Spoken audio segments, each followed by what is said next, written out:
Only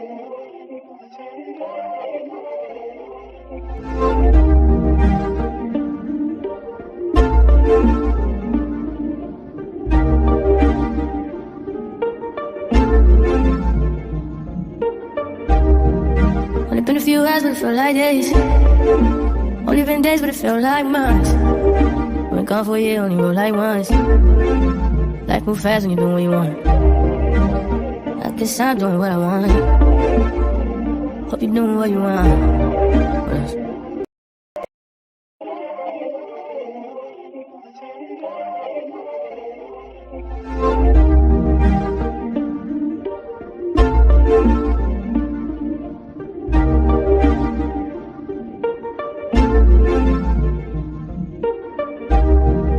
Only been a few hours, but it felt like days. Only been days, but it felt like months. Been gone for a year, only roll like once. Life move fast when you're doing what you want. I guess I'm doing what I want.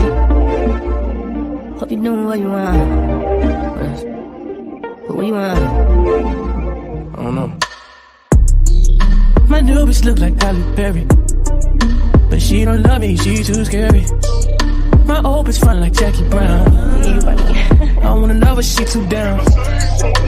Will you be my leading lady?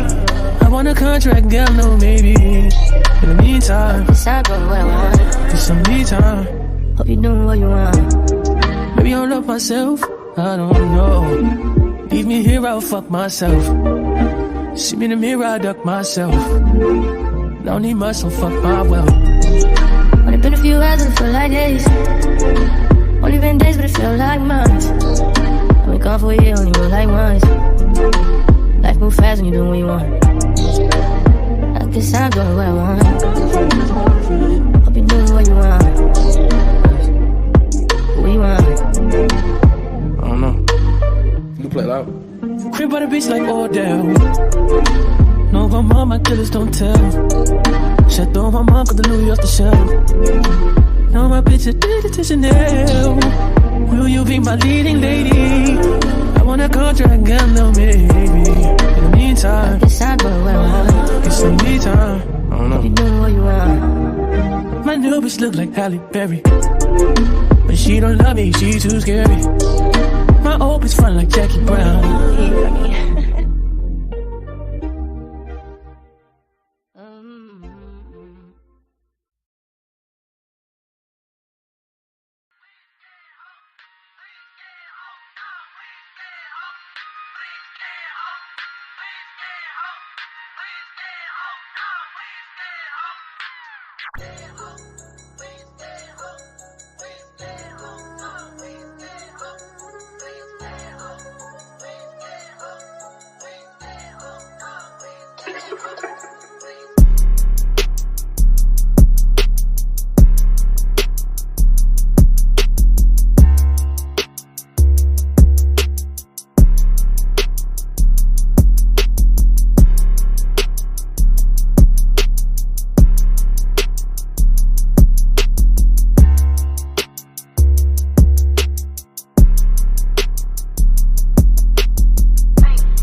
You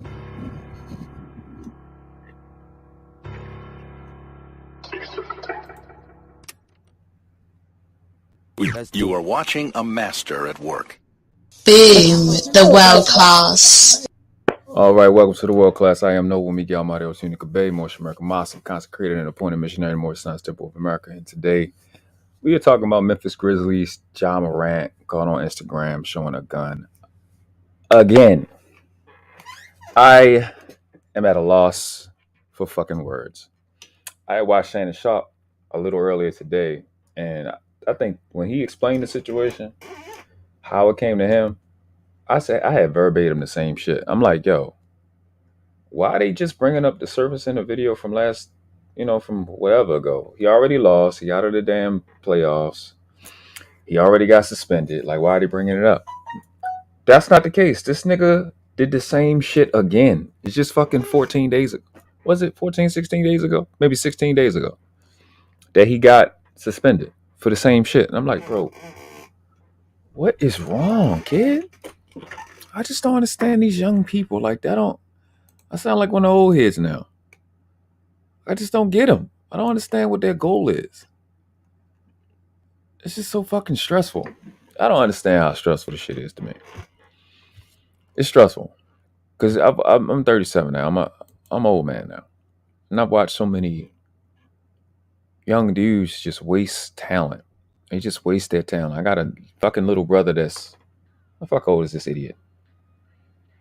27 in jail now. Just this niggas that just don't listen. Yes, I have a 27-year-old little brother. I do. He's an idiot. He's an asshole. Just don't listen. Now, a lot of that is my mother's fault because she wanted to be in between everybody and pit everybody against each other. Stupid shit like that. But this shit's triggering me, bro. Like, it's like triggering to me. Like in real life. And it's so frustrating. Shout out to Lady Navoa. Appreciate you for coming through. Quantum Dean of Metaphysics. Appreciate you. Red Lipstick Vibes. Appreciate you. I am this thumbnail was inspired by stupidity. It's inspired by stupidity. I'm getting my thumbnail game up. I'm getting better and better every week. Working at it, finding different methods and shit. And in the bottom right corner, we got Missy Elliott asking him, was it worth it? Like, I don't understand, bro. Like Shannon Sharp asked him earlier today. He was like, can you not listen to NBA Dumb Boy without a gun? Like, do you have to aim at the fucking ceiling of your car to listen to the music? Now, I'm not going to show it. I think I can show a picture. Let me grab it. I'm not going to show the video, but I can show the damn picture of this fucking numbskull. Like, this kid is... See, the reason why a lot of us, or for the ladies that may not know, or the brothers that don't watch sports at all, the reason we so frustrated is because this kid is so fucking talented. And y'all know me, I'm super critical, right? So if I'm telling you he's super talented, the kid is super talented. Like, he's galactic talented and athletic. It's not even normal. And we just want to see this kid do well. When he was struggling as a rookie, when he first got in the league, we still had faith in him that he'd get his shot together. He got his shot together in his second year. He been doing well. I think, what is this? I forgot when he was drafted. Nonetheless, I think he just got a big contract. I'm actually look that up. See what his contract is. Let's see. We really want to see this kid do well. You know what I mean? For me, so Jesus fucking Christ, this shit looks crazy. Matter of fact, I'll bring it up. I'll bring it up here because it's frustrating, bro. It's truly frustrating. As somebody that mentors as often as possible, just to help, it's fucking frustrating to me. So that's a real good question, though. Shout out to Dusto. It's extremely frustrating to me. to watch kids like him just be goofy. Let me bring his contract. No, I don't need that to restore it. Let's get that out the way. So Ja Morant, right? American professional basketball player. Look at this number. Ja Morant signed a 5-year, $194 million contract. Bro, even if you just had the 300 for 5 years, it's $60,000 a year. It's decent living. It's decent. You have an additional $194 million. 5-year, $194.3 million contract with the Memphis Grizzlies, including $194.3 million of it guaranteed, and an annual average salary of $38,860,000 in 2003 to 2004. I'm sorry, 2023, 2024, which is the year you just had. 38 million. This kid is 23. I googled his birthday. He was born August 10th, 1999. And I went and got some lunch and came back. I was kind of thinking about that a little bit, about this generation. And it's interesting, he's 23, and the 23-year-old I know is just acting like an idiot and a fucking asshole recently. And it's just, that generation is really starting to show a pretty warped mentality. Morant will earn a base salary of 33. So I guess the other, 5 and some change, 5 and 3 to 60. A base salary of $33,500,000 while carrying a cap hit of obviously $33,500,000 and a dead cap value of obviously $33,500,000. So he has some incentives, which this is not the biggest contract. I mean, I think one of the biggest contracts is probably LeBron's. I think he had something north of $48 million. So you figure, hold on. I can see none of that. My bad. I forgot to take this off. Bam. And then what I'll do is I'll just put that back up real quick. I forgot to take the overlay off. Wrong way. Yeah. This is his life. This is the hard gangster. He had a hard life, and I wanted my guys to come up and everybody's business. This was impromptu. It's just something I guess I woke up. I woke up to it today, I think. And I'm just like, oh, maybe I think I have it yesterday. I don't know. I have no idea. I really don't know. And I'm so confused. And a lot of it's two things that bother me about it. One, because it's a young dude fucking up his life. Bro, you got the fucking best opportunity that anybody from the suburbs or the fucking hood or from another country could possibly have, bro. And you earned it. Why, in God's name, or whoever's name, do you have to do this goofy shit?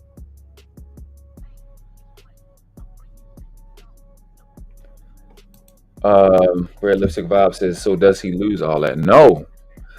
Red, this is an NBA player. On top of that, he's already, because he missed games, because he wasn't focused during the year, he already missed an additional $39 million on top of what you see from not making the all NBA team. An additional 30. This is a 23-year-old. This nigga has no reason not to be a multi-billionaire by 30. Literally no reason. So he loses that. What could happen is he could lose that contract because this is his second time. Just 16 days ago, was it 16 days or earlier this month? Early last month. So it was like maybe 3-4 weeks ago, maybe 4 weeks ago. He got suspended for a lot of games, which put his team at risk for doing the same shit, flashing a gun while being with the team. Now this nigga is on IG Live with his homeboy. He He got fined. He missed some games. Now it's telling you, right? His base salary. So if we take, let's just do the math. We take his base salary, 3350000, divided by 82 because they play 82 games. Huh. If I'm not mistaken,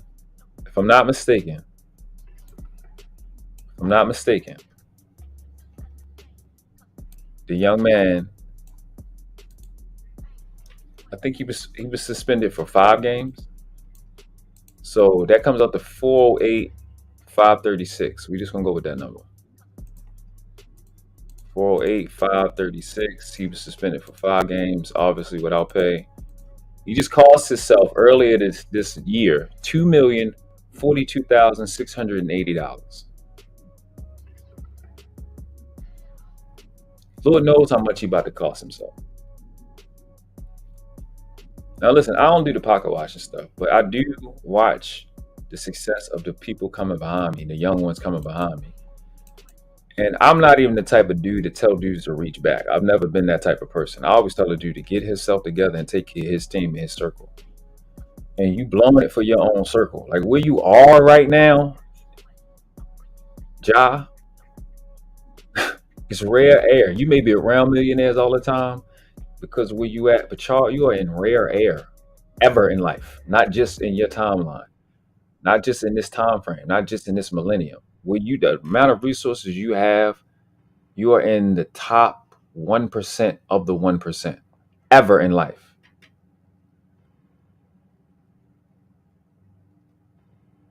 And I want guys, I don't even care. We got to scare y'all into not behaving like this kid. Try not to be super disrespectful with this shit because he's young. But you blowing it, doing shit that you know nothing about, which makes you want to get into the video. Red says, well, Noble, you know, a lot of these young men don't change their mindset. So it's back to the hood you go. Red, this is, you know what? I'm not even going to tell you. I'm not going to tell you. I'm going to have Keyshawn Johnson tell you. I'm going to go back and show you I'm going to say this. And I might, if Tommy and them will come up or whatever, I might have to say it again. So I'm going to put in Ja Morant birthday. Oh my God. Next for your help thing. This right here. So he's born August 10th, 1999. I'm going to continue to talk about what I was talking about when it comes to them 23-year-olds. And then I'm going to get to what you were saying, Red. These 2000 babies, and I'm going to include him too, in late 90s babies, you got to think, right? Now, we 80s babies. We older. A lot of us are 80s babies. Some of y'all 70s babies. If you sit and think about what's going on, these kids really have a warped reality. Their reality and their little timeline that they live in is pretty fucking, it's pretty fucked up. Like, they're showing they have a really fucked up concept on Earth, about Earth. 1999. What is 1999? What happened in 1999? I was 14. Going on, 15 the next year. Red says, I am telling this true. I watched it in my own family. Yeah. No. You're not wrong about this at all. No, I'm talking about him. You're not wrong about this. This is the truth. I'm talking about this kid.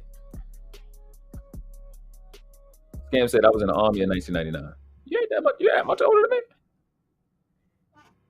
I was going into high school. Yeah, we definitely built different, right? So think, because like I said, it's had a 23-year-old lose her mind, right?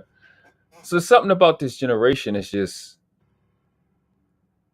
they're showing themselves as, because these are the oldest ones, the ones born around 99, they showing themselves to really have a delusional, warped sense of reality, really, really disconnected from Earth. Like they really are learning through a computer screen or phones. Oh, you was born in 1980. Oh, you're 5 years older. I didn't know that, Scan. I thought you was like 1 or 2 years older, man. I was born in 85. So what happened in 99? Y2K. So them babies was either in the mom's womb when Y2K was happening, or they was born right after Y2K. So you got Y2K in 2000, right? You got 9/11, what, 2001, if I'm not mistaken, something like that. Y2K 2001 with 9/11. All the laws changed. Then we ended up what? It was a couple of terrorist attacks. We go into war right after that, or at least by 2002. Then 2008, the fucking the recession, and then 2 years later, you in 2000, the 2010s. You know what I'm saying? So they go through Y2K, they go through 9/11, they go through um the recession. Well, they go through 9/11, they go through all the wars, they go through, and all of them, all the natural catastrophes that happen, right? They go through. Um, Obviously, we went through it too with them, but they are going through it as children. You know what I'm saying? They're going through it having a certain type of life and then not having a certain type of life. Y2K, 9/11. I'm trying to think any major events between 2002 and 2007. President, you know, when Obama will become president? 06?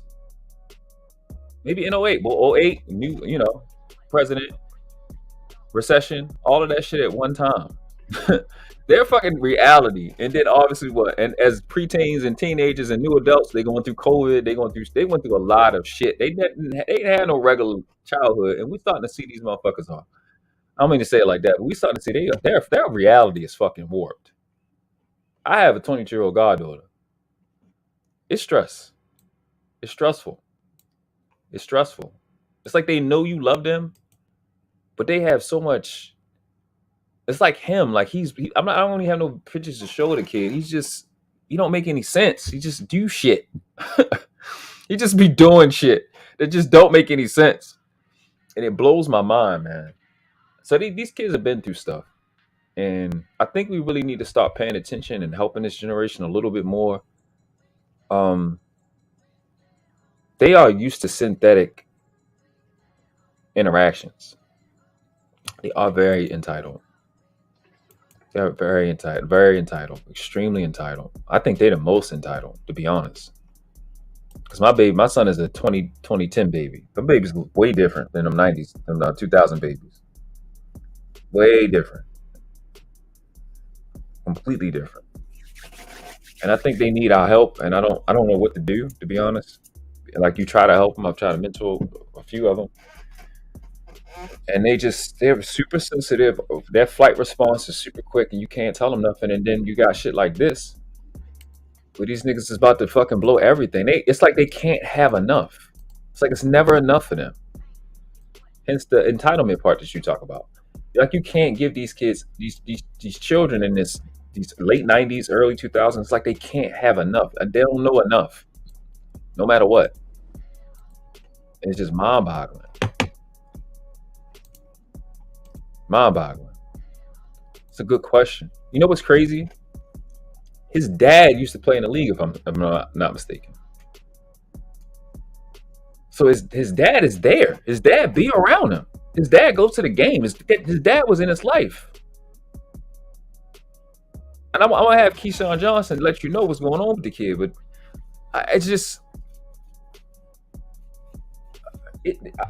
I'm not just using him as an example, because y'all know I don't be following no trends and shit like that and be on these type of topics or whatever, but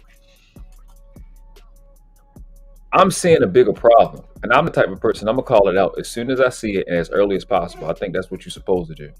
And this generation, those 2000 babies need help.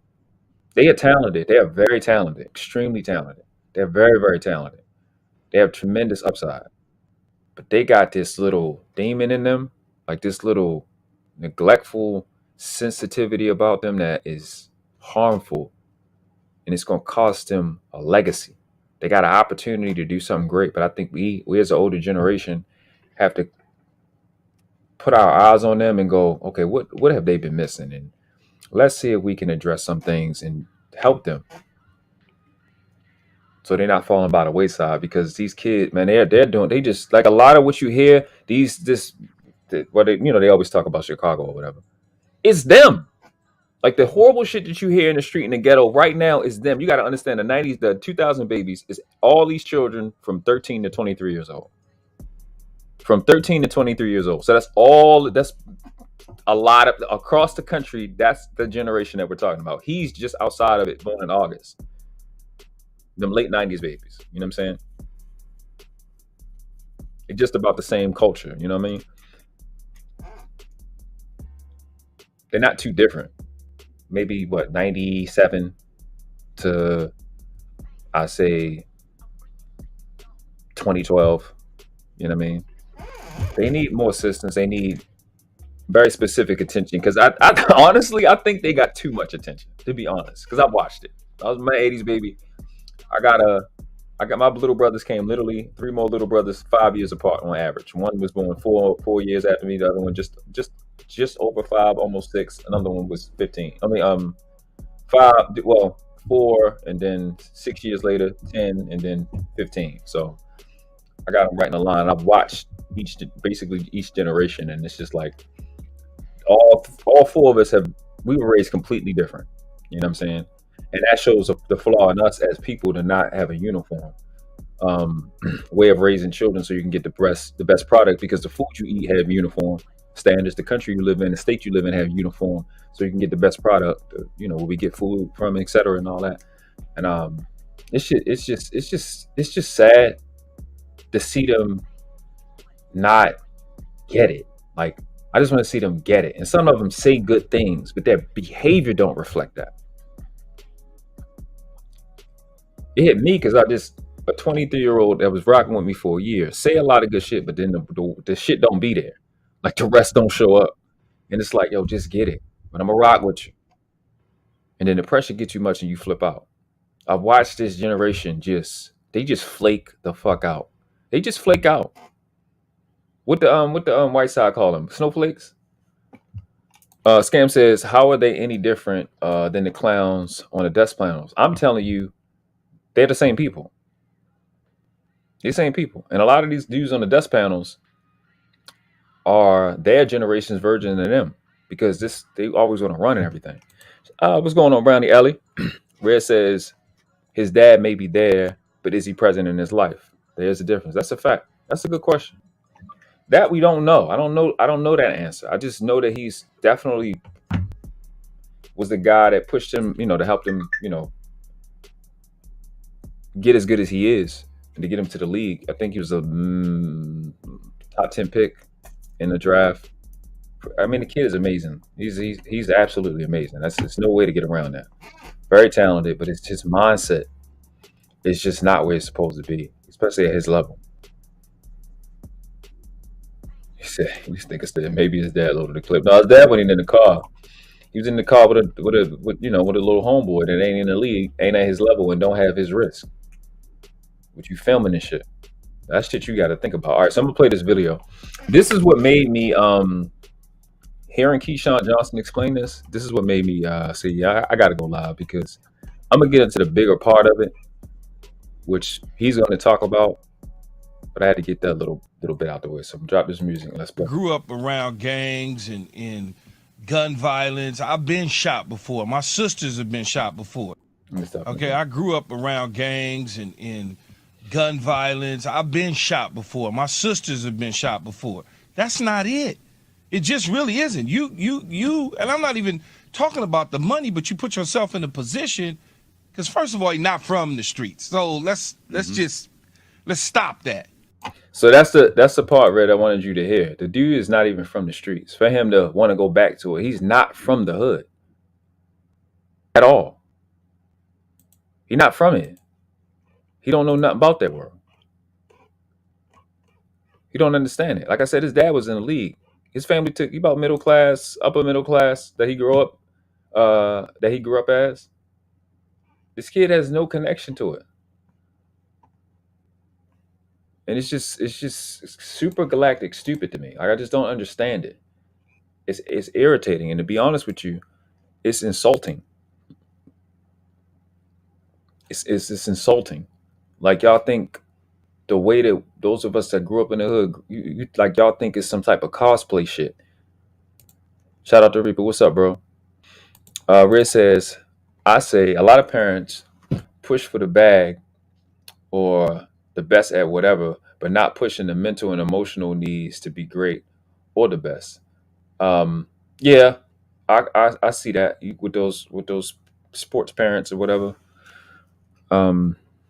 You be the lure of having a child that's successful and them being praised and the work it take for them to be good at their craft kind of overshadows the character building. But it's crazy if you get a person like me, the little bit of sports that I got to play, it built the character the most. Taught me about being a team, a leader and stuff like that, and playing team ball and how I go about stuff.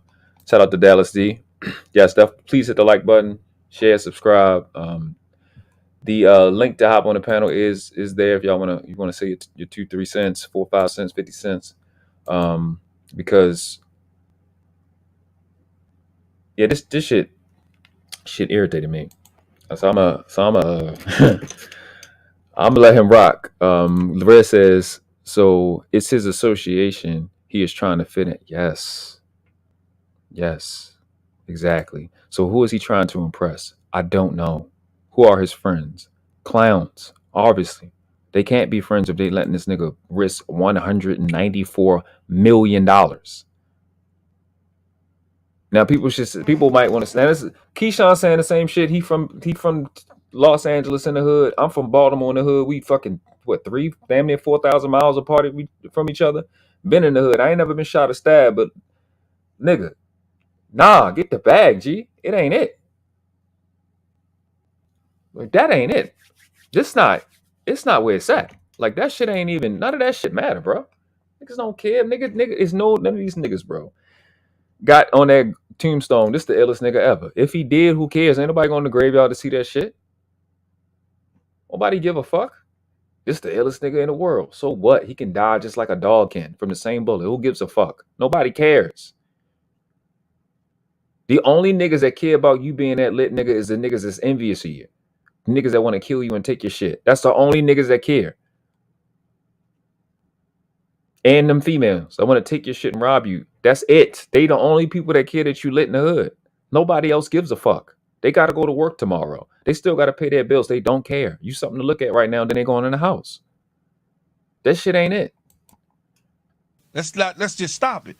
That's why people that are from the streets are kind of ticked off about his behavior, because they would die to be in his shoes. Exactly. And then he continue to put himself in this position. It's insulting. You don't do nothing but alienate these individuals and make them mad. When you having fun or whatever you doing, but you out there looking real silly instead of saying, nah, you know what, that's not what I want to do. I just want to play basketball. You look crazy, bro. Like, why do you need a gun to listen to a music to let you know you got it? You make 100. You're making over the next, 3 years, 4 years, you're going to total 100. What is the fucking number at? $194 million. Nigga, you could start gun businesses. You could buy them. You could buy some of these companies, some of these smaller companies. Niggas know you have it. You could buy people to shoot guns. Or hire them, I shouldn't say buy. Nigga, you got it no matter what. You got it whenever you feel like it. You can have no gun and still be protected. So for you to have it on IG Live. Look at what you did. You got this. I'm gonna put it up right again. I'm gonna put it up right quick. Little nigga, you got suspended from the fucking Memphis Grizzlies for Instagram Live that you ain't make no money on. You don't make no money on Instagram Live, not a dime. More than likely. And if you do, it don't compare to this. It don't compare to 194 million. You chose to look this stupid. So a nigga can say, oh, he rapping about the gun and he really got it. Who gives a fuck? And why do you give a fuck about those type of niggas that give a fuck about fuck shit like that? What is wrong with this generation? I don't even mean this, and it's like this old man, super judgmental type of way. what is wrong with this generation, so I can do whatever I can to help y'all get over this dumb shit. It ain't it. This shit ain't it, bro.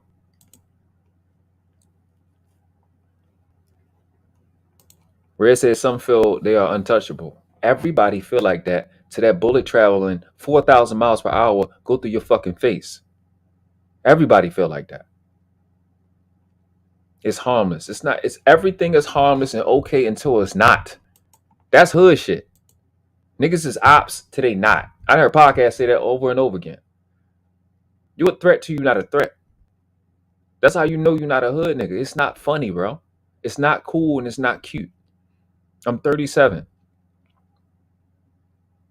My brother was shot in the back of his head when I was 8 years old. That's 29 years ago. 29 years ago, my 21-year-old big brother was shot in the back of his fucking head. It's like it just happened a day or two ago. The hood is so fucking intensely traumatizing. It's not a plaything. All that shit is triggering, bro. When a hood nigga see a gun, it's traumatizing. So when like Lil Podcast say I got PTSD, I believe him. You don't got to be from war, or having gone to war or something. It's traumatizing to see a gun. Because shit usually go wrong, bro. He's a basketball player, and he needs to really, and there's people around him, they need to really get him to understand, man, you play basketball. You don't want that life right there, that club, guns, alcohol, that's not it. Facts. That's not it. You're going to squander $200+ million. You're gonna squander that. That's going to go away like this. Nobody comes back from that. These dudes in these streets that's playing. I ain't never heard a nigga, I was down 200 million, I came back. I heard niggas, I made $1 million, I lost, and I made another 2 million. Never heard a nigga say I lost 200 million and came back from that. They playing for keeps, okay? I mean, let's say that back because he giving the business right now. Streets that's playing, they playing for keeps. Playing for keeps out here, bro. They play for keeps in these streets. They not niggas ain't trying to get nothing back. Here, just listening to rap music and turning their lives into that. They already living that on a daily basis. Amen. I've been there. I've been in the streets. I know what it's like. You hear how he's saying they? He's saying they so happily because I'm not a part of it, nigga. They're down there playing for keeps. Not niggas that's from there going, yeah, y'all down there doing that, or y'all over there doing that. We over here not, because it's not funny. It's not a joke. It's not cool. It's not cute. That ain't it, man. It's just not. It's no. Not even a little. No, I'm good. That's what it is. Nick, I'm set. I started just telling niggas, no, I'm set. I'm good. I'm good on you. You got that. Have it. and the people around him, they should be ashamed of themselves too. Fuck niggas. For even listen to this part. This is the real shit right here. All this shit is real, but this is the part that he and young dudes need to understand. Agitating it instead of saying, "Nah, man, that's not what we gonna do. We gonna go chill. We gonna be in a safe place." But for whatever reason, he keeps putting himself in this position. So now you're gonna be scrutinized all day long. Today it's the start of the week. It's going to go on all week long, Jay. You're going to keep getting scrutinized because the first time around in the Denver incident, okay, he say he went down to Florida and he, went out and got a little help, had a conversation with some counselors. He's a changed person now. But then a month or two later, here we are again in the same situation. So this is fucking March 4th. This is what? We in May? So this is like 3 months ago. 3 months ago. March 4th. Morant shown in video with a gun. March 4th, bro. Steps away from the team. March 8th, in Colorado police, they didn't file charges. March 13th, he enters counseling 9 days later. March 15th, he meets with the commissioner, gets an 8-game suspension. So shit, nigga, you fucking tripping, bro. Said 48560. You ain't fucking learned your lesson. 48536. 408,536 times 8. This nigga cost himself $3,268,288, bro. You've got to be fucking kidding me. You fucking paid, boy. Are you boy? This nigga, that fucking first clip, the first The first time he did it in March, that shit cost him $3,268,288. That's what you paid to be on that fucking IG on some. Oh my god, bro. Oh my god, that's fucking inefficient. Jesus Christ. Y'all don't. What's going? Where did we go wrong? What did we do? What did I do? How can I help y'all not do this? What am I doing wrong? Tell me. What am I doing wrong for me to contribute to the next generation costing them $3.2 million? What did I do wrong? Let me do the leadership shit. The fuck? March 22nd, you go back with the team. What is it? 6 days plus all of April. Now we 15. We halfway through May. 2 weeks into May, which was yesterday, is when a video came up. Who knows when you actually did it? I don't know when you did it. I just know when the video came up, and I'm not playing it. I was going to look for a clip just showing you that, yeah, it's not a mistake. He definitely had a gun. He definitely pulled it up. It looked like a Glock. Looked like a standard issue Glock. That's what it looked like. Not standard issue like he in the military or police department, but that's what it looked like. And it's clearly a gun. And this kid blows me, bro. Like literally, he has a problem. So like I was saying before, man, these kids want to emulate the life that people like me, that this face had to live, bro. I seen this girl yesterday, and she was flirting, and I was asking her what side of town she was from, and she was like, "I'm from the county or whatever." And she was like, "Where you from?" I was like, "You look at my face and see where I'm from." She's like, "Yeah, you got scars." Like, I got scars on my face. There's a scar under my shades. There's a scar on my nose. I'm from the hood, bro. I fights. Shit's raw out here. It's real out here, bro. It ain't no joke stepping out here in these Baltimore streets, nigga. It's real. I stay sharp. And it's sad to see these kids, man. These freaking kids, man. Like, dude, like him, bro. I'm gonna keep shit a stack. I'm keep shit a bean. I know he like 6'5". Look soft. Like, not that he ain't got no heart, but you've lived a comfortable life and it's in your face and you can't hide it. You live a sheltered life. And like when you get amongst wolves, bro, we gonna eat you the fuck alive. Like, don't play over here. It's like y'all want to sit and emulate the rap and shit with the gun in your hand and do all of this clown shit. Emulate the rest of the hood shit. I'm keeping shit a bean. I'm keeping shit a bean. I'm not, because he'll get somebody that like the average and ordinary person or average and ordinary hood nigga to tell you what they see. I'm not average and ordinary. I ain't get caught. I'm gonna tell you the truth. You look like food to me. And it's not gonna be that the stuff that you think. It's not like whether I think you'll shoot a gun or whether you can fight. I can look at your eyes and see you've been well taken care of. You're not the guy that they call to get the feet in the morning. They're not the guy that they call to go find this person and bring back the tech. Like, you're not him. You've never done anything that will put your life at risk. Like, I'm talking real shit because nobody look at you like that.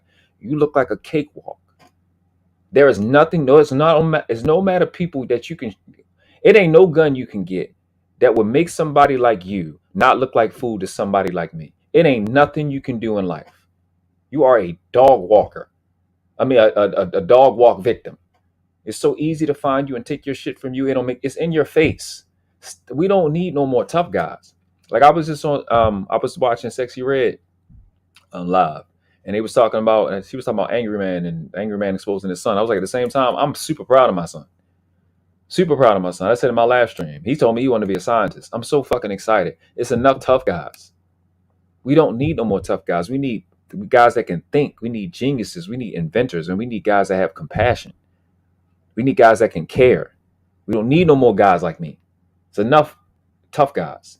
There's enough guys that's willing to hurt somebody. We need guys that care about this situation and that situation and these people and that people.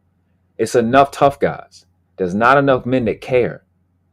They all so ready. This dude he's lived a good life compared to a good fucking 600 people I've seen in my life. Well, I could go and point out anybody in Park Heights, anybody up Liberty Heights, anybody up Emerson Village. You lived a good life. We got Tommy B in the building. What's going on, bro? What's happening, big dog? What's up with you? I was how much you hit? I heard. Shit, I just popped up, fool. Oh shit. Hold up. Damn. Fucking up. I can't even hear you. What'd you say? Oh, I said I just popped up. Yeah. So I played the clip of Keyshawn. Just to catch you up. I played the clip of Keyshawn. I showed the nigga the money, the money the nigga about to make. Well, his contract. And I'm saying like I did the numbers. He lost 8, he had to get suspended 8 games last year, right? I mean, oh shit, fucking 2 months ago. Yeah, The nigga make 400. He get his game checks got to be around $408,536,000. I mean $536. So times 8, that's $3.2 million just for being on his own IG. Like you cost yourself $3.2 million, but you a G, niggas. That's not G. And then with the and then basically because of the incident, he didn't get on the All NBA team, so he basically altogether and it cost himself somewhere around damn near 40-50 million. And they calculating all together, this shit might hit him for damn near 100 of them. 100 M's, bro. So where I was at, right? Because I was talking about the generation. Like what I think I pointed out was, so he was born August 10th, 1999. All this stuff I just found out just in the stream. August 10th, 1999, and I was saying about these 2000 babies, late 1990s babies. They starting to show like some delusion. They starting to show like they have a fucking warped reality. Because the oldest of them, if you just stick with 2000, they're between the ages of 23 and 13. And you already seen the situation I just went through with a 23-year-old. They got this fucking weird, warped reality. And when I looked over it, I'm like, okay, damn. If you think about it, like he was born August 10th, 1999. If you think about it, they went through Y2K in the 2000s. Well, really, the Y2K scare was before 2000. They went through Y2K. In 2001, they went through 9/11, and then all the laws that changed with that, passports and all that shit got ridiculous. They went through. I keep forgetting it's something that happened between 2002 and 2007. So what do you mean by get through? Like they existed? Because they existed. They existed. But here's the thing. Everything I'm saying, yeah, we went through it too, but they were little children. And they went through it as children. They didn't have no choices, and they didn't understand what was going on. And life was changing to adapt to these experiences that's different from how we because I don't even really remember anything from 80 and 90. We didn't really went through too much. They had one terrorist attack in New York and a bomb, and then that was it. And then there was Y2K like then. Y2K 2000. We had the original Oklahoma City one was in the 90s. Remember that's Timothy McVeigh. Yeah. That was a bombing though, right? Yeah. All of them was bombs. I think you're right. And then the Gulf War, I would say, and I'll say that because I specifically remember my second grade teacher crying because her brother was over there. Outside of that, outside of crack, you feel me? Correct. Like exactly. It wasn't too much. Right. Yeah. But see, so they got 2000 with Y2K. They got 2001 with 9/11.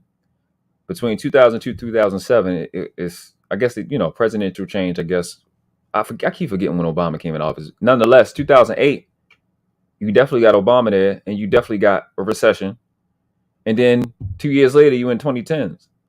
So they really like their whole shit is fucked up. Like their whole world, and then now they're preteens because you got 13 to 23-year-old for these 2000 babies. So they did. And if you hear about all this gangbanging shit that's happening in the hood, it's them. It's their age range. They are the ones that's doing it. All this crazy shit we hear about the young people, it's these 2000 babies. Like they're showing that. It's supposed to be honest with you. Like 13 is when you jump off the porch. And you off the clock. Usually 23 usually ain't done with it. If you ain't made the decision to get out the way, 23, you still usually, in the middle of that shit. So it's about right. I'm gonna be honest with you, bro. Mm-hmm. And I've said this before, I think we hard on this generation because we was fortunate to not live through what they have to live through. Mhm. And I say that because I say we got to make our mistakes behind the scenes, and they're making their mistakes In in public. front of the world. That's a good point. And I don't say that to say that we were smart to do that. I just say we didn't have the tools to do it because That's a fact. look at what we're doing right now, bro. We got people in not necessarily a generation in front of us that are trying to sue because of possible camcorder footage of Freaknik. Right. You know what I'm saying? So imagine if cell phones was around for Freaknik, we'd probably have grapes on Hella, camera right now. hella charges. That's a You fact. know That's a what I'm good saying? point. So I that's why, like, I had jumped on Fight Club last night for a little bit, but my thing is we have to remember, bro is 23, right? Mm-hmm. Mm-hmm. Most 23-year-olds are idiots, and I say that by go to your local college. In college, you're usually dealing with people from anywhere from 18 to 25. They're idiots, and at 23, you're an old college student.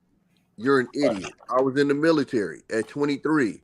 A bunch of idiots drinking too much, sleep on the beach, tearing up hotel. Like, it just, he's just a superstar at 23.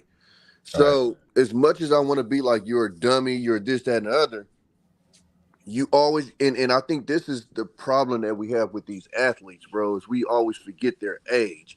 And then I have to remember, bro, I'm 40 and I'm judging a 23-year-old. And then so when I think about it that way, and then I double back on me at 23, Mm-hmm. I was just talking to I think me and Big Mike was talking, and we was talking about we was just randomly talking about something like this, and I was and the Henry Ruggs thing came up, and everybody's talking about how dumb Henry Ruggs. Da, da, da, da.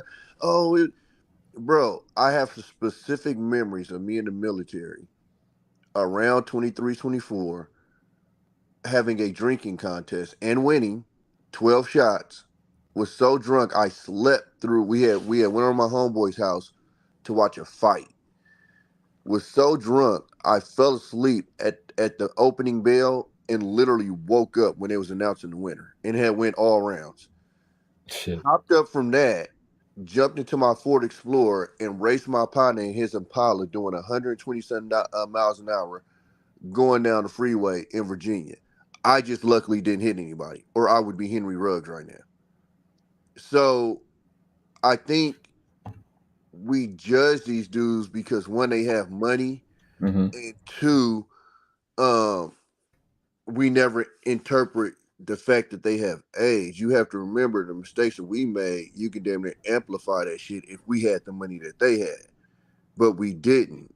We was just broke doing shit. I ain't gonna lie to you. Could have been just as stupid or stupider. To be honest with you, like I said, I was in the military, bro, and I can tell you stories that never made the news of people doing shit stupid. People Yeah. overseas around that age robbing a taxi driver, and then to hide the evidence, burning the fucking taxi up. This is overseas. This is your military people. You know what I'm saying? So Yeah, but they around that age range that you talking about, 23, no, 22. and that's what I'm saying. So Gotcha. so I think what happens is because we see these people on TV, we tend to forget that The they're kids. just 23, Wow, 24, he's 25. fucking 24 years old, bro. You see what I'm saying? So Jesus Christ. it's not making an excuse for them. Hold on. No. Scam likely. Money does change the behavior. You know why? Scam likely? Because money was the reason why Henry Ruggs was able to afford a Corvette and do 150 miles an hour on the street. Tommy B could only afford a Ford Explorer. If Tommy B had that money, Tommy B would have damn sure been in the Corvette doing the exact same shit.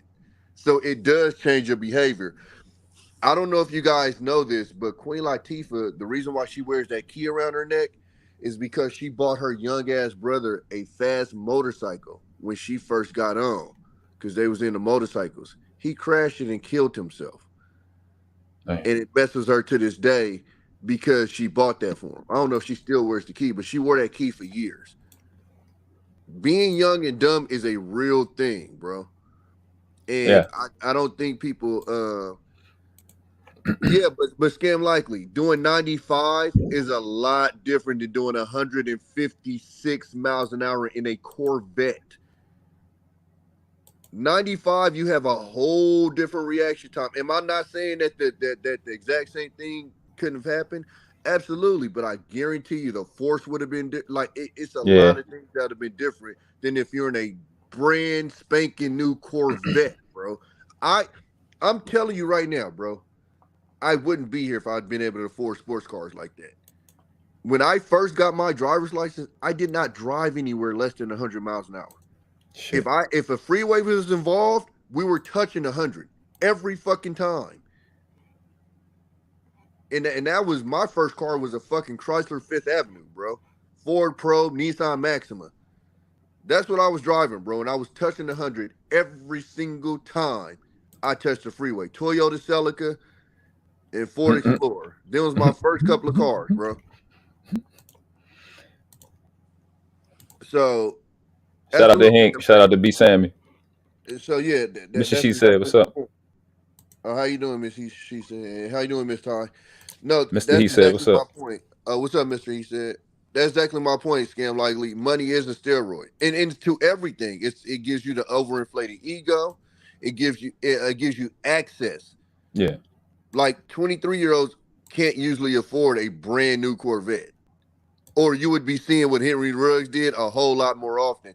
And if you want, if you want to hear, if you want to see evidence of that, go to YouTube and Google Sideshow, and you will see kids out here that either somehow got their hands on like a Hellcat or stole one or any other car and is out there swinging donuts in front of crowds and hitting people and all kinds. Like bro. Yeah. I've seen that.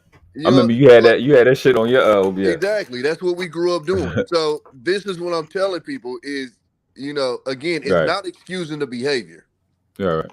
But we have to understand, bruh's 23. What? Most of us that's judging them is 40. And I'm gonna tell you one thing about Keyshawn too that ain't never hit the news is Keyshawn been in some real situations, bro. Like I know a specific story about Keyshawn where you say he's from LA. No. I'm talking about because his wife is from up here.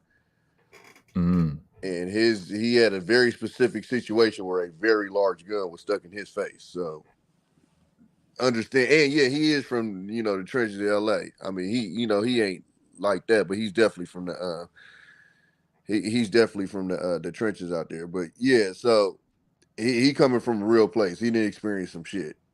But yeah, I don't think he was hard on him. I did my best not to be hard on him, but I mean, bro, it's definitely frustrating.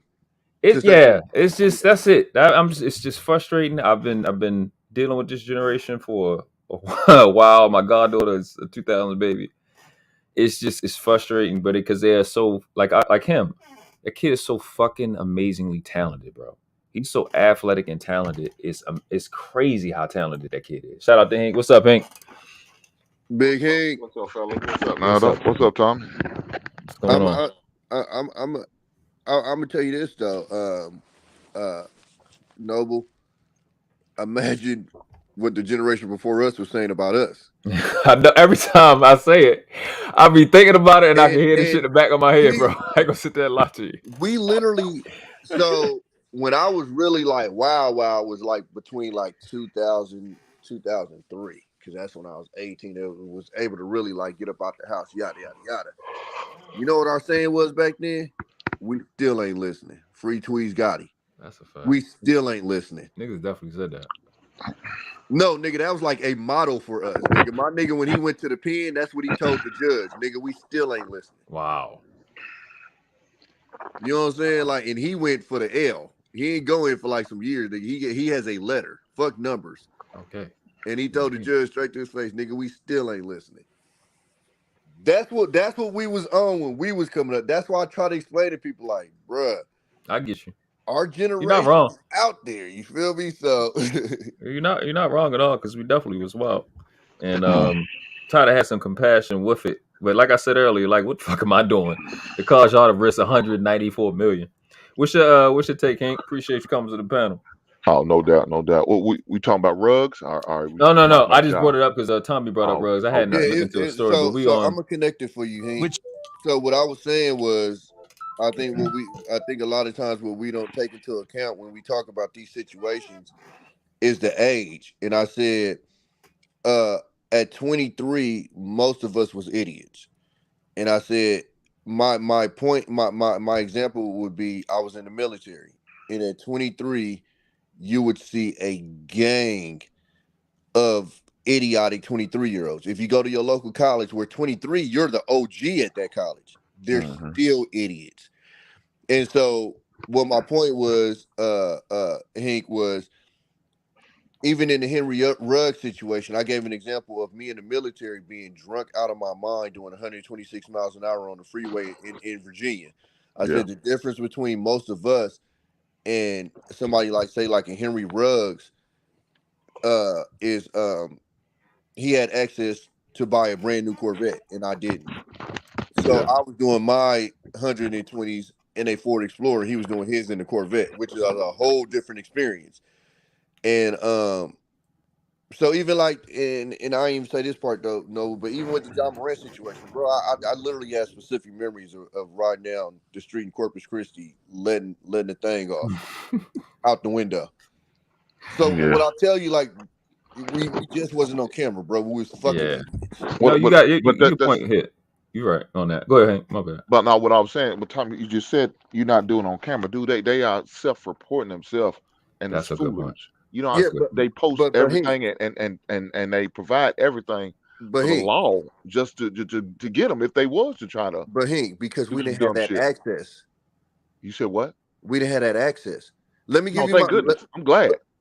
No, exactly. But what I'm saying is we kind of got to give them grace because they're this is my initial point when I first got on the thing.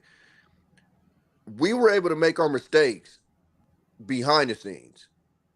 They're making theirs in front of the world. And let me give you my perfect example. A generation before most of us, I think that's probably, you might have, I think you was old enough to get there, to Freaknik.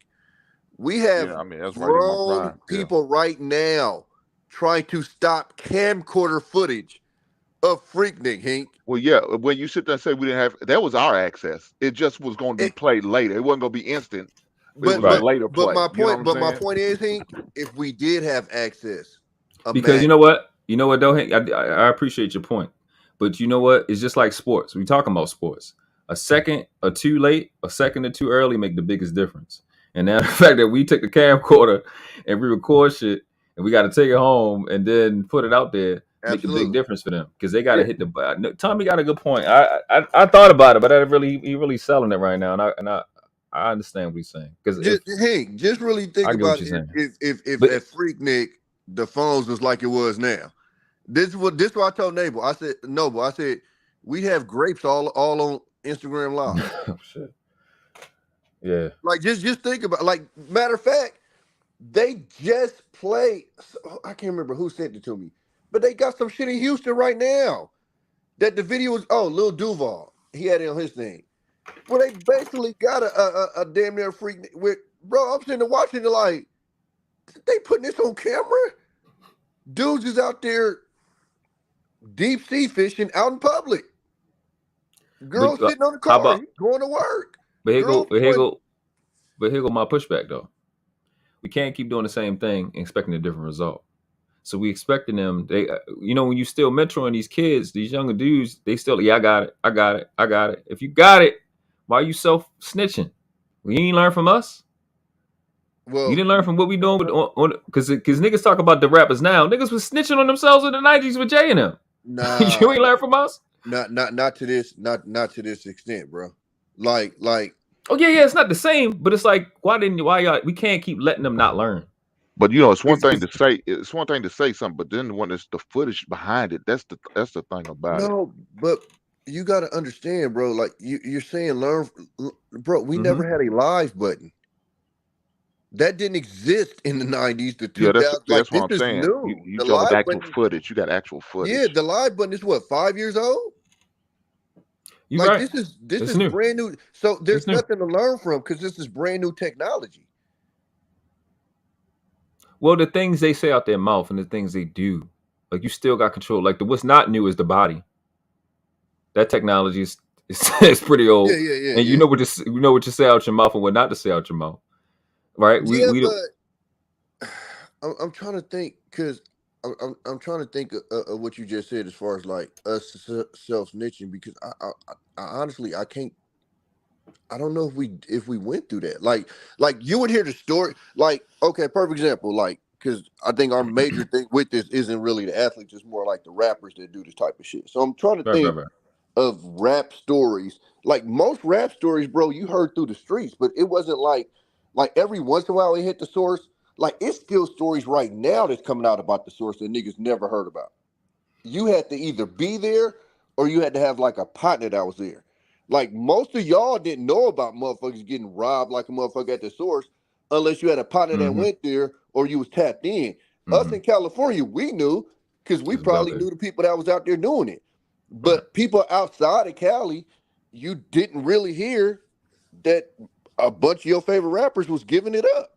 Well, yeah, but snitching on yourself, snitching has been loosened up. It's been super loosened up because if I'm Beanie Siegel and I'm saying I'm this, that, the third, the fourth, really in the hood around the country, I don't need to.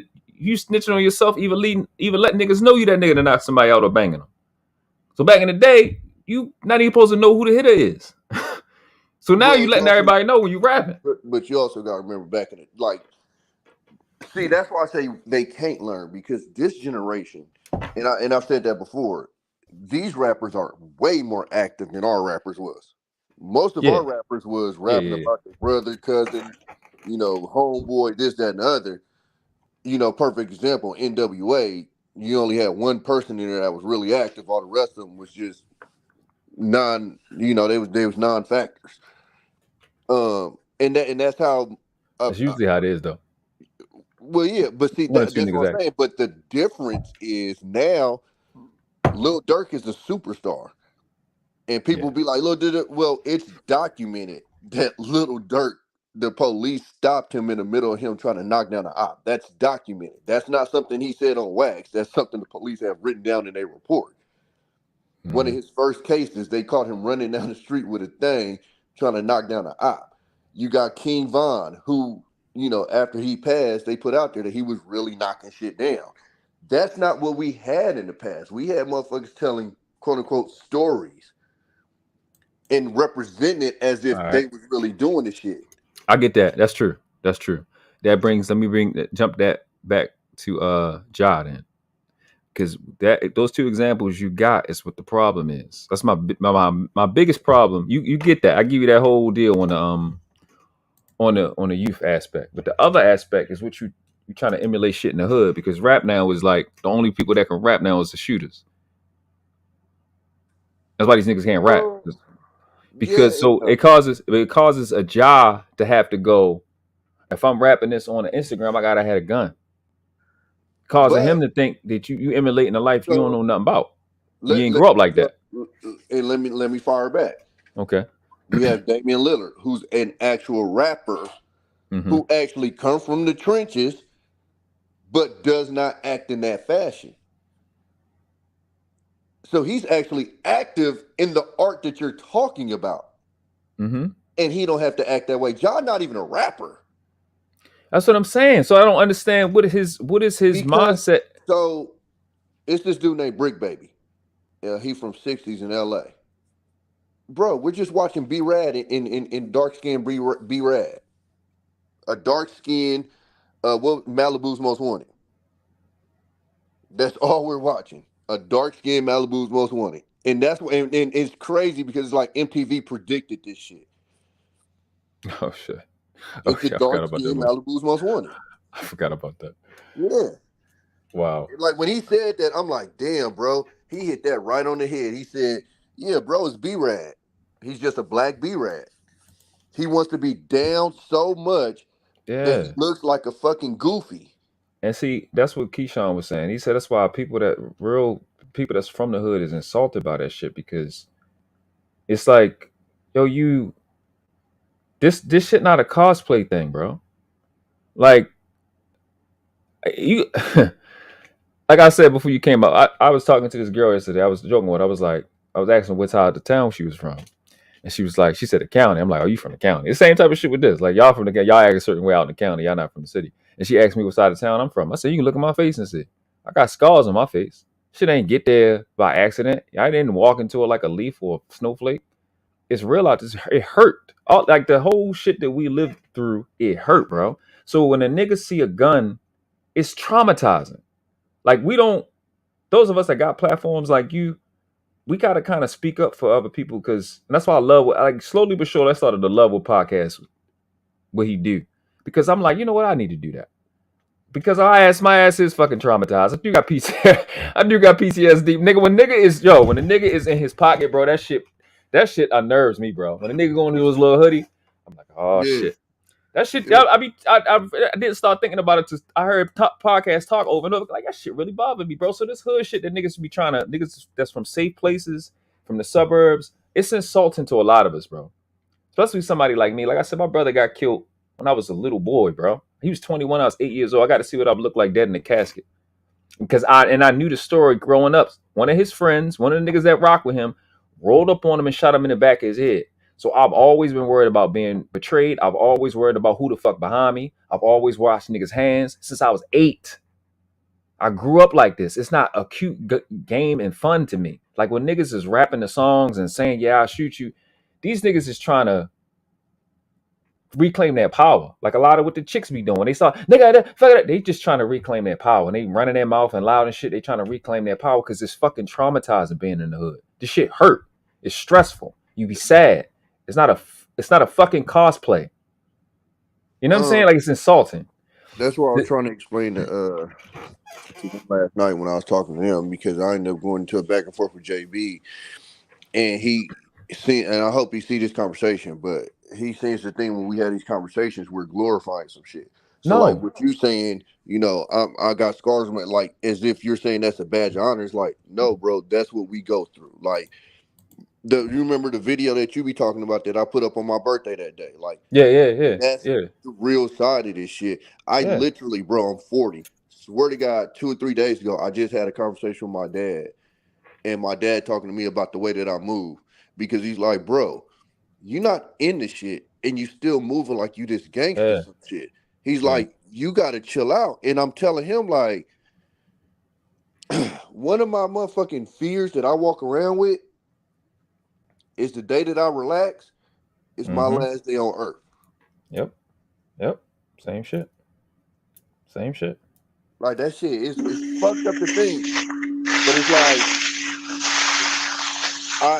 and that's like where a lot of my anxiety that's where a lot of my anxiety comes from, bro. It's like I've had homeboys that relaxed, that was off they square. And them niggas not here no more. And I got my pops telling me basically to get off my square. And I'm looking at him like, you know, and the crazy part about it is like when my pops like, I literally thought about this after I had this conversation with him. Because whenever I would be like, I might bring up some real shit that, you know, motherfuckers went through, whatever. He would like try to relate to the shit. And I'm just thinking, I'm like, Pops, you was born in 58. You can't relate to what the fuck we went through. And I get the thing that as a pops, like, you want to be able to, you know, relate and, oh, we went through this too and da-da-da. But I'm like, I really thought, I'm like, bro, when you was coming up, if somebody got shot, it was a surprise. Right. For us, it was the next day. Right. And you're literally trying to talk to me as if, oh, you think you went through something. And it's like, no, your existence technically was way the fuck easier than what the fuck we went. And I'm probably going to end up having that conversation with him today or later this week.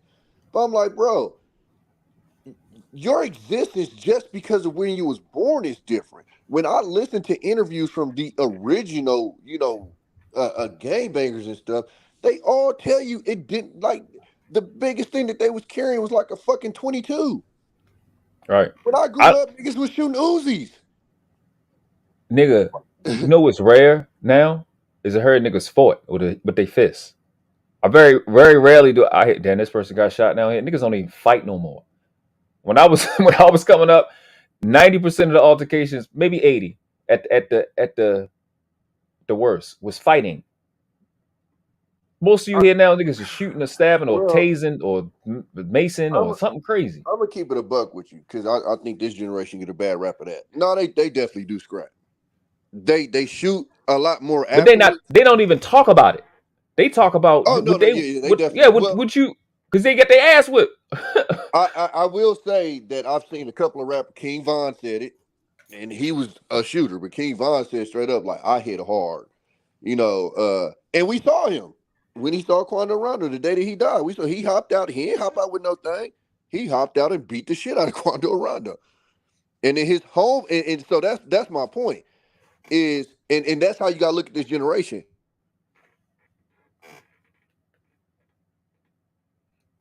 Shit. Hold on. Did I lose you? I don't think I lost my freaking audio. I keep losing this shit. What'd you say? What'd you say last time? My bad, I got a call. Okay. You said that's how you lost. When you do make the decision to fight, look what could be the possible outcome. Now the homie come out the side and knock you down. So now it's like, well, shit, I might as well just lay you down the fuck first, and I wouldn't even be in this box that I'm in now. You feel me? So even then, it's because to be honest with you, that's damn near what led us to kind of strapping up. Cause like, damn, okay, if I beat the shit out of bruh, all he gonna do is go get the homies and they gonna come back and spray some shit. Well, you know what? Fuck it. We just gonna knock some shit down now, and then we ain't gotta worry about you gonna go get the homie. Yeah, I don't knock the logic. I don't have no push. There's no way I can be like, that's dumb, because that's not dumb. It's like if niggas gonna get me, fuck it, it's up. Now on this. How the thought process though, and that's hood shit. Ja ain't a hood nigga. You don't got no stake in this part. You're not from that. Be rad. Be rabbit. Like you're not even, that's not even your thing, nigga. And you risking $194 million. But to a nigga to say you real that won't ever make $500,000 in his life. But listen to what's sad about this. What ended up happening to B Rad? Ultimately, he ended up having to get active. As fake as we could say B Rad was, it forced him into a situation where he had to get active and risk his lifestyle. Because if you technically, and that's why it's funny that's actually super accurate calling him B Rabbit, calling him B Rad, is B Rad was the same way. He had a hell of shit to lose. And he's in the hood, trying to, be the most hoodest motherfucker ever. And he came from a rich family. And so the sad part about the job situation is the exact same thing might happen. He might be forced to get active because of the company he keeps. And that's like the same thing with 6ix9ine. That's one of my, I don't even talk about him a lot because I don't like snitches. But it's the biggest difference. Like I say all the time, niggas understand this because niggas come from it. There's niggas that live in the hood, there's hood niggas, and then there's street niggas. Bro, 6ix9ine is just a nigga that lived in the hood.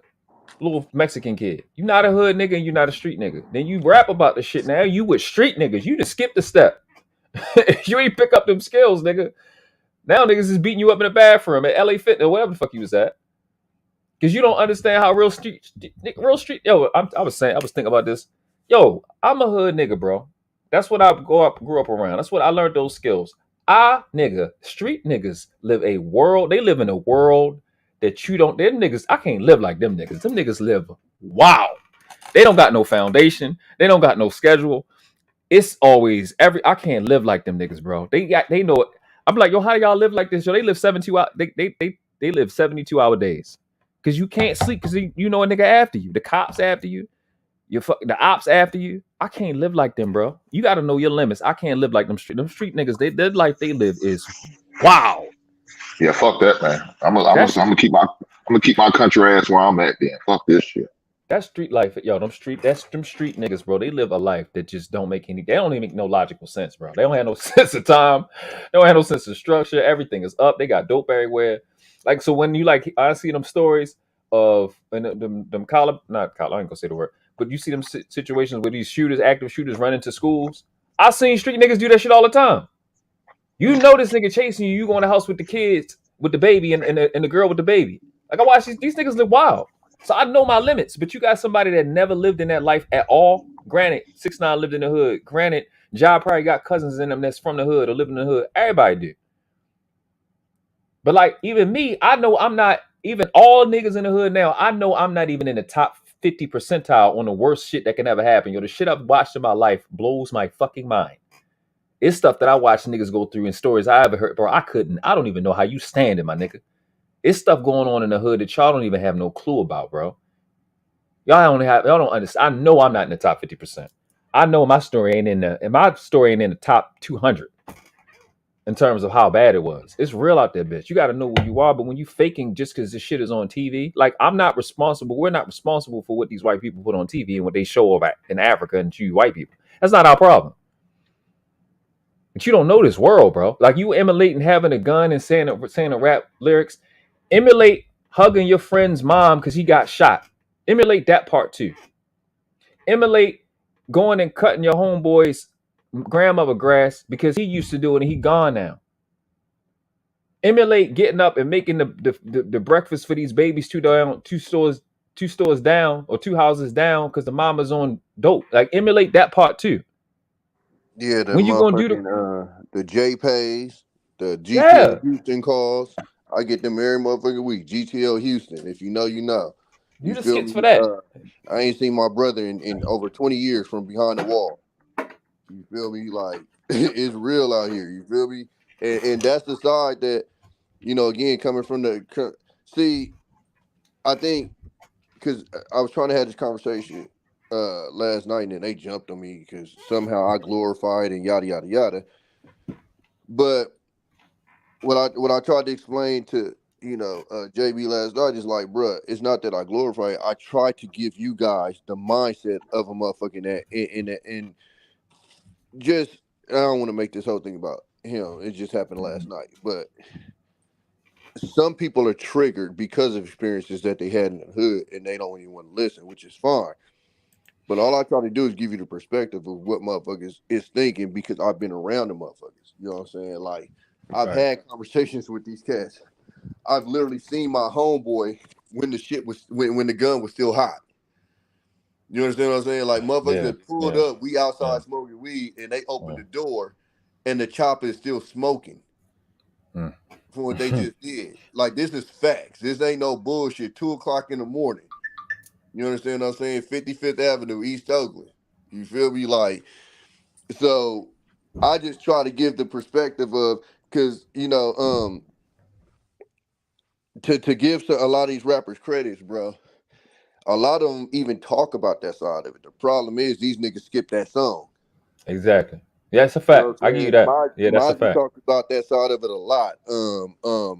Kevin Gates talks about that side of it a lot. Siegel did too. Huh? Siegel did too in the truth. Yeah, Siegel talks about that shit a lot. It's a lot of them that actually they make songs about that side of it. The problem is the little nerds skip past that because they want to party and dance to the other part. And so even with the rappers, at the end of the day, they have a job to do. And so what they try to do is put the medicine in the candy. The problem is these motherfuckers skip straight past the medicine and just go straight for the candy. Amen. And you know, you get locked up. I bet you when you double back on that album, you like, damn, I missed this part. E40 do it a lot too. You know, it has specific songs telling you, bro. You know what I'm saying? You know, like exactly what you just said. Motherfuckers having to hug grandmas. Motherfuckers having to take care of kids that ain't theirs because the homie locked up or the homie gone. You feel me? Like all the shit. You know what I'm saying? Or the mama banging. She got fucking arrested for doing a credit card scam because she don't know no other way to make money. Like due to all the other that shit is fucking maybe 1%. That hood, that shit they put on TV, maybe 1% of it, bro. Teaching this fucking 7-year-old how to tie a shoe for the first time. Like real shit. It's real out this bitch. Yeah. Be in the fucking house when these babies ain't had no electricity for 2-3 days and they showing you how to fuck to survive. Where they getting power? Like y'all, that's the hood, bro. Do that. You hood, you a real nigga? Do it. And I'm gonna show you how motherfuckers don't listen. So he brought up a story that I said one time, and this was part of what he was saying I was glorifying. So I don't know if I had said it to you or I was on one of these panels I was explaining. So I think me and you talked about this on the back chat. I mean on the phone. Mm-hmm. I'm at my 2-year-old's birthday party. Oh yeah. It's two people that happen to be in the same building as me. One of them tried to kill my cousin. They counted 100 shells after they got done dumping on my cousin. Luckily, he didn't get smoked. The other dude is directly responsible for one of my partners getting killed. And I'm in there making a business decision because I'm at my 2-year-old's birthday party. And in the same building, these dudes then walked in because they're at a 2-year-old's birthday party, a whole separate 2-year-old's birthday party. Right. And Tommy B ain't did nothing. Tommy B has only existed. But I know of the situations between these two dudes and how it rocked my world. And so if I was to make a move on these dudes, when you watch the news, I'd just be some dumbass nigga that did da-da-da, but you have no idea the backstory, what happened. Right. And whether you agree with if I moved a certain way or not, you ain't had to live with that. This ain't a situation where, oh, well, why you just go to the police? Because the shit was investigated and it was determined that they ain't have enough evidence or whatever. So they get to walk free. And I get to walk around knowing that this motherfucker right here tried to kill my cousin. And this motherfucker right here is directly responsible for my homeboy getting knocked off. Mm-hmm. Mm-hmm. On the humble. Niggas don't know how easy it is, bro. They just hood that's literally not even directly related to my actions. That's literally has nothing to do with me. It's just I'm connected to it because they did something to people I love. Ain't no Tommy B should have did this. Tommy B only existed. That's it. But because I come from a certain place and I was connected to certain people and stuff happened to those people, yeah, I feel away. And I mean, they got just as much of freedom to move on you. You don't know that. 100%, exactly. You don't know that. And it's a baby there. Two of them. Because on my side too. Because if I make a move, they're there for, whatever 2-year-old that they knew, they're there for that baby. Right. You know what I'm saying? So that's why I tell people a lot of times when y'all see this shit on the news, it ain't as simple as, oh, these dumb niggas shot up a baby's birthday. Like, bro, a lot of this shit get deeper than just, oh, I see a op, and just because he wore that color, I'm like, nah, bro, it ain't always that simple, bro. A lot of this shit gets deep. It'd be personal. It gets fucked up, bro. It'd be super personal. And I'm going to just keep it a bean with you. I was so frustrated in that situation, my nigga. I was damn near in tears, bro. I was so fucking frustrated, bro. Yeah. Because now my decision is to basically shut down my whole 2-year-old's birthday party and get the fuck up out of there, or uncomfortably walk around really wanting to do something to these niggas. But I can't. Or I'm not going to say I can't, I shouldn't. Right. And again, if you ain't never had to be sitting in that position, you don't know how the fuck that shit feel, my guy. You don't. Nigga, they counted over 100 shells. You know what I'm saying? Like, niggas did everything they could to kill him, and you looking at these niggas and that's tough, bro. That's a lot. And I'm supposed to just take that on the chin. Right. You feel me? Like that shit, the shit get wild, bro. And so that's why, because there's a lot of people in the chat talking. That's why when I had these conversations, bro, I try to explain to motherfuckers like, bro, if you're not from it, you can't really speak from it. And it's not putting a badge on my chest because, ooh, I'm from it. I cannot speak on computer engineering because I haven't lived that life. At all. I can't speak on being a college kid. I haven't lived that life. Mm-hmm. And it also double backs on stuff that you may look at as negative. If you never lived a life of being in the trenches and stuff, then bro, you can't really have too much of an opinion on it. It's just, and even if you lived in the trenches, if you wasn't active in it, bro, it's hard for you because it's a different mindset, bro. How you gonna speak to me on the mindset of that situation I just explained to you if you've never been in that situation before? Exactly. You can't. That's what I was just saying that, bro. It's people that's been through shit that I don't even know how y'all deal with that shit.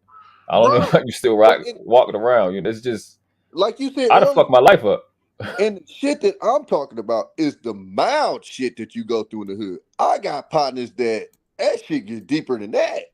Bro, I sit and think about it. I'm like, I don't know how y'all did it. That not saying you, but people that it applies to who did this without any parent, who did it with a parent on drugs. My mom was never on drugs, or dad on drugs, or both of them on drugs, or your mom is on drugs because your dad gave it to him. Like none of these situations I've been through, but I went to school with people like this.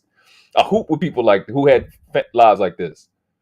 Who dad killed the son or son killed the dad. Like it's so much, it's so crazy. Cousins.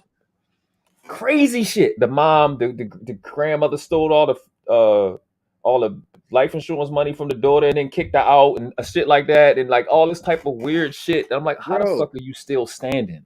We grew up in the crack era. Indeed. That's what I just explained. Crackhead shit. My oldest daughter's grandma, Christmas Eve, cleaned out the gifts. Wow. For crack. The kids went to sleep with gifts all over the place and woke up with not a fucking gift. Shit. You understand? Like so it's shit. Like so when I hear a lot of these people talking, oh well, why do they do this and why do like you don't even understand the anger some of these motherfuckers grew up with. Mm-hmm. You can't even calculate the anger some of these cats grew up with. You don't even know how long their heart has been broke. Like you don't understand the heartbreak. Shout out to Big Mike. I'm gonna put that out there. So Big Mike Drop, you need to holler at your boy JB because apparently we be on your stream basically promoting thug shit. Oh shit. Yeah, he name dropped Big Mike. He said, I be watching some shows and he don't even know I'll be sitting there watching. Like Big Mike Drop, for example. Like I've seen them over there and they start talking about, this, and they just start, and I'm just like, all right, bro.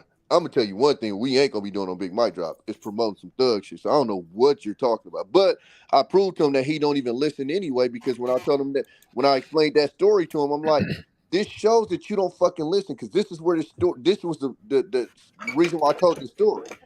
And when I told him, he couldn't do nothing but be quiet because he had completely misinterpreted the story. But like I said, him and a lot of these people are traumatized by shit that's happened in the hood.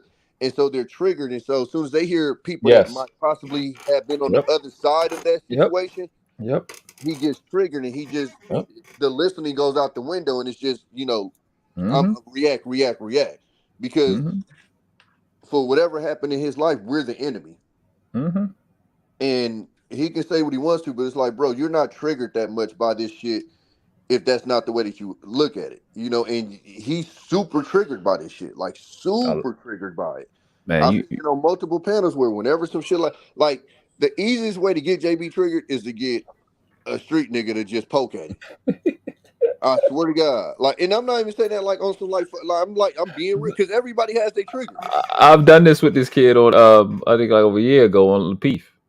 I've been clear, bro. I'm a hood nigga, bro, but I can go there with you. And they don't know what to do with me. Well, I had to explain that shit to him too. You supposed to street. I said, bro, street niggas get money out the street. I told y'all I'm a truck driver. Exactly. So now that I made that clarification, you can stop calling me a street nigga. It's like it's not factual. You don't know what you're talking about. Not factual, sir. It's just like the text that you were saying. There's certain titles that belong to some that don't belong to others, and I don't know them, so I'm not gonna claim you in anything. Yeah, I don't know what you are. Even the because me and JB been rocking for like a year and a half. I ain't never had no problem with JB. I think he get a little excited about certain shit, and some people don't like him. It is what it is. I ain't never had a problem with the cat. But even with that, I've been talking to you for a year and a half. Supposedly, I promote this gang like that. But JB, you can't name where I'm from, what gang I'm supposedly attached to. None of in a year and a half, you can't gather that information. But I'm on the internet gang banging all the time. It makes no fucking sense. When people are intimidated, bro, it's nothing. When they're intimidated of you, for whatever reason they are, it ain't nothing you can say that's gonna make a difference. Oh, 100%. It don't matter. It don't matter what we say, bro. It's like, bro, you come from a world that they don't even think they can live in. And I'm even being in that world, and I'm like, bro, it's people in that world I don't even know how they make it. Like I don't even get it. So I just be appreciative and learn what I can and get the fuck out. Because what I was mainly afraid of is what I know I was going to do. I could be just like these niggas. Yeah. Like I know I can do everything to these niggas. You know what I'm saying? Like I'm terrified of me. Well, you know what's crazy is, and I always talk about this. If I had my pops, my mom, I'm gonna be 100 with you, bro. My wild side more came from my pop. I mean, from my mom and my pops. Me too. Because my pops was the like I don't think I've ever seen my nigga offensively get active. I've seen him defensively get active, but offensively, as in like nobody did nothing to him or it wasn't that serious and he was popping off. Pops was cool. Pops was.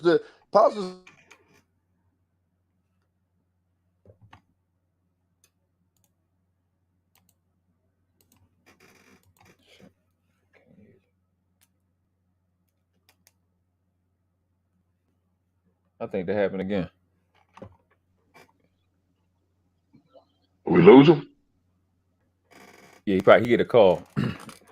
Oh, okay. But go ahead, Hank. I wanted to hear what you was what your take on Ja. I think he got a call. He'll be back. Yeah, speaking of the devil, that was my or the topic. Anything you want to get at that we was talking about.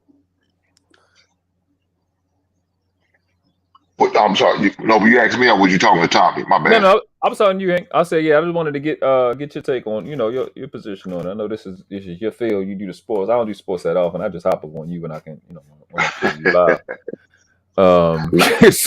Because when you're a Bears fan, you don't got much to talk about. So yeah, that's what to get. Go to fucking hell. Hey, Lamar Jackson signed a little bitty contract. I know this was gonna come out. I told y'all niggas was real quiet when that contract wasn't signed. No. Let me just stay on topic. Fuck you too, Tommy. The first things first. The thing with Ja, man. Ja knew he was gonna be something before he got on the college campus, right? Mm-hmm. So right then and there, his father should have had a conversation with him about separating yourself from certain individuals who don't mean you no good, man. That's the first thing I would think his father should have did. That conversation should have been had, and maybe we probably wouldn't have all this bullshit we have now. Maybe we would. Who knows? Now, who am I to say? He might have that conversation. John said, "Fuck it, I'm not listening." Just like what Tommy said, they said with the judges, we not listening, right? That could have been the case. And so now he's suffering from his sins. You know what I'm saying? So now he's got to live with whatever consequences they got. If they choose to suspend him for a whole season, he got to accept it. Yeah. If they choose for 30 to 40 games, you got to accept it. You might could appeal, but you know what your public's probably going to say? No, dog. Take this one. Sit your ass down somewhere. Get out of the public eye. Matter of fact, how about you shut your IG down for a minute? You know what I'm saying? Don't disown it, but just, stay off of it. And if you're going to post something, post yourself in a positive light. You and your daughter having family time. You and your team. Yeah, he got a daughter. Yeah, he got a little girl. So, doing your training, getting ready for the season, you know what I'm saying? Post that shit. Your boys around you, they start putting them cameras out and they know they doing that foolery activity. You need to walk away. Get out of the angle. Say, hey, guys, if y'all going to be around me, even though I should be letting y'all asses go, because y'all really not the right circle I need around me. But if I choose to continue to hang with you, put them phones up. No cameras. We're not video shit. You're not recording shit. Not while you're around me. Mm-hmm. Now, what y'all do on your own, it's on your own. Matter of fact, if I was him, I hired a security team, man. Keep it all the way real. He need to. Because, he's going to have to make some life changes, man. He's definitely going to have to make some life changes. I hope the young brother do, man. He went to Murray State. That's where I went at. I went to college to play football there. Okay. So, man, I was down there probably 2 years ago, and they loved that, man. Right before he got drafted, we got the opportunity to meet him at a camp that they invited my son to. He, shook hands, did autograph pictures, all that, man. He's a good kid, man. Great personality. You see why people are drawn to him because of his personality, and he has a good heart, man. But man, I just hate to see this going for him, man. But when you do stupid shit, it's kind of hard for me to feel bad for you. But you kind of do, like Tommy said, because you're young. But then when you get it for the second time, that's when the sympathy out the door with me, dog. Fuck you. You just a goddamn dumbass. That's what I'm saying. I was gonna ask you this. I was gonna ask both of y'all this. Would y'all say that he's this generation's AI? Yeah, because again, AI, I'm glad you brought that up.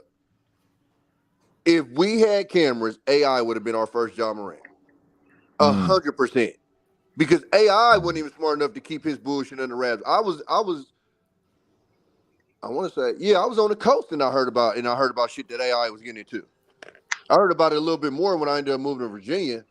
But yeah, we knew the bullshit he was getting up to, and I was all the way in California. And that's with no cameras. So AI would 100% have been Ja Morant before, if his cameras Well, were. let me say, and there's really a guy before AI anyway. I mean, it depends on how you look at Dennis Rodman, right?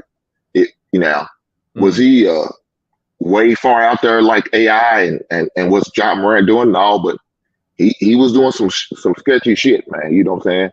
Playing games high, the motherfucker. He admitting it now and putting himself out there now. Say he was high on coke, weed and shit like that, playing the games, going to Vegas, partying, get strippers. I mean, he was doing some shit too. You know what I'm saying? But it wasn't to the point of, I guess, what we say what AI was doing and what Ja was doing. The difference is what Dennis Rodman was more living like a rock star type of lifestyle. Yeah.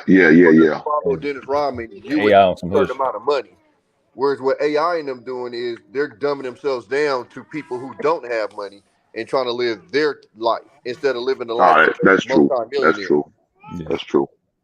Yeah, that's what I see. I don't see nobody. I see him having kind of AI's cachet. You know what I'm saying?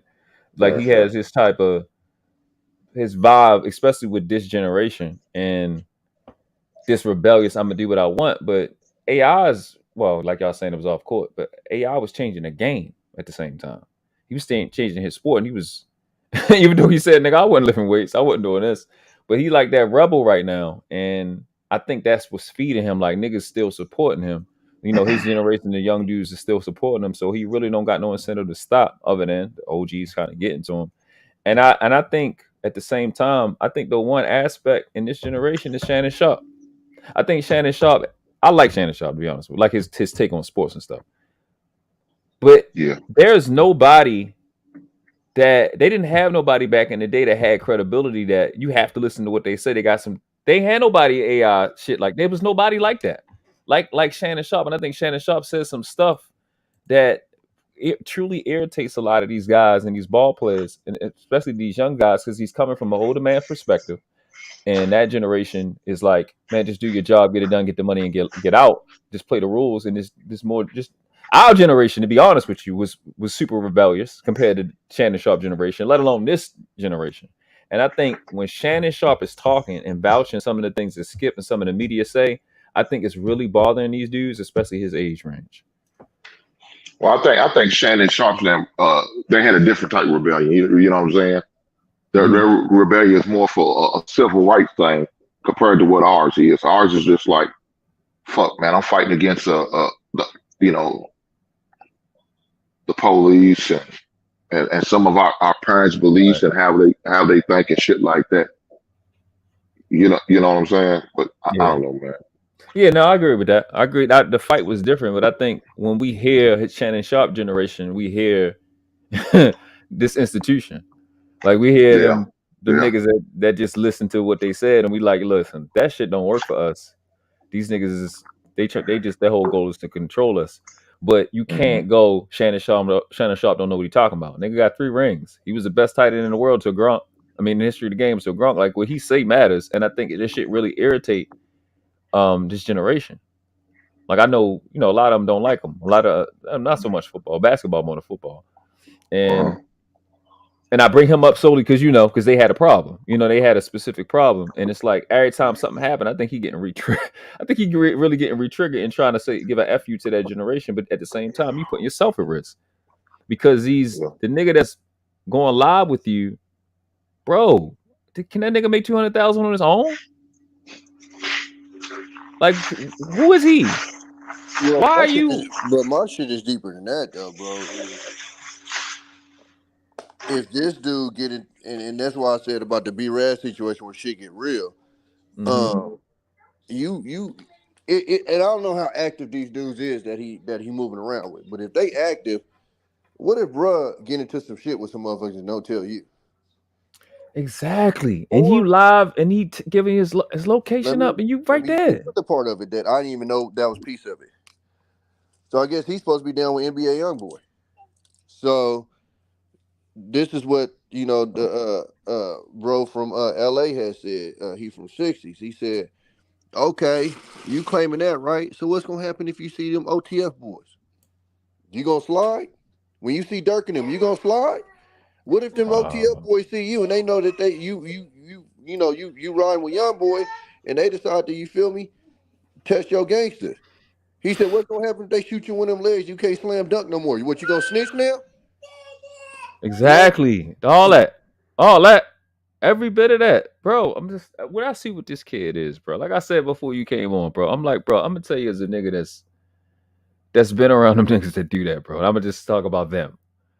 To us, when I look at it, let me put them up. I'm keep shit a beam, bro. I'm gonna say this the same way I said it before when y'all wasn't up here. When I see this face, you look like lunch to me. You look soft. And not that you won't shoot or you won't fight or you won't buck back. I can look at your face, your skincare. You've been well taken care of your whole life. You've been taken care of. You're not from where we from, bro. It ain't a scar on this nigga face.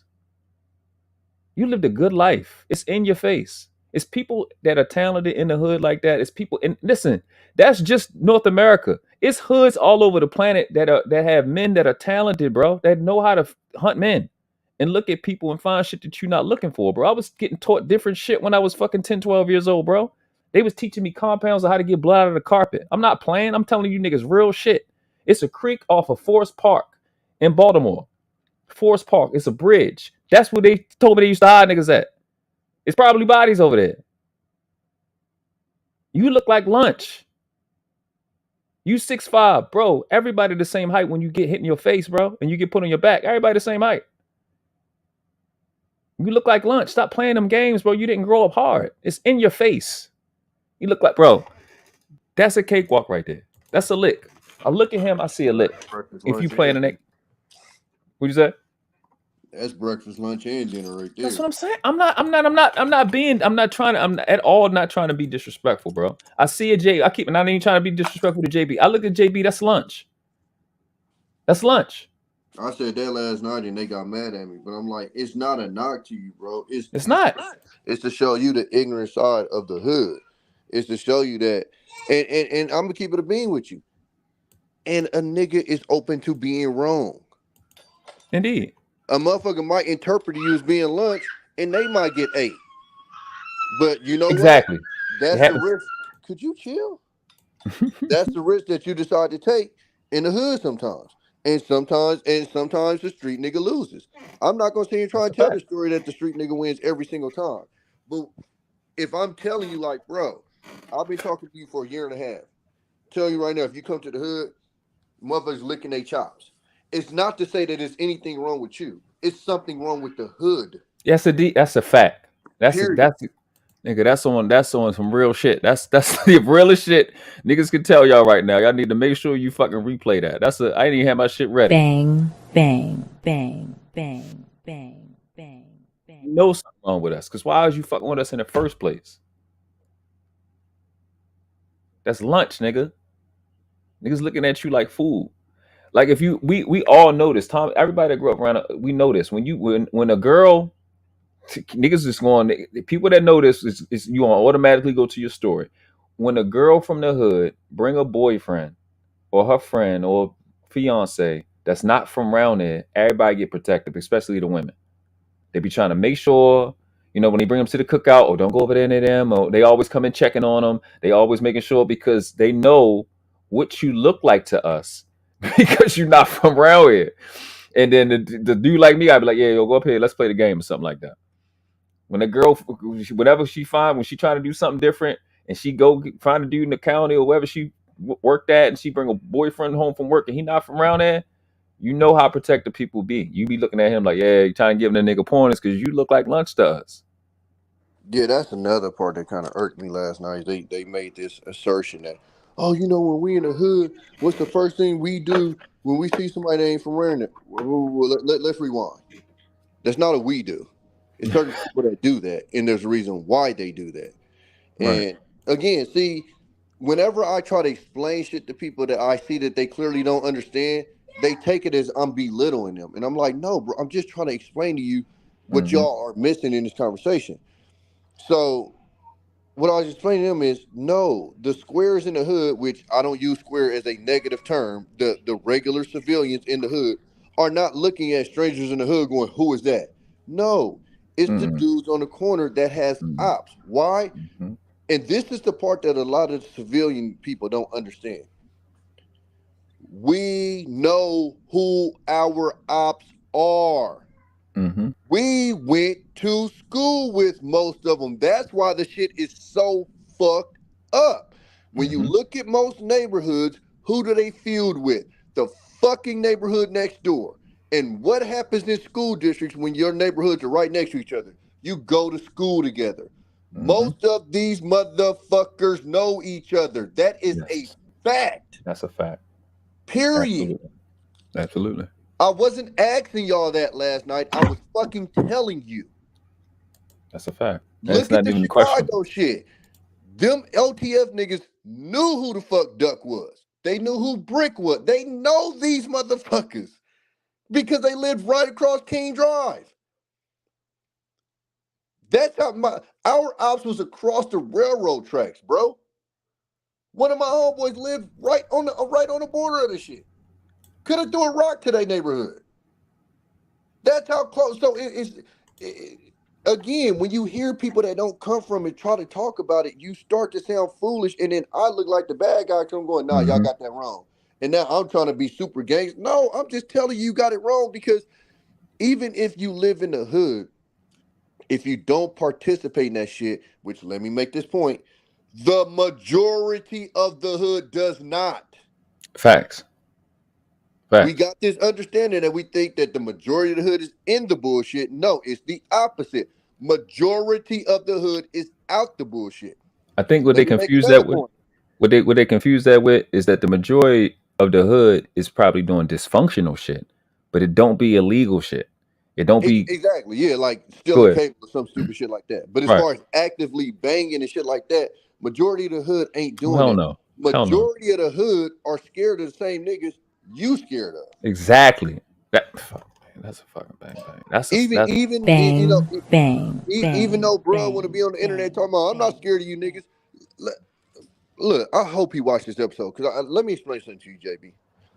You actually should be scared of street niggas. Yeah, you should be. The fact that you say that you aren't tells me that you probably are. And let me explain to you why you should be. Because most of them don't have a fucking thing to live for. And if you have something to live for, why the fuck would you be scared of somebody that doesn't? That means they don't value themselves. They let alone don't value you. So at the drop of a fucking dime, you could not be here anymore because of these type of people. Why would you not be scared of that? You have killers that go to prison with these people and tell you they were scared. How the fuck are you not scared? When you look at those prison shows, and it's a one guy bullying all those guys, I think people forget that those are criminals. Those are criminals too. And that one guy is just on a different level. And they be terrified of this one guy. Be one guy in there running niggas, because he's just way more crazier than everybody else. But them niggas are the beasts and the evil and the boogeyman from the neighborhoods they come from. Just like sports. All of these 5-star, 4-star recruits from high school, you get there, these 3 stars from this other school, they way better than you. It's just you play with less competition and you look better than him, but all of a sudden it's 3 stars starting over you. The nigga just ain't get, because he have all the 5 stars in his state. That's how it be. You should be terrified. This is the thing about it. That's what I was saying earlier. We're scared, nigga. When I see a nigga with his hands in his pocket, bro, that shit bothers me every time, regardless of where I am, regardless of what the situation is, bro. Because I've seen too much shit. Like I said, I was 8. Let me explain to you why I can tell you this, Cap. If Mike Tyson can explain to you that every fight he went into, he was scared, how the fuck are you gonna tell me your law-abiding ass ain't scared of him? Like it literally make like so you projecting this you ain't scared of shit mentality further shows me that you actually are, and it's not a bad thing. It's a healthy thing, because you should be scared of niggas who ain't got shit to live for. You're You not scared, but the task force, I got to go get them put on vests, Exactly. and they get Hello. 6 or 7 of them and playing. You right? Okay, go ahead. Like it's just hilarious, bro. When you hear some of these cats talking, they just I don't know if they trying to convince themselves or what. And again, like I said, this ain't no shit on blood thing, but it's like, bro, some of the shit you saying, it literally makes no sense. And you know, I didn't feel it. I was at work last night, and I didn't really just feel like just breaking that shit down, bro. But I could have chopped you up last night, big bro. I mean, little bro. Like straight the fuck up. I could have chopped you up last night, made you look real bad on that stream, bro. You know what I'm saying? Like, and I get, like I said, like, and he eventually ended up talking about how he got sad. So I get it. Like, he's a victim, and I'm not saying that in like a ha type of way. No. Yeah. He's a victim to the shit. So I get Yeah. where the passion come from, and then like he said, he done lost some homeboys and all. So I get it. You know what I think too. And this was with Ja. I'm glad you brought that shit up because I think that's what happened. I think something happened to him because it's too much. Like somebody said something that shook his shit, bro. That really like shook his core. Bro. I think I think he's a B-rad. You think? Bro. I think he's B-rad. Because what I'm saying is Because the way he's acting isn't in like a defensive manner. He's acting as if he's like a stepper. Like, why are you like? If you was moving that way, you'd be like Paul Pierce. Paul Pierce moved around with a gun because he got stabbed, but he didn't. That. But he wasn't, making it known to everybody he had a gun. It's the reason why this dude keeps on popping up. And like, you don't have to dance with a gun in your hand. I don't give a fuck what music you listening to. You don't have to have. I listen to Mozzie. He talking about a whole lot of killing. I ain't got to have my gun in my hand to jam out to it. You feel me? Like, yeah, that's what Keyshawn's saying. Like, listen, I don't need props. Exactly. That's what Shannon Sharp was saying. Like, well, you only know how to listen. You can only listen to NBA Young Boy with a gun. It's like, it's just that's the only evidence. I can only go by my living experience. And when I see a dude acting like this, it's two things to why dudes act like he acting. One, the thing I was saying, like he ran into somebody because real hitters, bro, real street niggas, they got different type of threats. That shit wild, bro.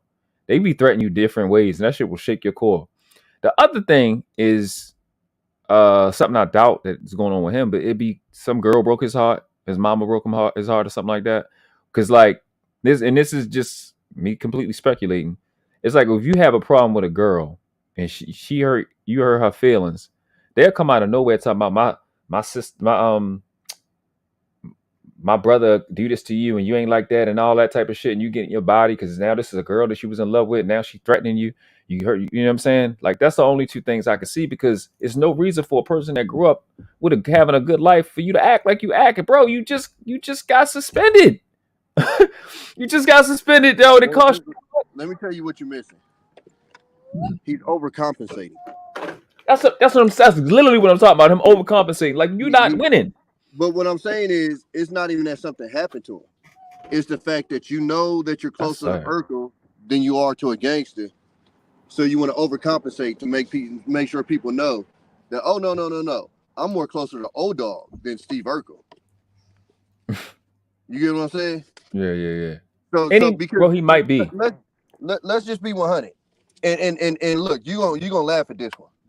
Most people that fake the B stuff always overdo it. Perfect example.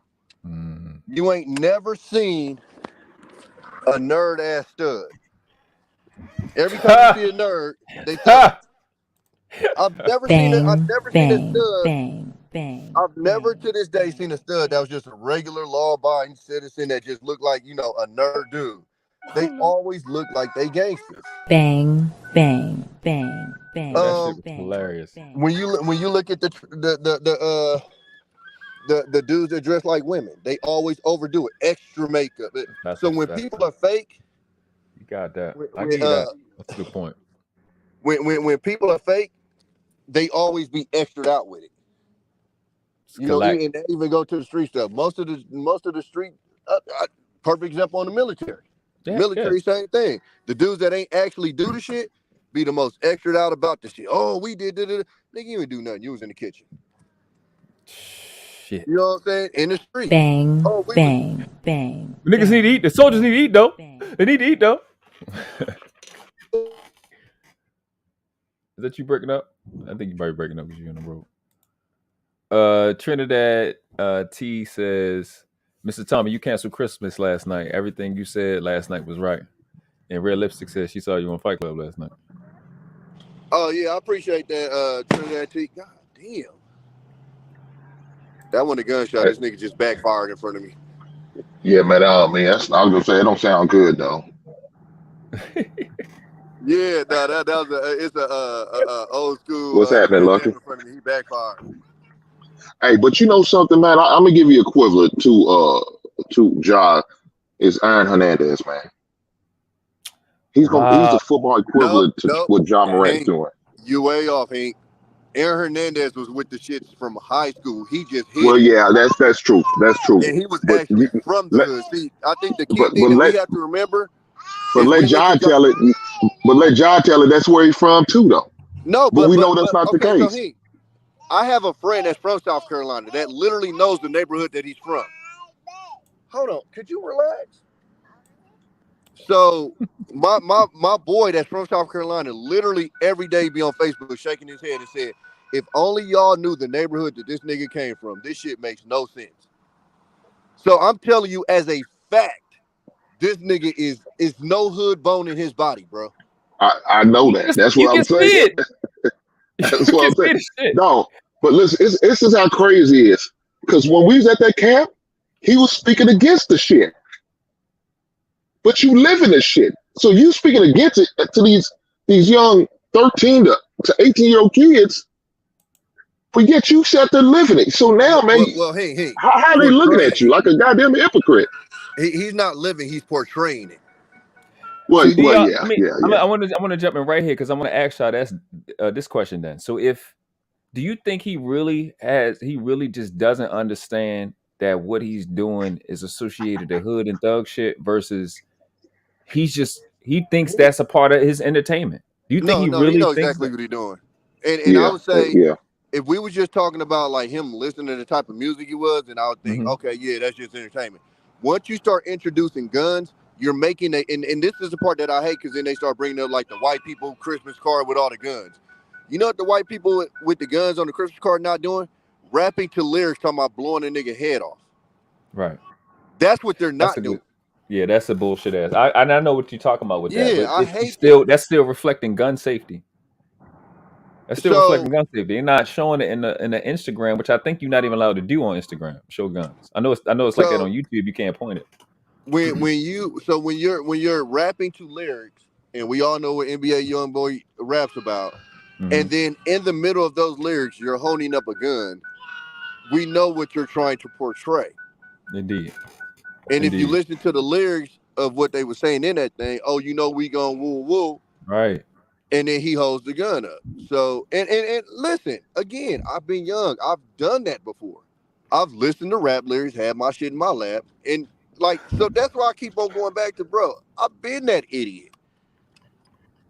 I just went in front of a camera. I wanted you I wanted your boy up here. I ain't gonna say his name because he be doing that shit. You know what I'm talking about. Yeah. Of course. What is he when he talking? Poppy not in the league though. Poppy independent. He can get away with that. Yeah, but and he come from the shit. You know what I'm saying? Indeed. So he putting out a different message, whether you agree with it or not, but it's a different message. You feel me? Like Ja Morant's not in a position to even put out that message because one, you don't come from it, and number two, we know you ain't gonna do shit with that little shit anyway, bro. Like my homeboy just said, this nigga got a collection. That was a Glock, right? I'm not sure because it was so blurry I couldn't really tell. But my partner was like, this nigga got the biggest collection of pea shooters I ever seen. This nigga got a stockhold of 22s. Because I know that little shit he held up in the club, nigga, I'd have giggled at. Trinidad got a message for you. You see it? What you read it on you, bro? She says, at least you were real. People be fake. These men drooling off fake personalities and boobs. But what virgin? Thank you, Mr. Tommy, for being real. Damn, that's a good way to spell it. Last night they were begging a woman not to kick them off. What? Yeah, what happened? I didn't get that deep because once I hopped off, I didn't. Oh, you didn't watch the rest? I didn't. Yeah, I didn't watch the rest, but so I'm not sure what you're talking about. But yeah, yeah, that shit just it. I knew it was goofy, so like I said, that's why that shit don't really get to me. Uh, but I'm mature enough. Get on the sidewalk. I'm mature enough to understand the fact that that a lot of these is like little kids and house dudes. Again, not a knock to y'all. Shout out to y'all for doing that. Yeah. But so I understood where I was at with it. But if you see me on most of these panels, Trinidad, and I kind of have not been lately. That was another thing JB lied about. I've seen him on panels recently. World class. Where the fuck I've been recently? Not on YouTube. So how the fuck could you have seen me on panels? Like it was just so many lies that he was throwing up. MIA. Hey, get your ass out the street. Come on. Tommy, get to them kids, man. You sound like JP now. Tommy. You know, little girls run the world. You know they run the world. Hey, I'm on my way to do some man shit. I'm doing a brake job on my car. What?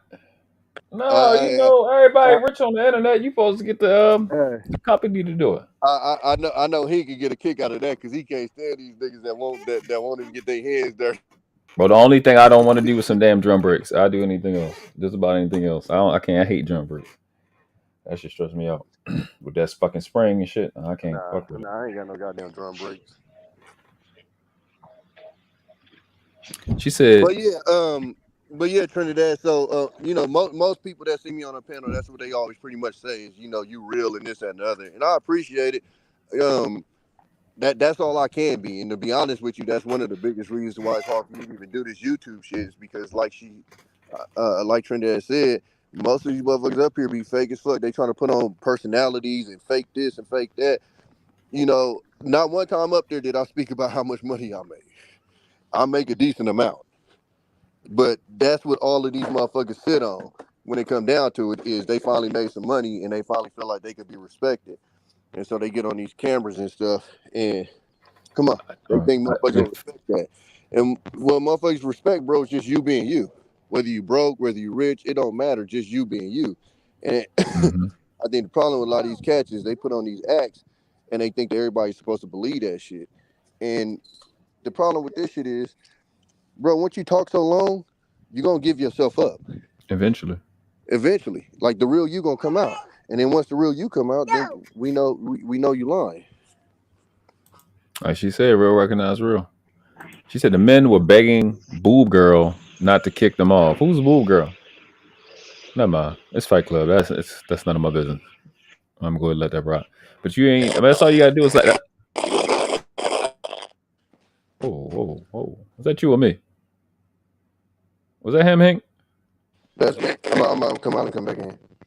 Okay, yeah. Yes, you breaking up. Yeah, eventually that's what the interrogator do. Just let the motherfuckers talk. Get comfortable. And talk. Tell on your goddamn self. Long as just let motherfuckers rock and they will expose themselves. So I just it's no remedy for these niggas. Like it's no remedy for these dudes that have a problem with a world that you don't live. Like that's like me being upset with the heavy metal skinhead world. Like they supposed to be objective, like opposite of me. I don't care about what them niggas doing over there. I don't care what the Ku Klux Klan doing. I don't think about nothing they doing. They don't mean nothing to me. Freemasons that's trying to destroy the world or whatever. I don't care what y'all doing. I'm not thinking about y'all world. I'm not triggered about y'all world. Whatever you do it over there, you do it over there. I don't go and rock your shit, pop your shit, be over there, bang your bag, shorty. Niggas will meet you when we meet you. You heard me? And that's it. I'm not worried. I got too much shit over here on this side. I got a fucking 6-year-old. I got other little people that I'm responsible for. I don't care what y'all doing over that on that side to where I'm gonna be triggered if it come up. Like the tech nerdy world, that shit don't offend me. That shit, like I always said with them, bro. I thought we was on the same team. Like y'all that's in the suburbs, y'all that's live good life. I thought we was on the same squad because we was brown skin. I didn't know y'all had this much visceral. But y'all don't understand. We have the same shit amongst us in the hood. And we looking at y'all like, yo, y'all got it. I'm looking at Ja Morant, bro. That kid is so fucking. I don't gotta tell y'all though, but that kid is so fucking talented, bro. Even now, I just want that kid to win. I want him to, because if he win a championship, because of the way he is, that's a whole sector of our people that a person like me can't relate to. I'm from from Liberty Heights and Gwinnett, bro, Northwest Baltimore. I'm from one of the worst neighborhoods on earth. It's the suburban kids, and like Big Mike say, most of our people not from the inner city. Most of our people is in these rural areas, in these middle class areas, or Florida middle class areas. It's a whole group of people I can't really relate with like that he can inspire. So it'd be dope if the way he going about shit, the way Ja going about shit, can unite us. Like, that's what I'm hoping. And maybe that's his way. You know what I'm saying? Like you were saying, Tommy, kind of give him some grace. Maybe the way he's operating is trying to kind of bring and bridge together. Let's give him that leeway, even though I just think what he's doing is dumb. If he can get his act together and be a bridge, that's why I said, ask the question, is he this generation's AI? Can he be the type of person that can bridge the suburban kids and the hood kids together? That's the opportunity I see him having from going forward. And that would be dope as fuck if he can do that. I don't think you can. I don't think you ever will be. And the only reason why that is because it's always gonna be that animosity between hood kids and suburban kids, because hood kids had to go without, and suburban kids generally didn't. Mm-hmm. So even in my situation, I had issues because I had two parents. My parents was never broke. Let's get that understood. I'm from the hood, but my parents was never broke. Period. We had a couple of struggles here and there, but nigga, we was never broke. Nigga, I don't relate to free lunch lines. I had free lunch, but it wasn't because I needed it. It was, that's where I was at. But we didn't need free lunch lines. Niggas wasn't like, we had a couple of Christmases that was rough. You feel me? So, like I said, I'm not gonna paint it as if like I had to, but let's get this understood. Nigga, I was in nobody projects. None of that shit. You feel me? I was from the hood, and that's a side that I think like my side is the most confusing side, I think, out of all of them, is because motherfuckers in my situation generally want to come off as I tell people all the time, like what you were saying, as tough as people think I come off, I'm like the good guy. Yeah. Amongst the niggas that I grew up with. Yeah. The niggas I grew up with are really the boogeyman. Mm-hmm. Like, I tell people all the time, like, the niggas I grew up with, they literally have documentaries about. The nigga on Swamp Stories, I don't know if y'all know what Swamp Stories is. This little white kid that's annoying as fuck that don't know what the fuck he's talking about, but be talking about hood shit, hood politics. But he did something on the niggas that I hung with. Like, so when I say this shit, I'm not talking like it's a lot of these niggas be like, oh, I hung around niggas that did this or did this. No, what I'm telling you is the niggas I hung around, it's documented. Yeah, like me, I was probably the most protected child in my neighborhood. I was probably the hood equivalent to shelter. Yeah, but I was around. Me too. Yep. Yeah, I'm probably the closest because my older brother. He had made a name for himself, and he got his name from my dad. And and then when he got killed, niggas just wasn't having it with me. They just wasn't having it. Like, it's not happening. You're not going up here. You're not doing this. When I would be out in the street and they'd be like, you puppy son, you little puppy, little brother. Yeah, get out of here. Yeah, let's stop out of this spot having that. Get up out of here. All right. And I was never that type of. I wouldn't buck because all of them was like my big brother. So whatever, if I told one of them, if I was disrespectful, I was getting fucked up. So I live like that. Nigga was gonna beat me up. So I wasn't even going to. And you can't fight back. You're not allowed to fight back. So. I'm backing that because like the dudes I was around, bro, it's real out here. Because once they told me, this is the thing they told me that scared my life. They was like, once you cross this line, you cannot come back. Once you go over here, it ain't no come back from this. It ain't no coming back once you bang that gun and niggas see you. Because when you shoot that gun daytime or night and somebody see you, your life is over because you can't kill everybody that's in you. It's a wrap. The first rule is don't get caught. I made sure I followed the first rule.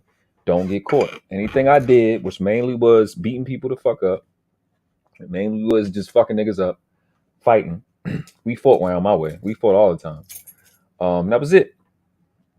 Like my son said, y'all go get niggas. I'm the one they go get, and I beat a nigga up. Like who, yo? Ah. Who got a problem? They come like who got the problem? Yo, right here, the tall one. Ah, nothing. It's just bang you. What the fuck? Like what we talking about? Get busy. Cause what you gonna do? Fuck with me in this neighborhood? Nigga, you gonna get killed. Get out of here. Ain't about that. But the OGs, like, and when I was born, man, I was like the first boy born in like 4 or 5 years. So I was around all the big boys. I was around and they was like, and my brother was way older than me. So I was super protected. So what Tommy is telling you is the real deal. Like a lot of us that are here, we had like even podcasts talk about the gang he was in. A lot of people protected us. And what Tommy was talking about earlier, like you have survivor's guilt, bro. Like you survive. Like had I not had the protection that somebody else had, I don't even look at myself as no different from nobody that died since I've been alive and around the country. Cause I'm just like these motherfuckers, bro. I'm just like every one of these niggas that got killed, bro. I'm just no different. And you be having survivor's guilt.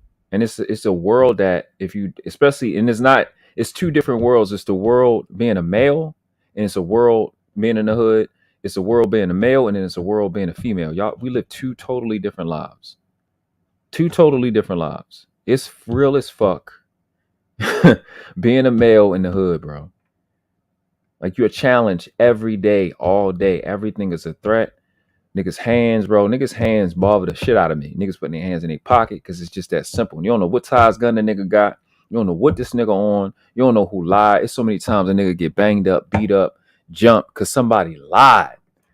Like, oh, damn. That shit happened a lot. I just heard people got hurt. Watch niggas get hurt from lies because niggas don't be knowing what's going on and these females be lying and these niggas that's on stupid shit be lying. Like, there's so much stuff going on in the hood that this country's portrayal of it is so, what is y'all favorite word? Disingenuous. I hate that word now.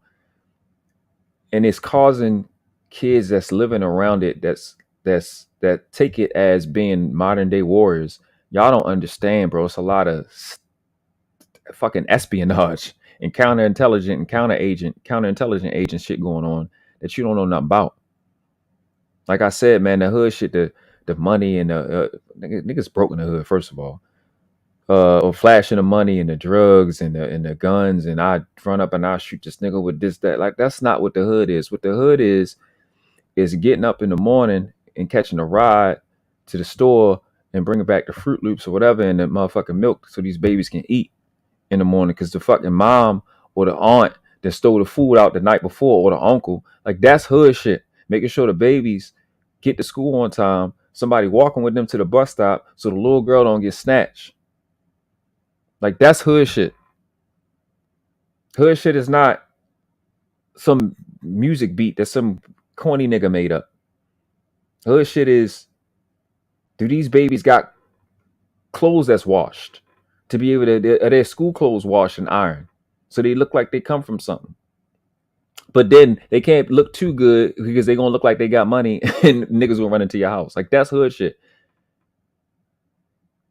And to watch these kids that don't come from this neighborhood portray that shit, it is stressful to me because it's not what it's about, man. It's real out this motherfucker. People are really hurting in the hood.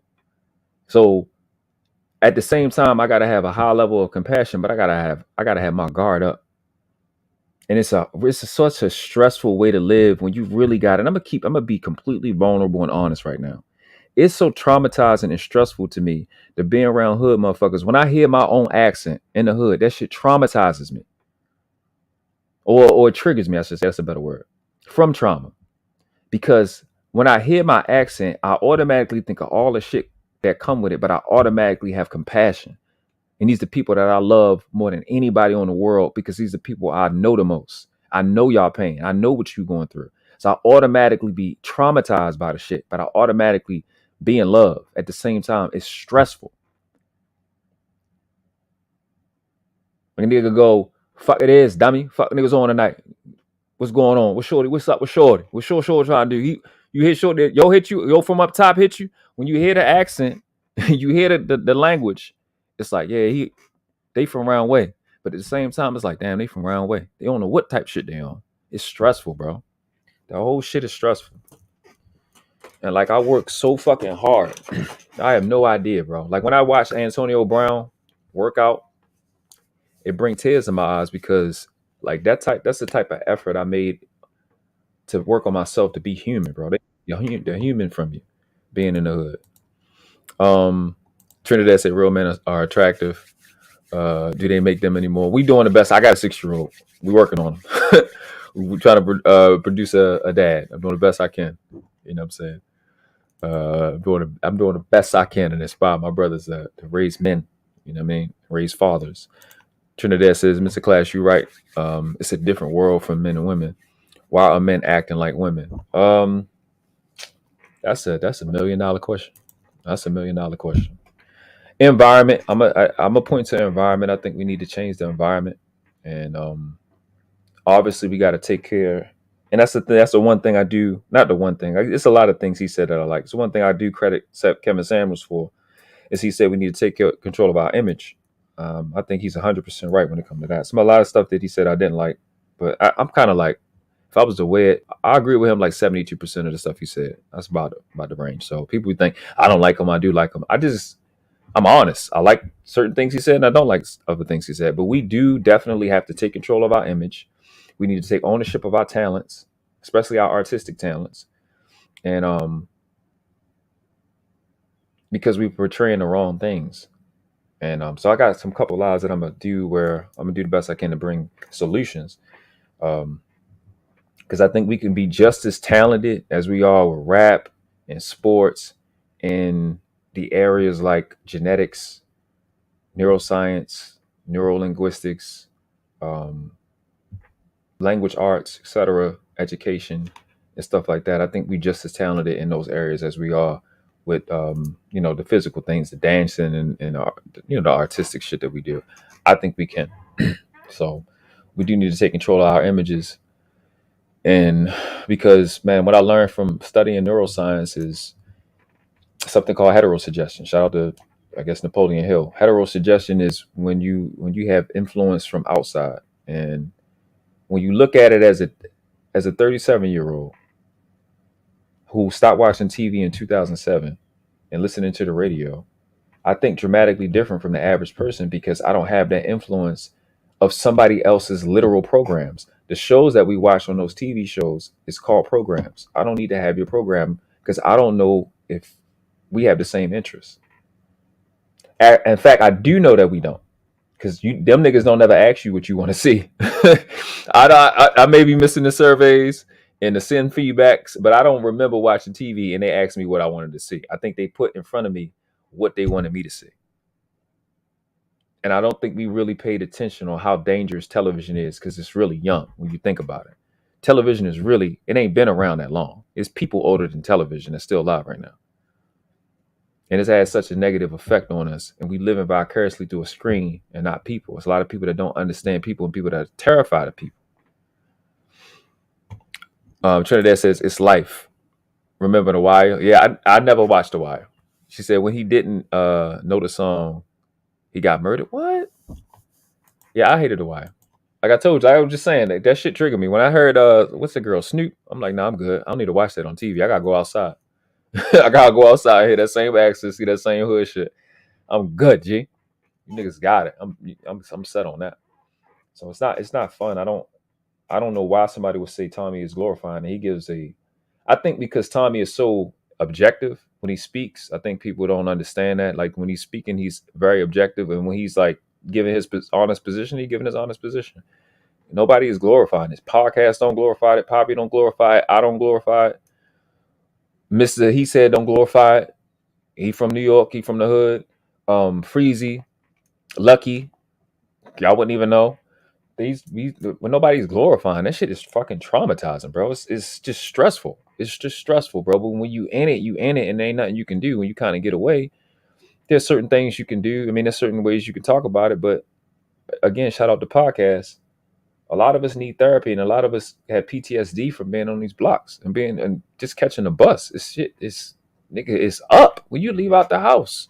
Mistaken identity happens with the police, but it happens in the hood so often, man. Niggas get banged up, robbed, shot at. Then niggas like, all right, fuck it, I did it. That was the wrong person. But they just keep the beef going just because they don't want to look wrong. It's heavy, bro. And I worked on myself tremendously. I read a lot of books. I did a lot of changing. I would just go to where white people was at and just chill, just to be in a different space. Not that was the right place, but that's where I knew what niggas wasn't. So I can get myself to catch a break. And then when I come back and I talk to a motherfucker, I'm like, y'all, this, that, and the third. I'm like, damn, man, you smart. You know this, right. Look, but I need you to get this, get that. And you're like, okay, cool. Then you make friends. And people see that, yeah, you on some different shit. Because that's what I was asked when I was young.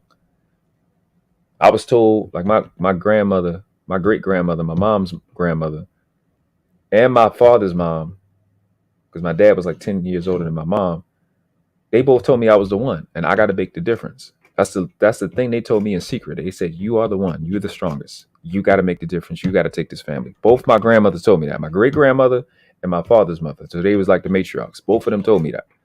So that's what I've been living with my whole life. So I made a decision after being asked by my grandmothers to do something different. Somebody got to do something different at some point. And I'm the strongest. And everybody don't have that. Most people don't have that. Most people in the hood don't have that type of system or that type of hierarchy. And them women love me up. So I don't care what you hear me say criticizing females. I don't hate women. I hate females pretending to be women and disrespecting the what God, Allah, the Most High, Krishna, Elohim, Yahweh created to be as women. I don't need you desecrating sacred shit with your satanic shit. I don't like that part. I don't like females pretending to be mothers when you know you're a fucking devil bitch. Keep shit a bean. So everybody don't have that. So it's a level of empathy I have with people in the hood. And so it's a level of aggression I have with people that's not from the hood, trying to portray the wrong shit, portray all the work we got to do to keep the house going, to keep this little boy alive, to keep this family together. Portray that part. Don't keep trying to portray us as fucking vagabonds. It's insulting. And a guy like Ja, I know you don't intend to be. I can look at him and he don't want to be insulting. You understand? I know he doesn't want to, but it's insulting to a lot of us. To a person like me, I take it personal, to be honest with you. Because there's a lot of shit that go on in the hood. It's a lot of love that go on in the hood that niggas don't want to talk about. Now, there's movies about it. We can name the movies or whatever. We've seen the movies in the past that kind of depict what I'm talking about because they just movies. It's a lot of work. It's a lot of good shit going on in the hood. It's just people ain't rich, so nobody give a fuck. And I don't like the way we getting portrayed at all, to be honest with you. I don't like it. And you know what? I can't keep blaming the media when we keep doing it. So we have to be better at being human. I realized I wasn't human, bro. They showed me how to kill people and get away with it. That's what I was taught before I was taught that as I was learning how to fight and ride a bike. The women in my family think they got shit covered. The second they not in the room, bro, I'm initiated. You know what I'm saying? And then people go, and I got, again, shout out to podcast. I got this from him. It's when y'all don't understand how valuable Little Podcast is. I seen your Little Podcast. Go check his channel out. What he's doing is so spiritually sound, it doesn't make any sense. That's why I rock with bro.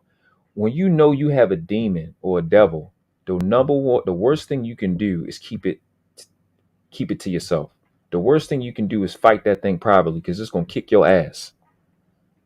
That's what I learned to do. That's why I be saying, like, I think I'll shoot you in your face on some real shit. I'm telling on myself. So I'm forced to not do it.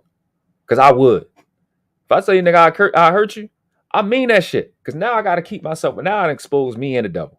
That's my way of fucking getting out of it. Is it extreme? Yeah, but I come from an extreme place. I got to see what I would look like dead in the casket. That shit changed your life when you see your hero in a casket and y'all got the same face. It's different. Now, like I said earlier, I haven't had the worst shit that I ever heard of. I ain't in the top 50%, to be honest with you.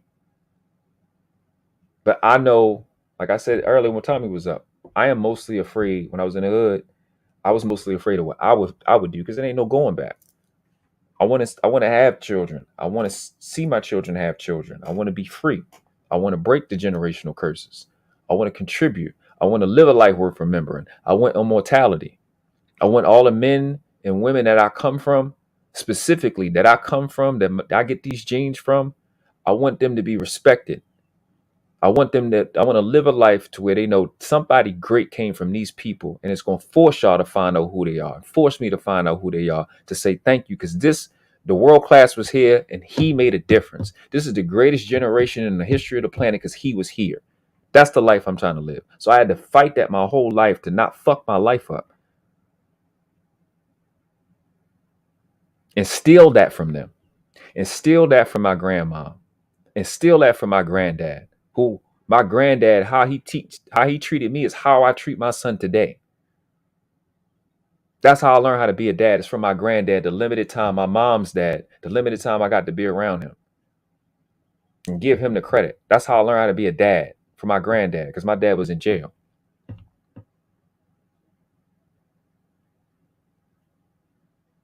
It's not easy. It's hard. It's difficult. It's not fun. It's not cute. It's real pain and there's real work going on. Like these people you see, like, bro, right here, I'm gonna read your comment for you. Said, why are men acting like women? You said, was the question. Answer, Stockholm Syndrome. That's a good answer. This is a man that worked on himself. You can hear it in his voice. Real recognize real. This is somebody that been through it and seen something. He worked on himself hard. And you can see the reflection in him and his wife. Real recognize real. Watch the work. You can see it in his speech. You can see it in his speech. I'm in Baltimore. He's from New York. He's pushing 50. I'm about to be 40. I can see it. You know what I'm saying? It's a lot of hard work that's going on in the hood, and I don't want young dudes like him to miss the spill, to miss the deal. It's a lot of love going on in the hood. When y'all see me, Tommy B, and some of these brothers up here, it's a lot of love amongst us. We ain't loving on each other like that, but at the end of the day, it's respect. Because we understand, nigga, what you had to do to get here, you had to go through. We all parents. It's hard, bro. I don't want a young dude like him to miss it. You know what I mean? I don't want to. I want to see this dude win, bro. He got an opportunity to do stuff that we can't do. You know what I'm saying? Let me just look at some of these comments. Trinidad says, I agree, Mr. Class. The Jezebel spirit and the men drooling over her, demonic spirit. Listen. It's the hood. It is so many attractive freaking the craziest bodies you'll see in your life of being the projects. And when you ain't got a lot of money, you don't got a lot of options. It's a lot of ass in the hood, and it's hard not to just get addicted to that shit. There's only 2 addictions I've ever had in my life was women and food, and I've done a good job of getting rid of those addictions. You know what I'm saying? Being a disciplined person. Mr. He says psychopaths and sociopaths was my whole community. Facts, bro. Best style. Shout out to Best style. He said made me tough, but also made me something else too. Yeah. Like I said, man, I had to admit that I wasn't human, bro. I knew I was not. The way I thought, the way I moved, wasn't human at all. Shout out to Poppy. Poppy, if you want to hit the link, bro, definitely hit it. Because he ain't do nothing that we do. I want to see what you thought about it, though. I know you be out here getting it. Trinidad said, Fight Club last night should have been only men. They were drooling over Jezebel. I don't know who you talking about. I don't know. We talking about Brittany? I hope we weren't talking about Brittany. That's the homie. Brittany, the homie. No women should be in a male conversation, especially when they're talking about sports. I was raised different, but I don't know. Brittany or what's my girl, Fantasy Island girl? People up there. I fucks with Fig. We good, bro. Everything Gucci. Can't complain, man. I'm jacked up, motivated, excited, ready to win. So I just it kind of, like I said, it offends me when because here in Baltimore we got Baltimore County, and them niggas be trying to act like they be trying to throughout my life. Not now. I wouldn't know now because I'm definitely removed. This young niggas and took over all the blocks on both sides of town. But you know, them dudes that try to act like they live out there in them good neighborhoods and shit. And even where I'm from, a neighborhood in the block I'm from, we got big detached houses. We had like big detached houses, yards, and stuff like that. We lived in a pretty. It looked good, and it still look good. It looked good when I was young. It looked good when it look good now. But you walk up the street to Liberty Heights, nigga, it's zombies, motherfucker. Like it's, you know, one of the worst parts of my neighborhood. I was probably like Park Heights area is the worst Park Heights and Belvedere, Park Heights and Cold Spring, Ricestown and Belvedere. That, but Poppy, what up?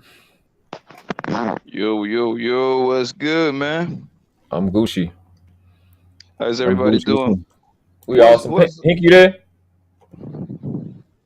Oh, Hanky's over here. Yeah, I'm gonna say Pinky. He been on he been muted for a minute. Trinidad said you said I'm so. here, Do big I brother. need? I'm here. Okay. Can you hear me? Yeah, I hear you, bro. I just been listening. Let you do your thing, big brother. Yeah, man. I'm just I had to get it out because I had to get it out. I've been holding it for a little bit. I said let me get this shit out because I'm tired of saying it, bro. I don't want these dudes to be emulating that. And I think the problem is more of us are not coming out. I think a lot of us have been doing great work. I think a lot of us have been working on ourselves, but a lot of us that come from the hood that has doing the best we can to make a more positive and presentable effect on life or take a different perspective on life. We need to speak up. We need to be more visible. I think a lot of us, Hank, and you can let me know what you think about this. I think a lot of us need to get into vlogs. I've talked to Lucky about it. I think a lot of us need to be getting into vlogs because I think people watch vlogs more than they watch these shows like this and kind of seeing themselves and seeing people like them in a different space. I think on YouTube, vlogs do way better than panels and shows like that. It's like you do a show, they still see you, but it's like doing a vlog and kind of going places and seeing people in different places is better. I think more of us need to do it, not abandon the shows, but I think we need to get more on the blog. So that's an idea I think pushing going forward. I help. Yeah, I could definitely. Go ahead, man. I'm sorry. No. Yeah, go ahead. I'm good. No, what I was gonna say, I could definitely agree with that. You know what I'm saying? But like what you saying, people need to be more visible. You know what I'm saying? I think cats just need to be more willing to show and don't be scared. Don't be worried about what people gonna judge you or say about you because you sharing your experiences, what you went through, and try to help the next man or the next woman, or the young boy or the young girl. You know what I'm saying? Trying to deter them from making them same mistakes and going down that same avenue if they can. You know, I share that with my son on a regular basis, man. Look, you're doing certain things you don't want to be doing, man. We just talked about while I was at it, mute, I was talking to him, dropping him off. Well, we was talking about this job thing, man. Mm-hmm. He's making bad decisions. It's one thing, you know what I'm saying? We know it's guns not legal to have, right? Well, the one he had in Denver it was, but that's a different story. But the second incident, man, it was just totally unnecessary, dog. But he's making bad decisions. The dude's not a thug. He's far from it. We know when they call us thug, the white folks call us thug. That's another word of saying the N-word to it. That's all that is. Indeed. So now it's a more safer and more less threatening, I guess, for them to call us that by saying we thug. No, he's not a thug. He's just a young dude making dumb decisions. Yeah. And it's gonna cost him a lot of money if he don't change, you know, saying his mindset and his ways and his circle of friends. But again, you know, like you said, you need to have more cats out here visible, talking about shit, express it, let it be known. You know what I'm saying? Don't give out too much information to the point it's gonna cost you or your freedom or your livelihood, nothing like that, get you in trouble. But just share the information that you can, that you know is you're able to share, and just let it be known, man. You know, I'm not a guy who wants to make myself visible. I don't show the shit I do volunteering for kids and help the kids out and talk to young boys. I don't do that all the time, man. Because for me, that's just not my thing. I believe what I do is what I do. It's not meant for the world to see. But if that's what I need to do to help the next man, then I'm willing to do it. I'm willing to come out of my comfort zone and expose myself to me showing me, helping young boys, coaching them, teaching them, educating them, learning them. You know, if that's what I need to do, then I'll do that. I have no problem with that. But I'm just, you know, it's just not my thing. To me, if I want to donate to, don't put me out there that I did it, because it's not for everybody to know. I did it out of love and respect for the brother. Right. You know what I'm saying? You don't need to post me up and say, hey man, he ain't gonna make me $20 from you. I don't care about that, man. I just want to give you, man, a quiet as kept, man. You know what I'm saying? But that's just me. Some people like to be up in more front and out and open with it. I get it. But you know what I'm saying? I believe in helping a person, encouraging, uplifting somebody, and ain't always got to look to get credit or get a pat on the back. It's not about that. You ain't do it for that. If you did it for that, to me, you doing it for a wrong reason. Indeed. Quantum. Let me say this real quick. I agree with everything you said. I'm with that. I just said I'm saying it in response to the fact that you see a young 23-year-old be impressed by having a gun up saying, violent rap lyrics. I done rapped them. I done created them. I ain't gonna say that lie to you. But I don't think that's gonna go nowhere. Like they always quote Elijah Muhammad as saying, "We don't condemn a dirty glass. We just put a clean glass up and let them choose." But so I think I like you that. know, I like that. right, I might, right. I might just snatch it myself. So I think we watched content in this space, and I think it's a thought process that can evolve what we have in this space. Like how well Freezy does his videos, I'm like, I need to step up and do that. But I think also we can add some vlogs in there to mix it up. Maybe do some lives off the phone. I only want to do it from when I'm at my desk. You know what I'm saying? But like you said the key word. Let's get out of our comfort zone. Because essentially, Ja's generation has to as well. They got to get out of their comfort zone.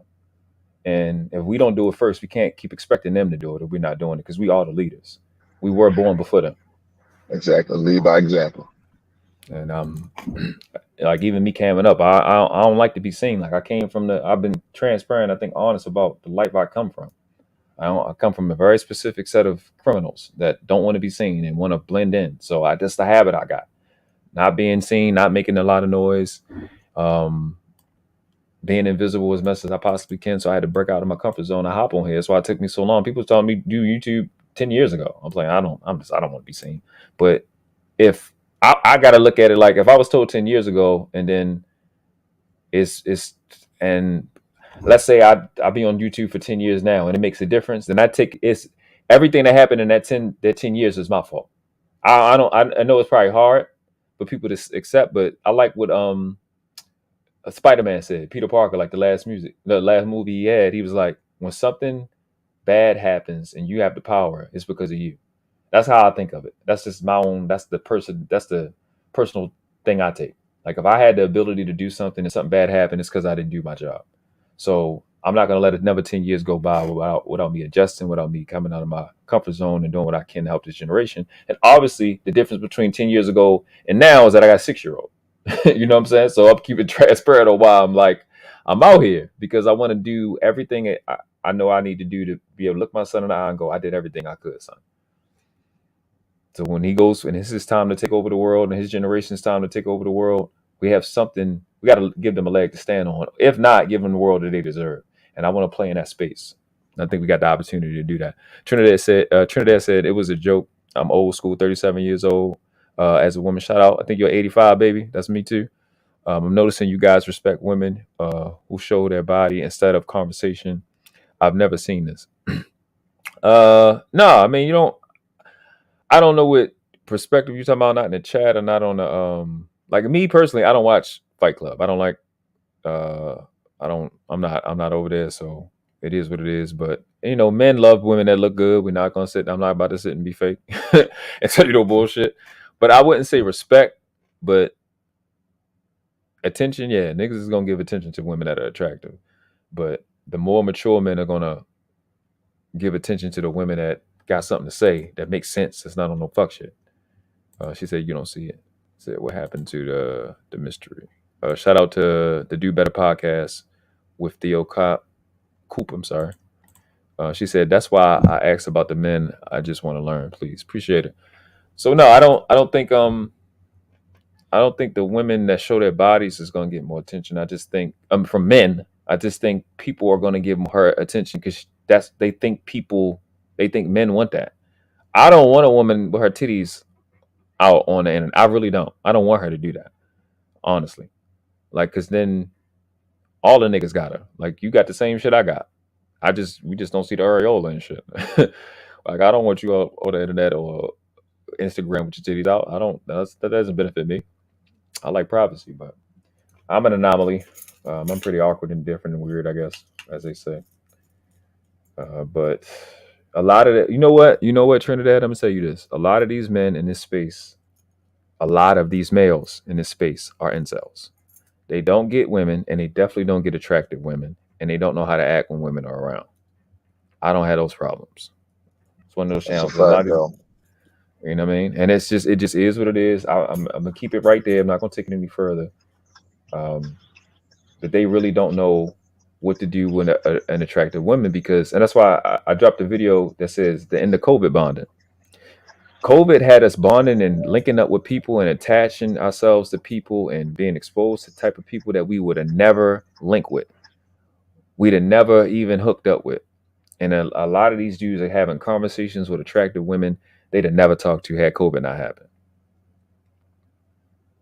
And the wrong message has been said to them to encourage this awkward ass behavior that they have. But I know yours wasn't that deep, but I'm just kind of letting you know if you're new to the space or I don't know how long you've been. I've been kind of around this space for like 2.5 years. Kind of been, I don't know why people be like, it took you 2 years to get to 1,000. Bro, I've been just like y'all. I don't, if you go back and look at all my videos, 2.5, I probably may go live once or twice, 1.5 times a week. I don't go live that much. I don't be doing that much shit. I just drop videos from my shit. I'm basically like everybody else, hop on panels and talk. And I'm just working on my craft, learning how to edit and shit like that. She said, and they be drooling. No, I know what you're talking about. I definitely know what you're talking about. I've been on the panels with these guys. I just stopped because it's like, I trigger them because I'm going to call them out because I know they don't understand women. They don't get it. And it's weird. And it's getting super weird to the point where they call you simping if you know how to talk to a woman. Because they don't. It's weird. I don't even know how to explain. Poppy, you there, bro? Yeah, man. What's good, family? I'm good, bro. What's up with you? Ain't heard you in a minute. You've been getting it. Man, I've been doing my thing, bro. I told you I was in Mexico. Then I came back home for a couple of days. Then I went to Miami for a couple of weeks. This is my first time jumping on panel right here, like in a month now, right now. Yeah. I appreciate you taking your break, hopping up with us non-passport bros like yourself, passport bros. Nigga, I ain't no passport, bro. I just get up and leave, nigga. I've been doing it for a long time, bro. Yeah, man, nigga been working, nigga been fucking getting this money, man. I needed a month for myself, yo. I'm like, yo, nigga doing great. Let me go blow some steam with some bros and my homies to party with my homies and shit. So that's what's up. You need to. Yeah, man. Thank you for letting me know about you about to do this topic with that nigga Ja and shit. Oh, cool. I knew you would have at least an opinion on it because he did the same shit you be doing on your IG. I'll be like this. Yeah, but I'm in the trenches though. It's different. It's a whole lot different, man. That nigga Ja, man. That nigga Ja, he just posting, bro. He's just a poser, my nigga. Like, bro. Yeah, I think, bro. Last summer they just gave you an extension for 200 mils, bro. No, hold on. Let me be exact. He got an extension for 194 million. That's the exact number. I just pulled it up. Hold up. Yes, 194. And right then Nike was giving him like 12 mils per year, I believe. Something like that. So this Negro, he make about 45 $45 million a year. Easy. It's on the screen. His salary is $38 million. Jesus Christ. That shit is yeah, sick, but bro. I'm including what Nike. I don't know. Most likely Nike drop him. You're right. Nike was giving him like 10 or 12, something like that. Yeah, it's sick. He just missed out on 39. This nigga right here, man, you know why? Listen, my nigga.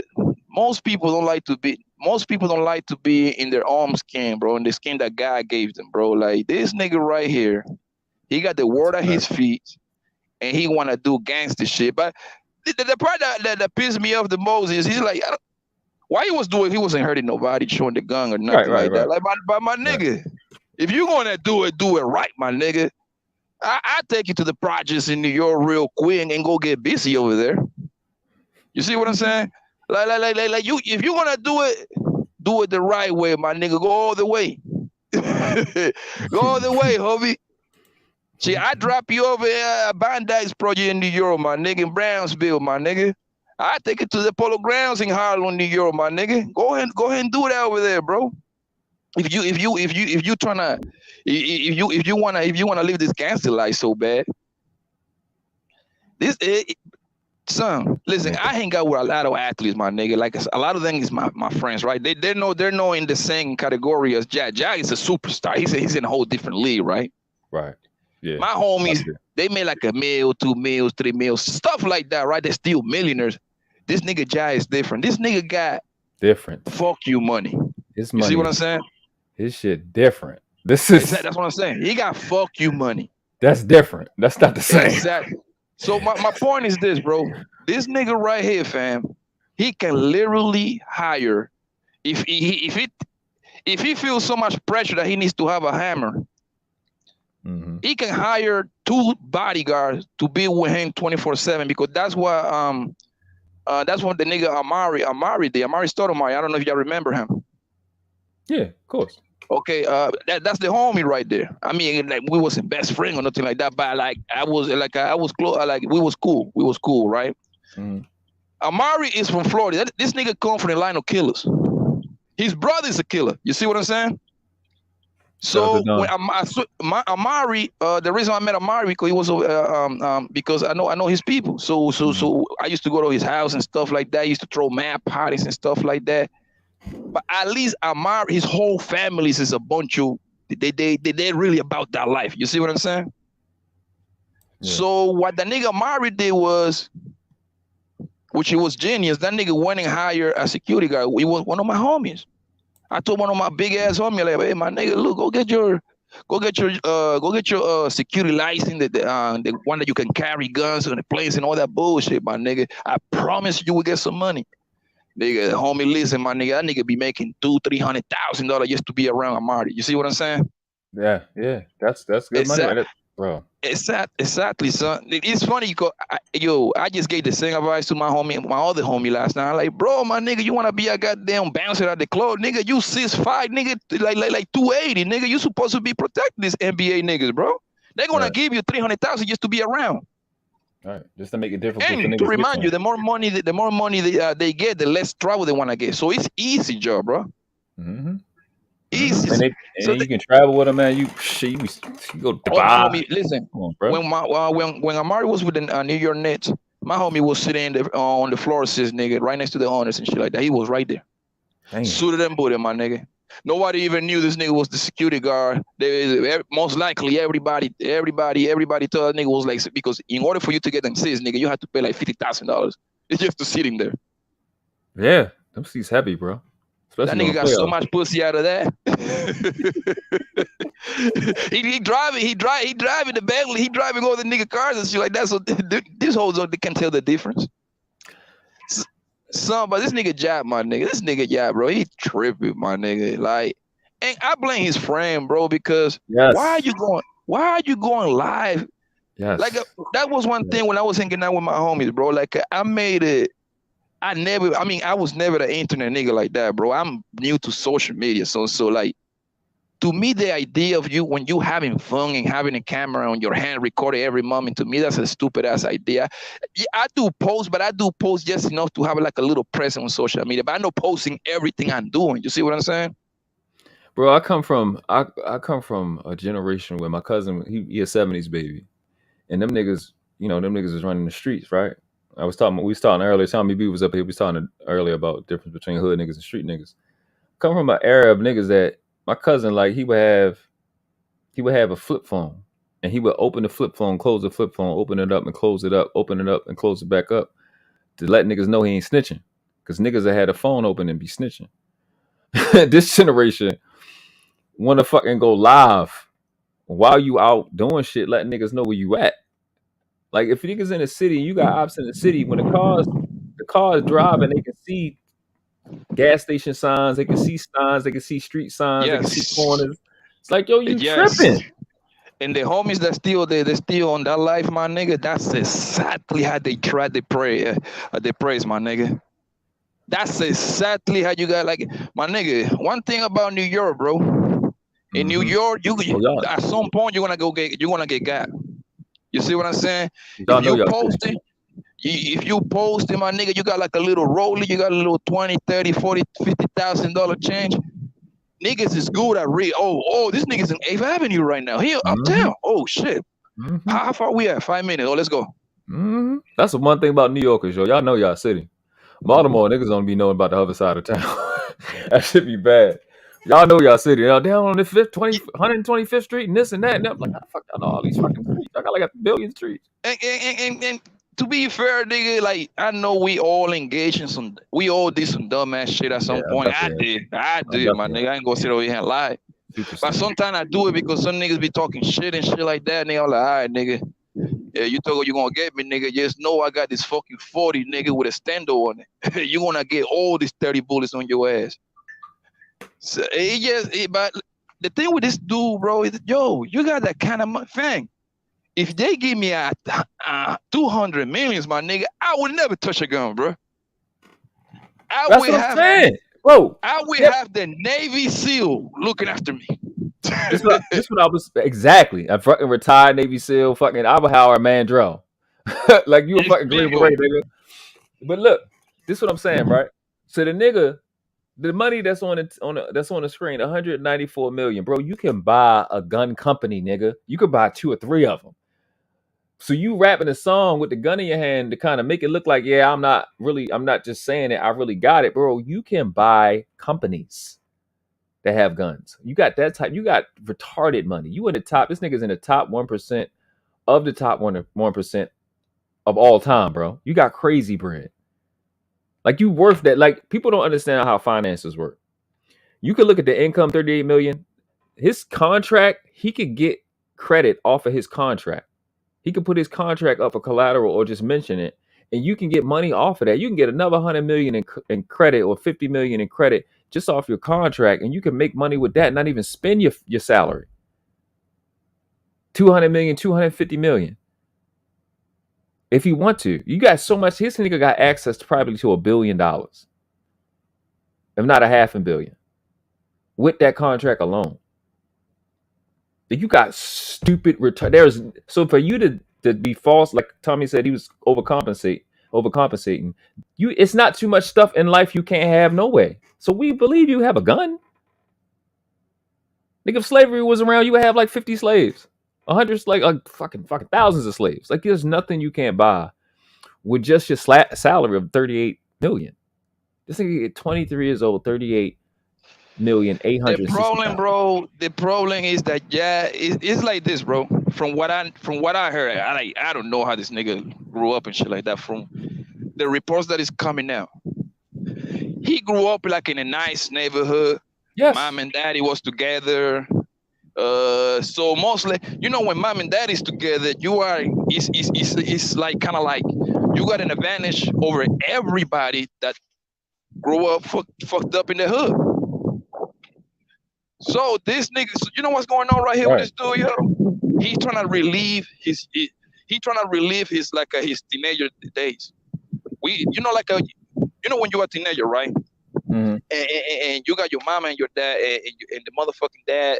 If he's a strong man, he gonna be like, hey, I need you at home, and by 7:30, 8 o'clock, you need to be in the crib. The niggas that are fucked up, we still was outside. You see what I'm saying? We go in the house whenever we want to go in the house. And now what this nigga Jack's trying to do, he's trying to relive now that he got money, now he want to recreate himself as a gangster. Yep, like these niggas in like niggas in this space. That's a fact, bro. You know what? I didn't even think about that. This nigga trying to compensate. That's a sad. Listen, I wouldn't be surprised that nigga Jab got a couple of bricks on the block right now just to say that he put in work in the hood. Mm-hmm.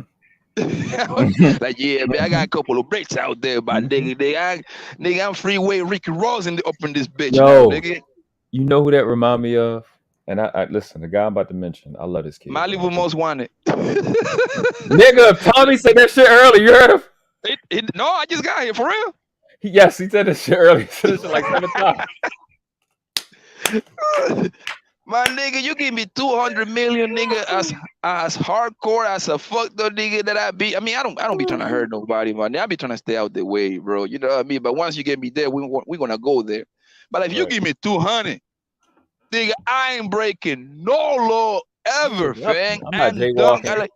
Matter of fact, I don't want to break the people that I care about, my friends, they ain't breaking that shit. Meaning we gonna hire everybody. Like, hey man, hey Mandrell, what you doing over there? Hey, what you doing? Oh, you was a sniper in Vietnam? Oh yeah, you coming over here, my nigga. Right. Let's go. I'm hiring Yeah. Mandrell off. I'm buying this company. I'm hiring. Look, I need you right here. Nigga, I'm not jaywalking. I'm paying my taxes a year earlier. Nigga, I wouldn't even walk, nigga. Motherfuckers don't have to carry me, nigga. With that kind of money, that's a fact. Horses and carriage, nigga. That's not moving, bro. You know who I thought about when about this situation? Motherfucking Chris Brown. Chris Brown. I'm like, bro, how are you from Virginia, but then somehow you are from Virginia and you are a California blood? What? Okay, the thing with Chris Brown, is, and I love Chris Brown, bro. I think he's awesome. The thing with Chris Brown is simple, my nigga. Chris Brown is getting started. What a lot of people don't know is a lot of these artists, they get started, my nigga. They gotta kick in money. They gotta kick in money, bro. They blood. He with the Bloods in Compton, right? Trust me. In order for that nigga to get that Gangster, the blood clout, he have to give up the one of the child color nigga. He gotta kick in, nigga, 10, 15, 20 bands a month. Like, hey, nigga, you gotta pay your dues. They don't say that part. You see what I'm saying? But all the Soldier Boys, the Chris Browns of the world, these niggas that wanna they ain't about that, my nigga. But the niggas be like, okay, we're gonna put up 10, 5 hitters with you. Right. You don't gonna have to do shit. But guess what, nigga? It's going with a price. It's going with a price. See? Poppy, you know something though? Go ahead. You know something, Poppy? I mean, why is Chris Brown doing it? He's an R&B artist. He's not a rapper. He don't need street cred as an R&B artist, does he? That's what I'm saying. Is that what we do now? Hank, you want to know why? Because I just told you 5 minutes ago. They want to relive their teenage years that they couldn't do it. Now that they got their money, they get to do it. Bro, that's how these people get wired, bro. You got a point. It's something about, I don't know what it is, Hank, bro, but it's something about being a quote-unquote street nigga that is attractive for everybody, my nigga. Everybody at some point want to do that shit, bro. No, everybody. Let me rephrase that. Most motherfuckers want to do that shit. Entirely too many. That's all. Hey, I'm gonna live my street life dreams through y'all stories. That's exactly what I'm gonna do. Fuck this shit. I'm not going out here doing shit. You're gonna mess up my check. I love this money. But you know what it is, hey, my nigga. Listen, only a real motherfucker want to tell you this, but most niggas that are in the streets, my nigga, they don't want to be there, fam. Yeah. What do you think a street nigga do as soon as he get a couple dollars? He get the fuck out, my nigga. I was gonna say that too. Most of them street dudes really don't want to be there. If they hit it out, they would take it. My nigga, listen, I would, nigga, I love my homies, I love the projects, I love the hood and all of that. As soon as I start getting money, nigga, I was gone, nigga. I was gone. Don't get me wrong. I come back and reach out, hang out with my niggas, but I'm in and out because, bro, I know what's going on in there, bro. You are sitting dark, my nigga. Yes. You are sitting dark, bro. Yes, bro. Yes. There is nothing in there. Listen, now, if you're moving work, okay, I'm gonna put it to you like this. Even the niggas that moving work in the hood don't even live in the hood no more. Mm-hmm. Of course. They might not even be in that country. These might be in But look what's going on here, bro. We got niggas over here like Jack, right? This nigga got all the money in the world, right? That's not enough for him. Mm-hmm. He doing that just to impress his homie because I'm pretty sure he got like a little gangster too in his crew. You see what I'm saying? Because they need that. So he trying to impress this nigga like, oh, look, nigga. Oh, nigga.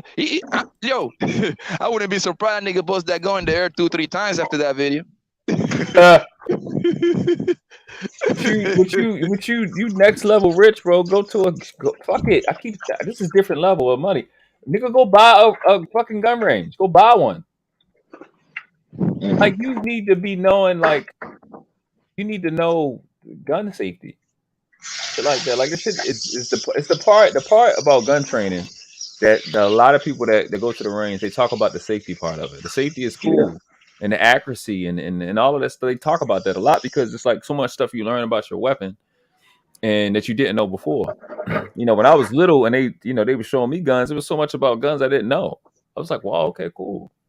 So why are you first of all, if the video they show is in reverse, right? So they showing Ja from a perspective where it look like the camera is flipped.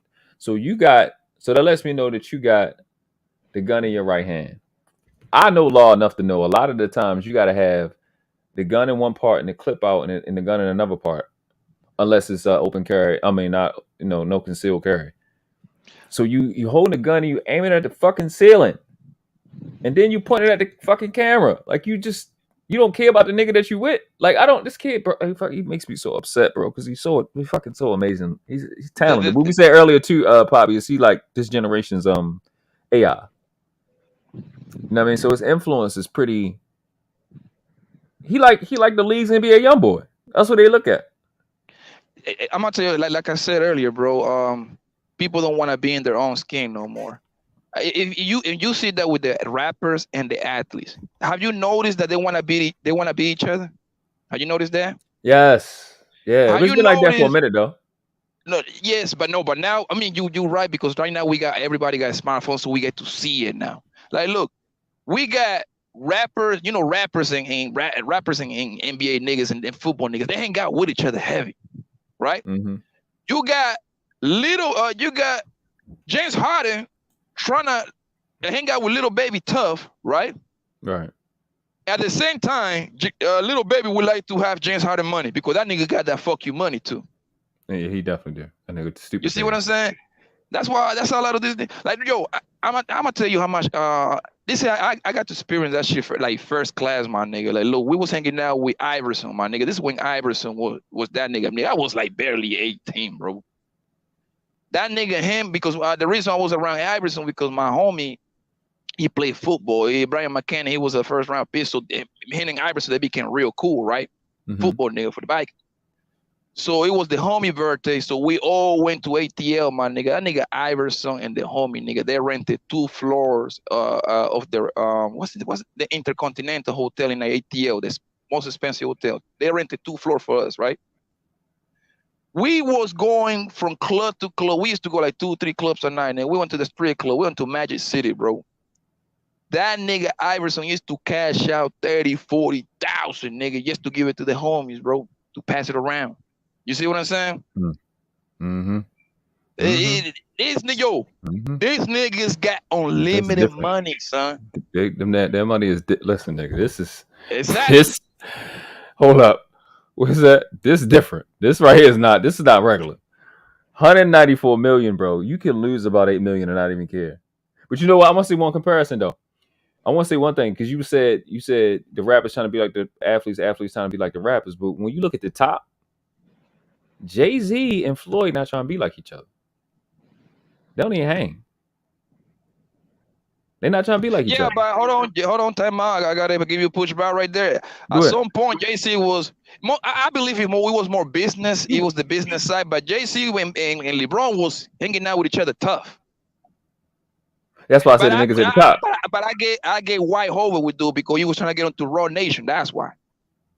Oh, get him to sign with yeah, because JC got a sport division, or like assigning athletes and stuff.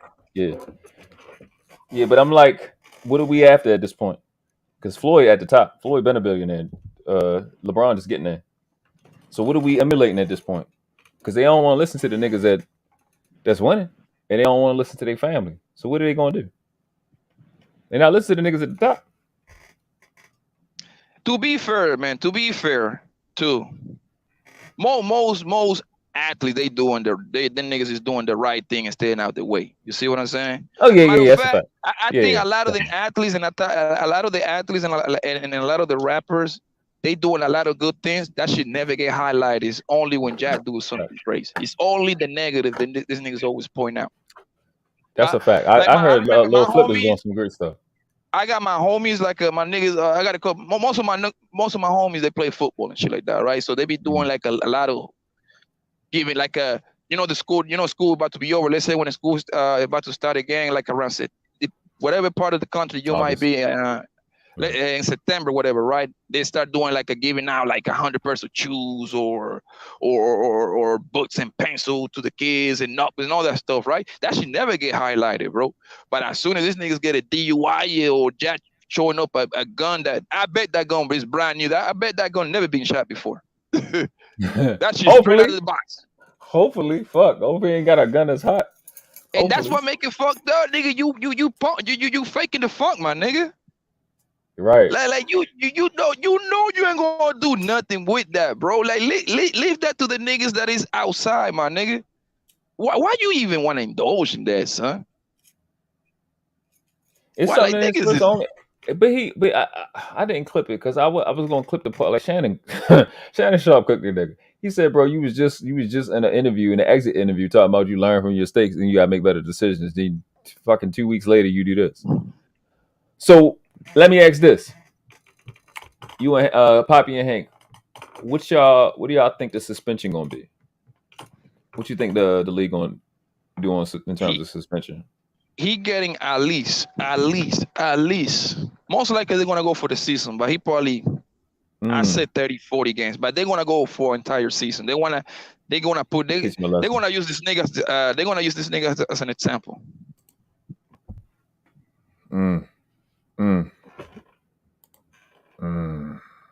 But guess what though? It's not really let me add on and so Hank can go. It's not really a suspension because his contract is fully guaranteed, so he's still gonna get paid being at home. I'm pretty sure that fully guaranteed is with respects to him following the league rules, like the NFL. If he displayed conduct detrimental to the team, I think they more likely gonna have a clause like that in there. But I don't know NBA contracts. I know football. No. Okay, one of my homies is Danny Greens, right? He made some money in the NBA. We played a little league and shit like that. He's from New York. Bro, trust me, it's guaranteed. He's gonna get all that money. He's gonna get all of it. That's why they signed the extension. You see, before the extension wasn't doing none of this. Now that he got the extension, he know he got the teams by the balls. He knows that. They can do nothing to him. No, he gives lose money, Poppy, he lose money. In them 8 games he missed last year, he lost $600,000, dog. Hold on, say that one more time. $600,000 last season with them 8 game suspension. Did they do the NFL NBA contracts like the NFL do, a big lump sum and then space it out like that? Did they start with a Well, they like a signing, but like a what is it called? Yeah, they all get the signing bonus, but like Poppy said, they're guaranteed. But the thing about when you suspended, you don't play because of due to a suspension, not injury. That's when you lose money. That shit dumb, bro. Do they got incentives too in that fully guaranteed contract? I looked it up. No, in the NBA, everything is guaranteed, bro. Yeah, that's crazy. That's on the NBA for doing that, because there's no incentive for them to behave. Yeah, there is no incentive. Like I said, he lost $600,000 in 8 games he missed. Though he didn't get no game checks. Every game, 600 or 600 total. Total. That's not enough. I don't give a fuck about that. You make $38 million. You don't give a fuck about that. Well, he blow that. He should have missed just 8 games though. He should have been suspended for the rest of that season. Truth be told. Seemed like it. It seemed like it. It seemed like that's what that shit. That's just sad, bro. This nigga's fucking his life. I think right now they ought to at least give him. I think max out should be 40 games. I don't think they should do a whole season, but I think at least half the season. You know what I'm saying? I'm gonna go with 40 with you too. I don't think All-Star break. All-Star break goes like 50 games, so maybe take him all the way up to All-Star break. Damn, so he'll miss. He won't get all NBA 2 years in a row. Did he miss another 48 million? 39 million? Yeah, he missed out on that bonus. Damn, he gonna miss it. Okay, the only bonus that okay, let's get this correct. The NBA, everything is fully guaranteed, bro. Yeah. Now he might fall under the whole actions that detrimental to the team, something like that, like a disciplinary action, stuff like that. That's what they called it when they suspended him. That's what they called it when they suspended him. Action detrimental to the team, and that's the clause they use, and that's why he lost that money. The reason why, because the one thing is the NBA the Players Association, that's a big ass union, bro. They don't want to fuck with it. he's still gonna get paid, bro. I'm telling you, because I don't know if y'all remember Stephen Marbury. He from New York. He played. He got that $100 million. He was like one of the first getting $100 million contracts in the NBA. This is like 15, 20 years ago. He got something. He was doing all kind of weird shit to the team, bro. And they send him home. New York send him home. They still pay him his money. You also forgot that the NBA can buy you out. But you still get your money. No, not necessarily, Poppy. If they buy you out, you're selling for something less than what you're getting paid for. That's what they do when they buy them out. What your contract Hank, listen to me. Listen. That's if the player. Let me tell you, the first person that happened to that was Allen Houston. Allen Houston was him and Grant Hill was the first two players that they did that on, because they said, man, hey, he stayed hurt all the time. We paying this man. Why do we have to keep paying this man? He stay injured all the time. So they came up with the rule that they could buy him out, and the union agreed on it. Look that up, Bobby. Yeah, but hang, Bobby. Yeah, no, I'm not saying you lying, but this is what I'm trying to tell you. That's if the player wants to play ball. That's up to the player, bro. Because sometimes that's what happens all the time. Like, for example, let's say for the sake of the argument, Joel Embiid wants to get traded, and they trade him to, like, what's the sorry thing, man? The Houston Rockets, right? At that point, the Houston they would pay him just to clear the books off. But it would be to Embiid to go to the next thing and take less money. That's if you want to go to like a contender thing after that. You see what I'm saying? It's all up to the player. Right. Because but they're gonna get their money, bro. There is no way in hell they're gonna be like, well, I'm supposed to get $20 million. Look at Westbrook. Westbrook got brought out by the Bullets. That's how he even got to Lakers. Yeah. Mm-hmm. Yeah, but that's a way for the team to clear how you call that, cap space. The cap space. Yes. But they're saving money. He's not getting that full allotment of his contract that was due. They bought him out. So if you still got 2 years, we're gonna negotiate. Well, now look, I'm not gonna pay you for 2 years because you're not gonna be here. But let me go and settle. I'll pay you half of what we're gonna owe you. And we clear the books. You're free to go wherever you want, sign with whoever you want, get paid as much as you want. That's what they're doing. The buyouts. And that's real separate. They can buy you out. That's separate from the type of stuff that Ja doing. Ja can cost a league money. If they say Ja can mess around and lose money because it's detrimental to you, and lose. Even the only thing he's gonna be able to get is whatever the signing bonus. Even that guaranteed money is really not guaranteed if you mess around and do some shit that they consider detrimental to the team. Yeah, because they'll take him to court. They're willing to go to court. First, it wouldn't be the team. It would be the NBA Players Association, man. They got deep pockets too. Brother, they who you think they really rolling with? Do you think they really rolling with the players of the team that's really paying them? They are a stronger union than the football player. I tell you that. Well, yeah, we know that. I mean, the baseball's the strongest, but the second strongest is NBA. Yeah. Baseball be having 7 and 10 year contracts. Yes, or like if you lifetime contracts. I mean, they usually don't use that, but the most common is the 7 year and the 10 year. Remember Bobby Bonilla? Remember him? He used to play for the Mets and the Pittsburgh Pirates. You mean Bobby? You mean the right name would be Bobby Bonilla? Yeah, that's what I said. Oh, I heard different. Sorry. No, Bobby Bonilla. Yeah. He signed that deal. Yeah. But that case right there, Hank, is different because his agent was a genius. Because they were like, okay, we give you how was it? Like he's supposed to get $7 million per year, right? But they deferred the payments. So like, we only gonna give you how much was it? I think for the next 25 years. Exactly. So, but he got half. He got half up front, and the other payment was accumulated interest. So now he's goddamn 2, 3, whatever. I think it's like every May or June, some shit like that. He get like $1 million something, right? Mm-hmm.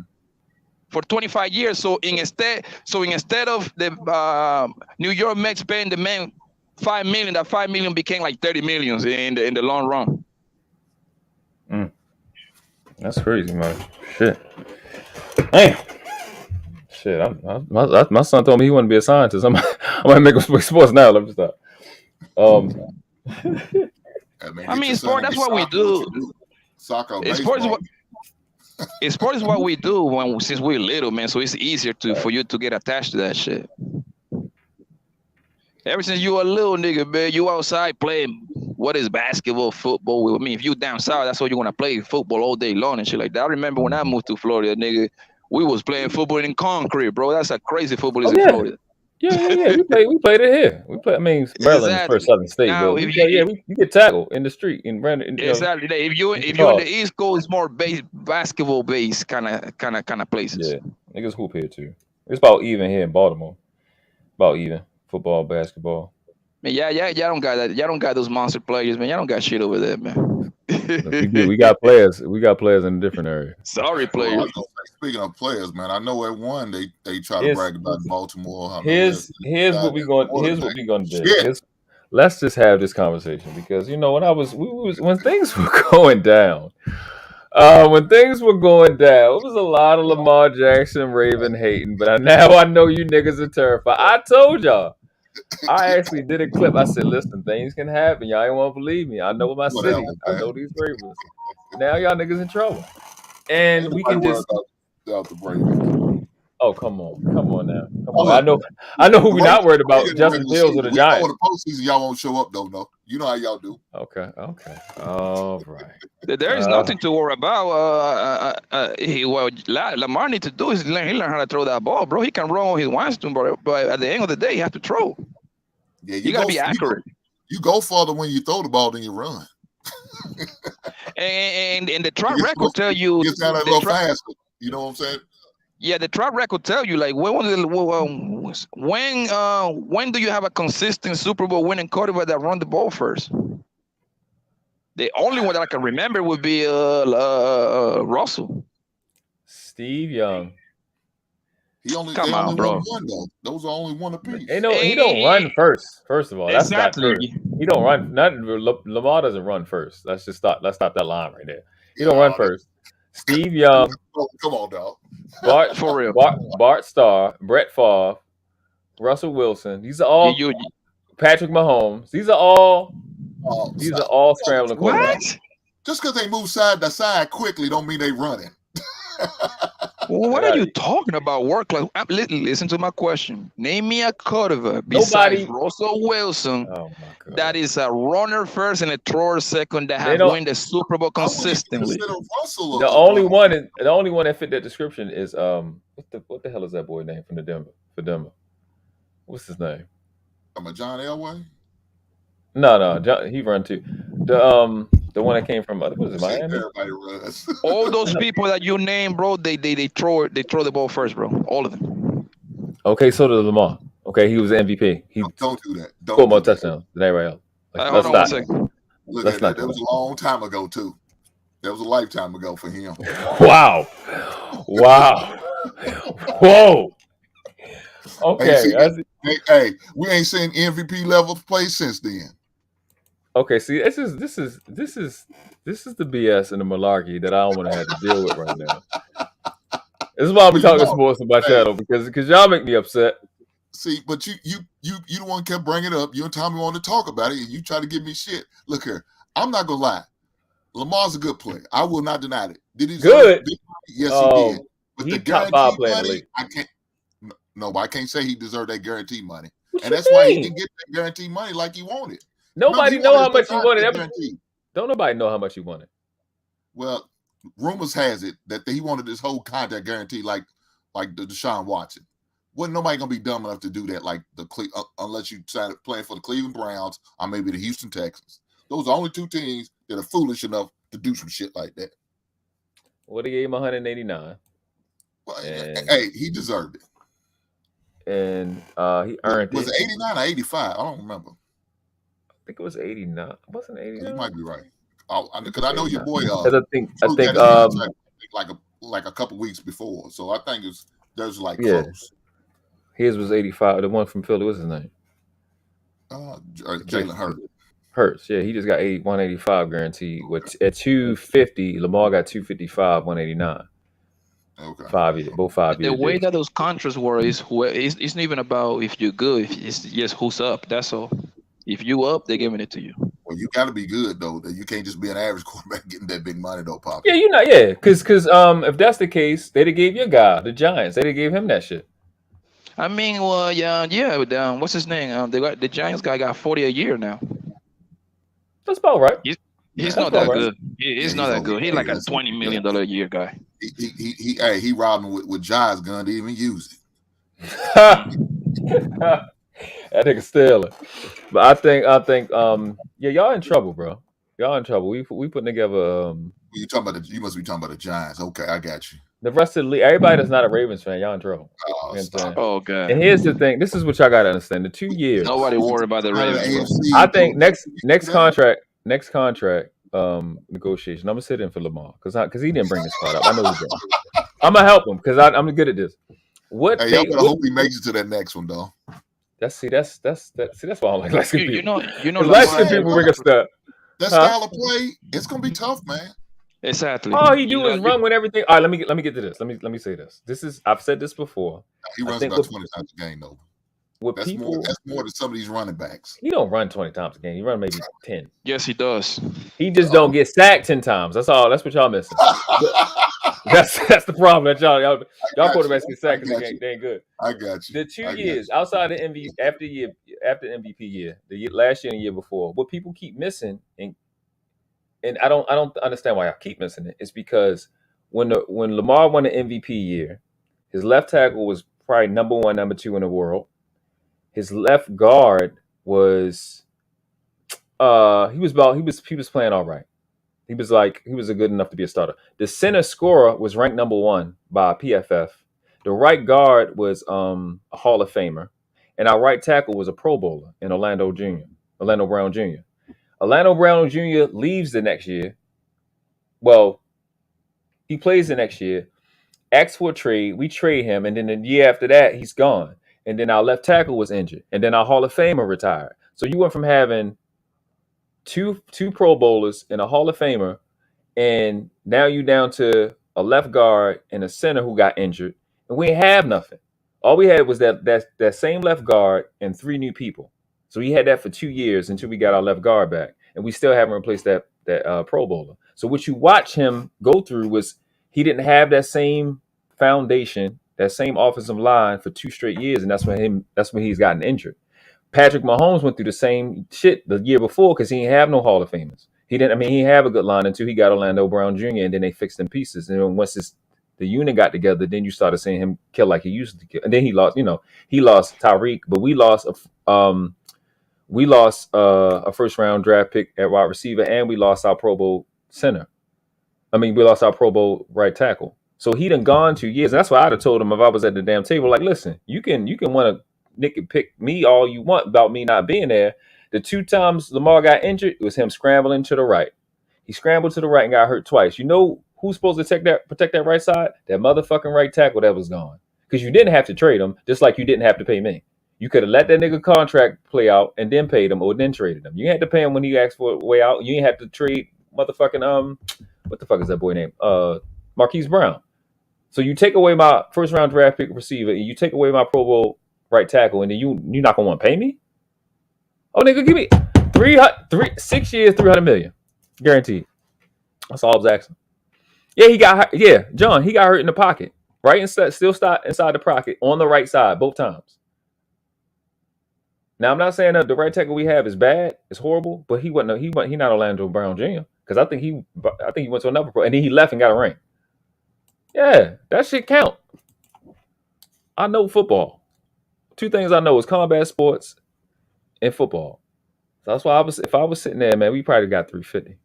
I heard a lot of excuses, Noble. That's what I'm doing. My, yes, football. Oh my gosh, this is malarkey. Let me say this, man. Go ahead. Lamar got everything he need now. Ain't no excuses, dog. I give you that. There's no excuses. He's got everything he wants. You got the weapons, you got the run game, you got the line help. What's gonna be your reason for not getting past the first round of the playoff this year? Because it's gonna be hard. We're not gonna have one. You don't need a reason when you win the whole thing. Because we got the best roster in football. I got you, dog. I got you. We got the best roster in football. The Eagles, we're gonna walk through them because they don't know how to play. I didn't even know the Eagles had the weakest. Kansas City first and we're not worried. We beat them. We're not worried about neither one of them. That's what I can promise you. We ain't worried about none of them. I was gonna say they both beat y'all. They beat the backup quarterback. He can't play. Yeah. They not called the Lamar Ravens. They called the Baltimore Ravens. Hey, that's the team up. I don't know. You know, y'all been known to move around some shit in Baltimore. Oh wow, we doing that. We doing that. You know who need to move around? Y'all need to move around your offensive line. I was scared for y'all. I was scared for y'all. I was like, is the Bears gonna take y'all first 4 picks should have been offensive linemen. Y'all keep adding to that horrible defense. That defense not gonna be good for a long time. Oh, man, stop it, though. There you go. Why are you taking shots, though?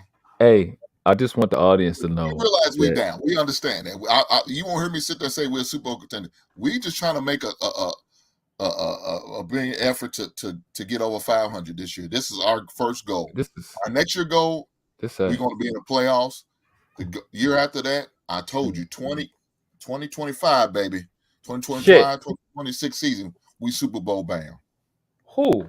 When you say that, what you mean? You mean the team go take a trip and watch it? Is that what you?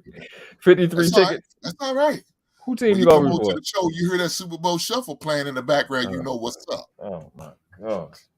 I think y'all just shuffling the one. What y'all got? One ring? you shuffle it from one spot to the other one? Because we got 2. That's all right. That's all. Our time is coming. Oh, y'all got the 85 Bears and then what else? No, don't answer that. We got a couple of NFL championships. So that's irrelevant. Oh, what is Hank's squad is? The Bears. The best team in NFL history. I'm gonna call them the Teddies. Oh my nigga, yeah, it's gonna be a long time for y'all niggas to even smell the playoff. I count 63 sacks. No, we might get it this year. That division's up for grabs, brother. In case you didn't know. You know what? You're right. Minnesota you are. You're right. You're right. You are 100% correct. No. I forgot that your daddy left. Oh shit! Oh the hell! Aaron Rodgers used to whip your ass, nigga, for 12 years. I mean, he was the 15 years. Bang, bang, bang. Now you gonna play that bang. Dumb the Monko. Let me get back. Let me get back to this. Let me get back to this Raven talk because this nigga world class said that he know football. And what else you said? You know, combat sports. Combat. Okay, obviously you don't know shit about no football because, bro, there is no way in hell that you think that the Ravens gonna win anytime soon. No way. Especially in the AFC, bro, when it's loaded. First of all, you got to go to Patrick Mahomes. The AFC. First of all, there is no way in hell that Lamar will go through Patrick, the light-skinned nigga in Kansas City, and that other boy, in the Buffalo Bill. What's his name? Is it Josh Allen? Bro, you can't even remember his name. Come on, bro. He good? Yes. Let me help you out with this because I know football. Young man, you know Josh Allen is better than Lamar, right? No, he's not. Yes, he is. Don't say that. That hurts your feelings when you say that. It's not even a challenge. He's not good. Because who has MVP and who don't? Especially okay, so that's that. That's why he played that year. You know, Josh Allen played the same year.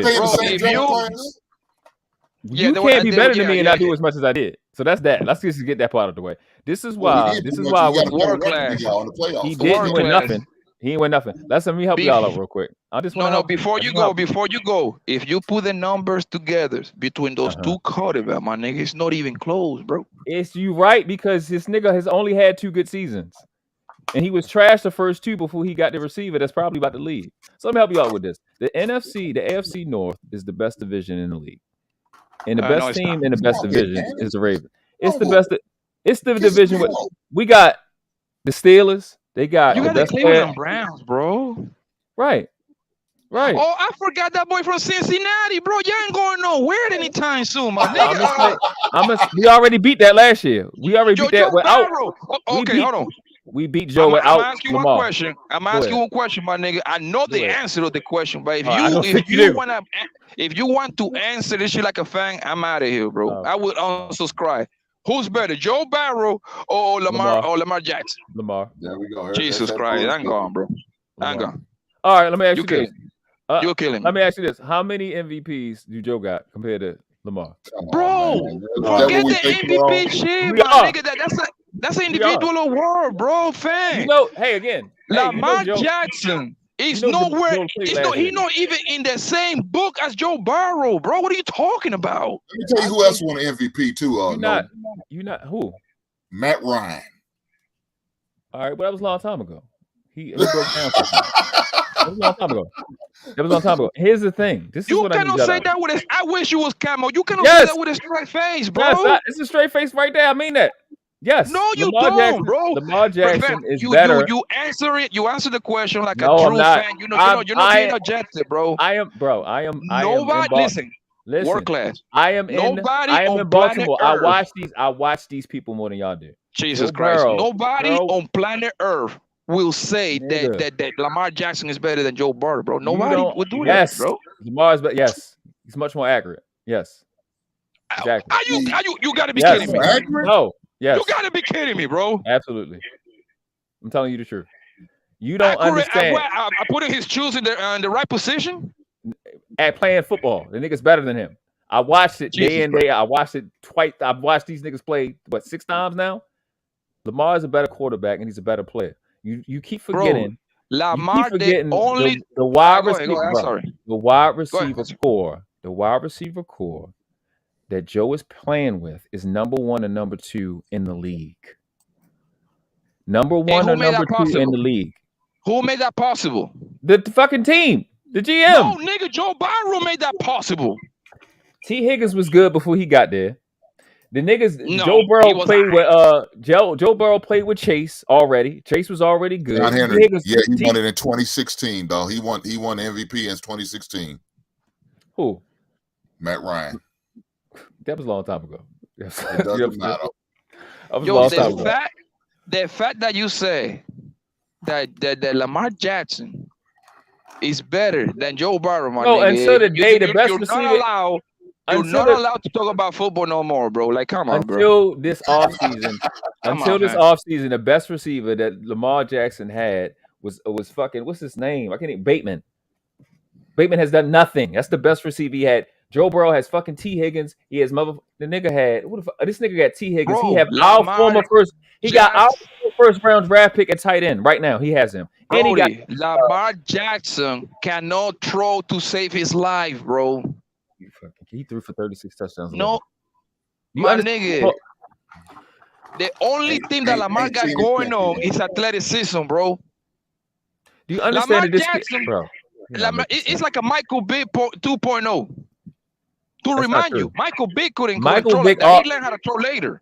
Michael Vick already told you he Lamar's way more accurate than him. Huh? Michael Vick already said Lamar's way more accurate than him. He just doing his analyst job, bro. Michael Vick was lying when he said the numbers back. Lamar's one of the most accurate quarterbacks for his. Bro, the man only throw like 5-yard passes, bro. That's not true at all. His highlights is full of him throwing bombs. His highlights is full of him throwing bombs. To Marquise Brown, to Bateman. Which one of them is Pro Bowlers? Neither one. Let me ask you this, genius.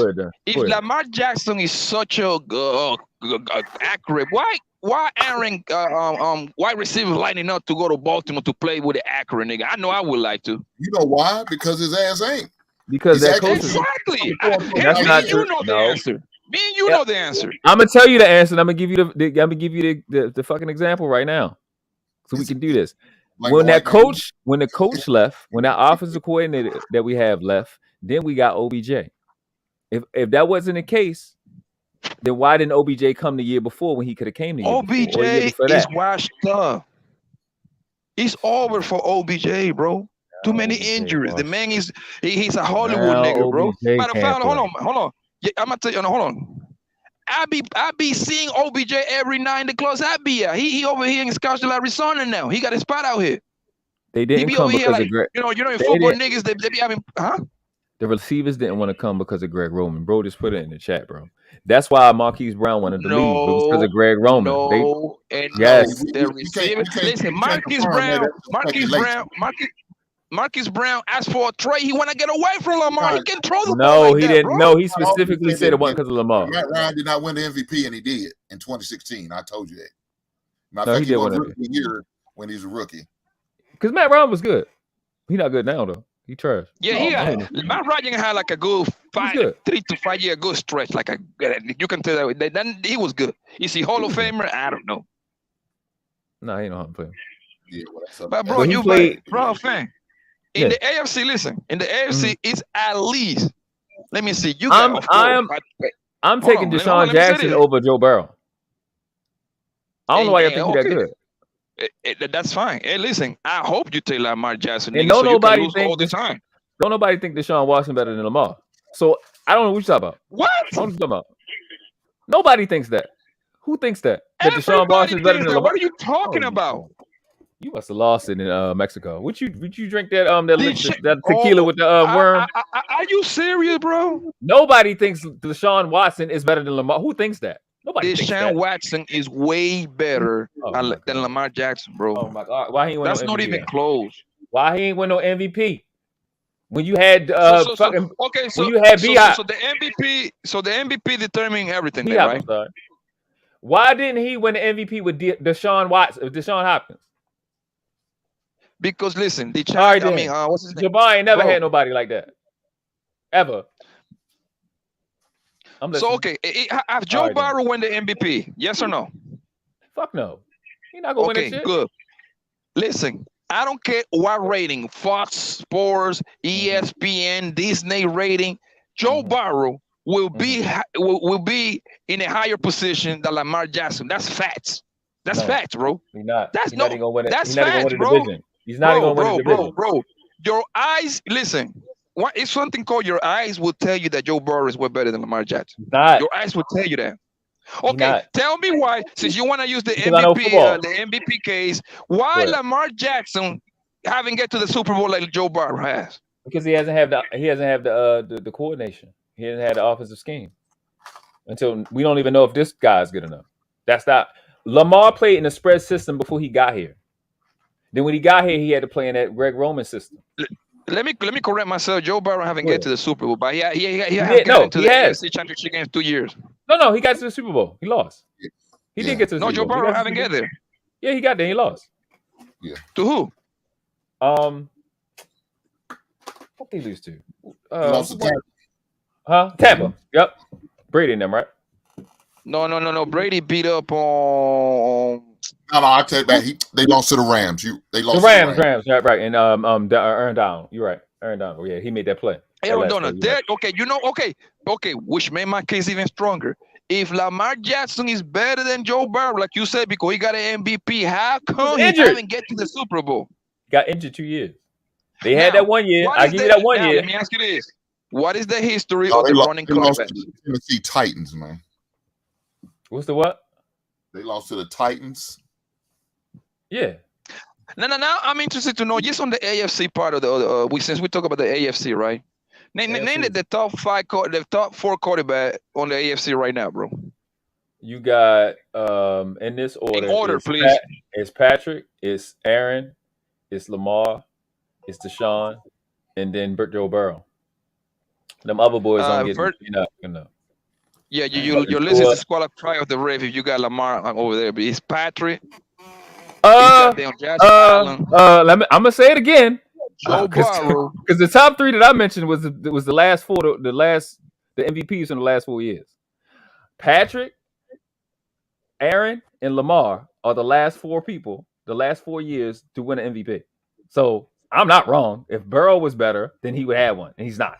So that's a fact. Joe Burrow, bro, on his sleep is better than Lamar Jackson, bro. That's not even that's not even a fair.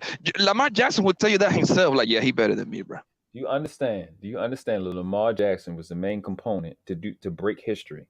Break history. He's the first quarterback. The Ravens are the first team to rush for 3,000 yards 2 years in a row. Because that's all he do. That's all he can do. Run. He cannot throw. He wasn't the one that called the plays. bro. Okay, Again, he came from a spread system. He came from a press system. Listen, I'm gonna tell you what's the problem with. Let me tell you what's the problem with Lamar Jackson, bro. He's a one-rig quarterback. Now, if he's first, listen, if he's first. He talking about football. You know what I'm talking about. If he's first read, he's gonna take off running. That's why Hank ain't saying nothing every time I say he come from Louisville. He come from a spread offense.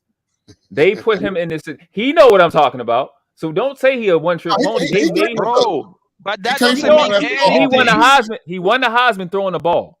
Fang. I mean, in college, bro, I can go to college and throw for 3,000 yards right now, bro. Everything is spread out. No, you can't. No, you can't. Bro, my point is that in college is easy, nigga. Everybody's wide open, bro. You keep saying he's a one trick. No, they did that. Greg Roman and the guy that was right there before. I forgot the name of the guy. Listen, I don't care what kind of offense. I don't care what kind of offense this man come from, fam. Lamar Jackson being in the league for how many years now? 5 at least. You haven't learned absolutely nothing, bro. Bro, you don't understand his interception, his touchdown to interception ratio was not top 1 or top 2 since he's been in the league. It's probably under Pat. I think he's the only person that's above it. It's kind of hard to intercept the ball when you don't throw it that much. And if he was that bad as you said, he should be throwing picks. He's one of the most efficient quarterbacks in the history of the league. It's near impossible for you to throw an interception. You're throwing 3-yard passes. Well, he shouldn't have led the league in touchdowns. He shouldn't have led the league in touchdown passes, though. Oh, okay. All right. Did that Giants quarterback lead anything? No. And you know what's crazy? The Giants quarterback got further than Lamar. Did Joe Burrow lead the league in touchdown passes? I'm pretty sure he's top 2. Okay. Well, that's top 2 is not number 1. It's only one number 1. Lamar did. Bro, he did that for 1 year. And rushed for 1,000. Okay, this is what you mean. This is the point that you're missing, bro. Lamar Jackson, the year that he got the MVP, he actually caught everybody off guard. Guess what happened? Now he did it the year before in his rookie year. No, he didn't do it. He didn't do that. But listen, the defense coordinators got tape on him. So now they know what he's doing good, and they know what the fuck this nigga is sorry at. So what they do did was throw an 80-yard touchdown. I'm gonna tell you the easiest way to cover Lamar is put your best corner on the tight end, because that's the only person he can throw to the tight end. Okay. He cannot throw outside the numbers. You know that, bro. Okay, you go ahead. You do that. The numbers. You do that on Madden. See what happens. I'm gonna say this. Hank, hold on. Hank, can he throw outside the numbers? Yes or no, consistently? Not in the NFL, he can't. Okay, thank you. Break my case. Look here, to me, I don't think he can read the defense that well. I think that's his problem. I don't think the same guy that shake people out their soul. We can't read. I don't think it's his accuracy. I don't think it's that. I don't think it's his ability to throw. I think he can't read the defense well, and that's why he always runs. Now, Hank, let me ask you a question. Is Lamar Jackson, once his first read is covered, do he take off running? Yes or no? Yes, I agree. Okay, you see? That is an absolute lie from people that don't watch him play. He does not do that. He holds the ball too long. And he takes off. He actually holds the ball entirely too long. If you cover it, because listen, that's one thing y'all got a good tight end. All the time. We had a horrible line for 2.5 years. We just getting a line together now. Last half of the season. Bro, you know Lamar running himself into a lot of sacks. Running quarterback running himself into sacks. You know that, right? He actually doesn't run into sacks. He's actually really good. Oh my goodness. Oh Jesus Christ. Are you serious? We're gonna see how he does this year. This year's gonna be the telltale sign of all this bullshit. They should listen. That division is not that hard because you got the Steelers. The Steelers the division is pussy. You just tried to tell me that Joe Burrow was better than him and Watson is better than him. And that is Joe Burrow's division, bro. And then Steelers got the best defensive player in the league. And you telling me the division ain't hard? And they just got another corner. You are like a defensive player can do a lot of things. You know this is an offensive league, right? Who got the best defensive player in the league? Steelers. He probably talking about Watts, the Watt brother. They rank Watt number 1. No. But even if they do, that nigga don't impact the game like that, bro. Like the quarterback, my nigga. I think the media probably did that, but that's cool. Yeah, they rank him number 1. They rank him number 1. Yeah. No, we don't give a damn with the media. But Hank, here's the thing though. He can be the best player in the league, the best defensive player in the league. You know, defense doesn't one defensive player doesn't impact the game like that. Especially he's a defensive end, so you just gotta double team him and shit like that. We just watched Aaron Donald. We just watched Aaron Donald win the Super Bowl. So you can't say that. We watched him single-handedly win. That defensive player right there. Well, I think he's injured. He's retiring. Yeah, I mean, I think I believe like Aaron Donald's prime is already gone. He just living off his name, now his reputation. He been in the league. He been in the league for a while now. No, he just won a Super Bowl the year before last. Now that's what I'm saying. Aaron Donald got what? Now Aaron Donald got to be he got to be on his 11 or 12 season at least. That's a lot of wear and tear right there. I don't even think it's 10. He didn't. But this is what I'm saying. For a while, bro. That's what I'm saying. We don't know how good this kid is that they drafted last year with the Steelers. We don't really know how good he is. He had their receiving core. Pickens. Their receiving core. The Steelers receiving core is top 5 in the league. Their receiving core is absurd. I don't think so. You need to go back and look. Them boys are fucking talented. One of them just left. One of them signed with. One of them left. The Steelers know how to find receivers. Them boys is good. All 4 of them boys can play. They can play. Yeah, but it don't matter. They got a rookie. They got a rookie quarterback taking over. That's true. So he's in his second year now, and they got their running back. He didn't start last year. He's still a rookie though. No, he started some games. Yeah, he started. But the qualification, in order for you not to be a rookie, considering not to be you have to start like over 16 games. He's still a puppy, bro. That's what I'm saying. You say start how many? Like at least 16 games, one season under your belt, bro. Yeah, he's 17 games now. He started over 6 games, Poppy. Did he? Yeah. I could have. I'm not 100% sure, but if I had to take a guess, I say 4 to 5, something like that. But I mean, either way, that's not enough games. Go ahead, y'all keep talking. I'm gonna look it up. Like I said, we don't know how good he is. That was my point. We don't know how good he is. So that means you should get 2 wins right there. No, they have the probably top 3 defense. That Steelers defense. Oh my god! You know you still got to score the ball, right? Listen, I don't care. I'm trying to tell you that their receiving core is top 5 in the league. Them boys is talented. It doesn't matter if you got a rookie, bro. You still need a quarterback. Made that happen. You can't have the best receiver in the league. If you got a cheated quarterback, they ain't going nowhere. The quarterback, he's not that bad. If he was bad, I'll tell you, he's not that bad. So that's why I said we don't know how good he is. He's not bad. Nobody knows. I am a Ravens fan. I'm in Baltimore. I watch these dudes twice a year. The kid can play. The Pickens can play. And he's mobile. He can throw the ball. He not. I don't know if he's good yet though. So 5 games is good enough for you to say he's not bad. The way he play, you better go watch his highlights. He can play. The only highlights you're watching is college. No, I'm talking about his highlights here. The highlights from last year that he played with the Steelers. He can play. I don't know how good he is. And that receiving core that they have, you need to go look at that fucking the one of their rookie last year caught a one-handed catch on it like Odell. He started Pickens. He started 4 games, man. All right, 4. Oh, you see, I was right. I said 4 to 5. Well, he played 14 games. He started 14 games. Oh, he started 14 games? 14, yeah. He played a lot of games. He could play. Games completed 180 out of 310 passes. And they're 169 yards and 12 touchdowns. And they've never had a losing season. With that coach. I mean, I could have sworn they had a losing season last year. What was it? Record last year? No, it was 9-8. 9-8. It was 9-8. They a threat. Non-stop. They always a threat. The Browns don't know what they're going to do. They got a ridiculous amount of talent on the Browns. They got one of the best quarterbacks in the league, a top 10 quarterback. You're dealing with Burrow, who people think he's a top 5 quarterback. And that defense has improved, and that fucking offense has improved. They got another lineman. That still is not the best division in football, bro. So it's no other, but it's no any one of them can go to the playoffs. Any one of them 4 teams can go to the playoffs. We're probably gonna send 3. Any division with the Browns, with the Cleveland Browns, any division with the Cleveland Browns in them, bro, automatically is not the best division in football, bro. That right there automatically is the West. For the best division in the West, they got Kansas City, they got Denver, they got that is the best division in football right there. All those niggas can play. Me? Who? Russell Wilson is a Super Bowl. Hold on. I'll tell you why. Russell Wilson is a Super Bowl winning quarterback. Not that nigga that played last year. Patrick Mahomes got what 2 rings now? He was bad, Then you got that white boy from goddamn San Diego. He is a beast. Who you talking about? The San Diego, is Los Angeles now. Herbert. Yeah, Herbert can play. He can play. He's a monster.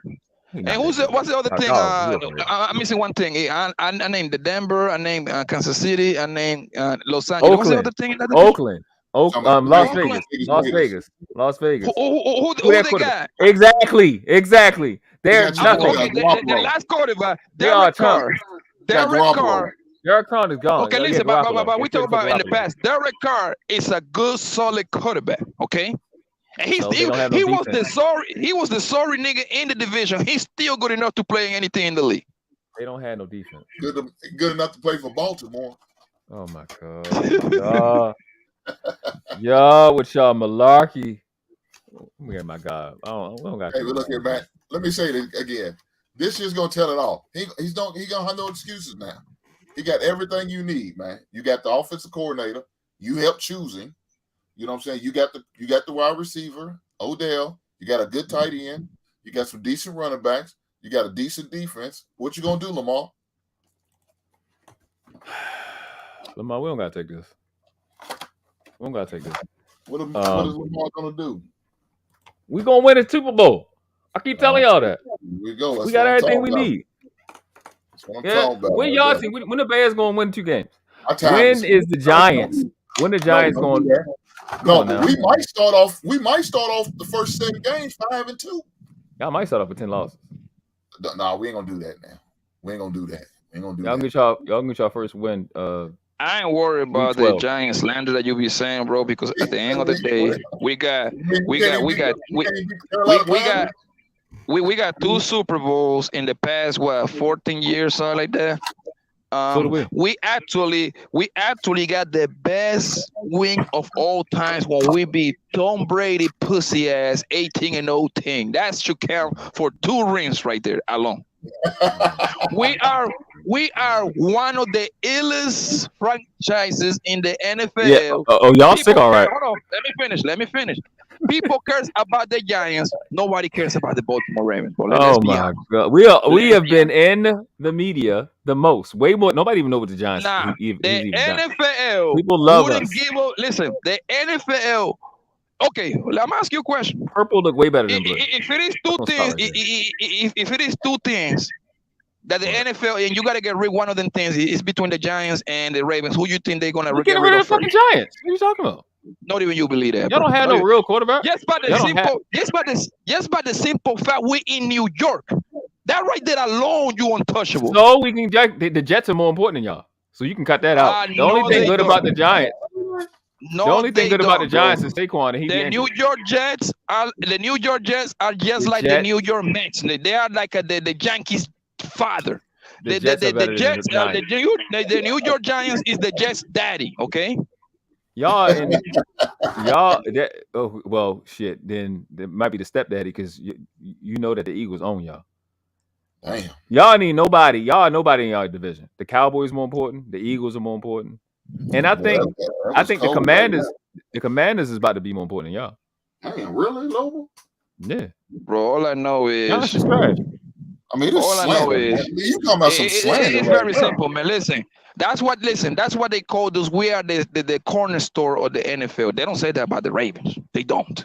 Y'all was just there first, but in reality, y'all like the store brand. I'm so sorry that you like the store brand Cowboys. Wasn't you like in another city, something like that? Like the Ravens, don't you be like being kicked out of the city like every 20, 30 years? First of all.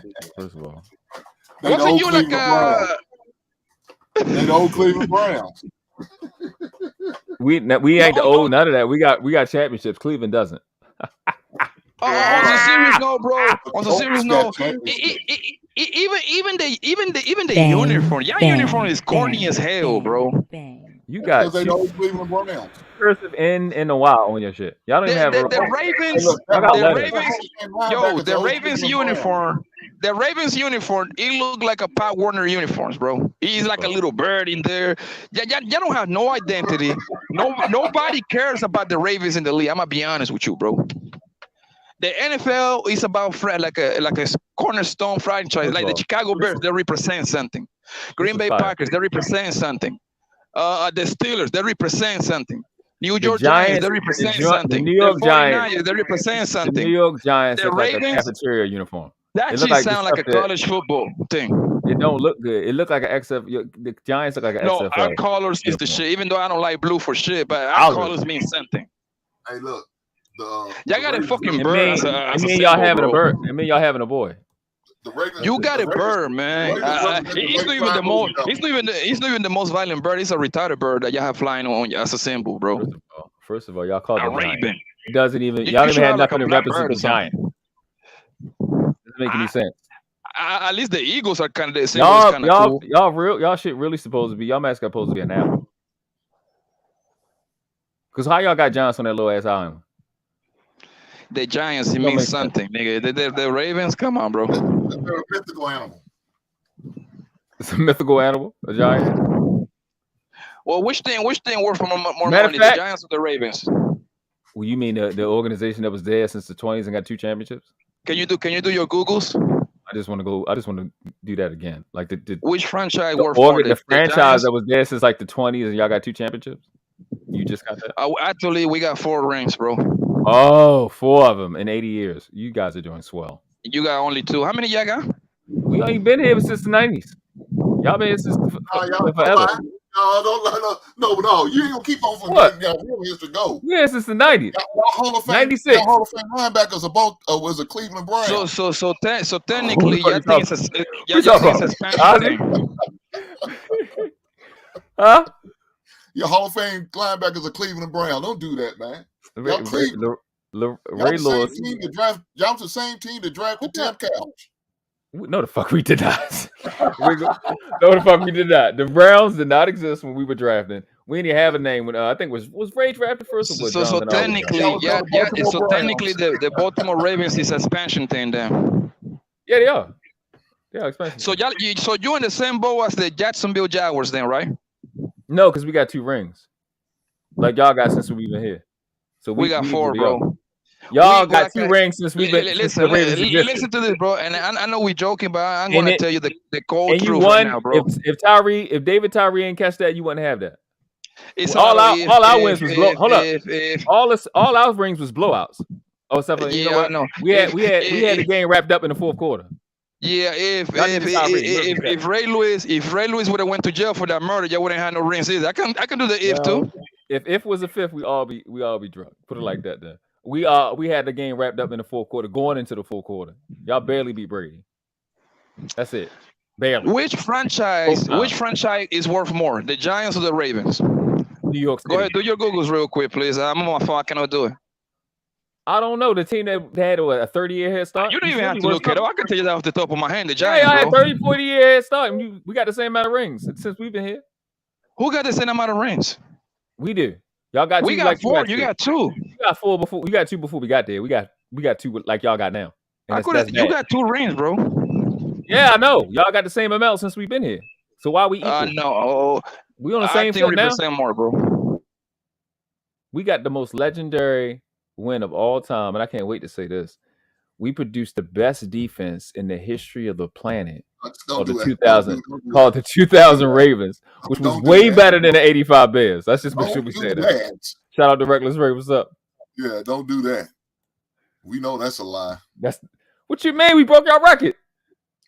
You didn't break our record. Y'all had more points on y'all than anybody compared to us. Than anybody. We averaged less than double digits, brother.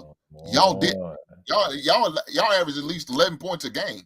First of all, nobody scored over 10 points against us. We weren't talking about points, yards, and we scored the record. We made it. We got all that. We got turnovers. And we got the playoff. We got the playoff record. We had more sacks. Don't do that. And guess what? We beat New England 46-10. They wasn't even damn New. They wasn't even New England now. They still New England. We all know they still New England.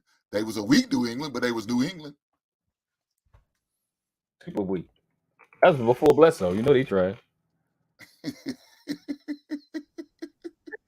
Let me see. Oh, you done blew it. I know. Look. Don't go. Listen. I told you. I ain't the one. I know. All I know is when the history We doing history that. of the NFL is written, bro, I'm pretty sure the Ravens is not gonna be on that page. I'm gonna show you where it's gonna be written at. Right here. It's coming up right now. Hank, make sure you watch the screen, Hank. You take a quick Google. What that say? What that say? What y'all say in New York? Talk to me nice. Talk to me nice. Go ahead, B. What that say? It's the three best defense. Like Oh, that's that one part. So you got 1 out of 3. That's I mean, the 1 most out of important. 1 out of 4. The That's number the most one, important.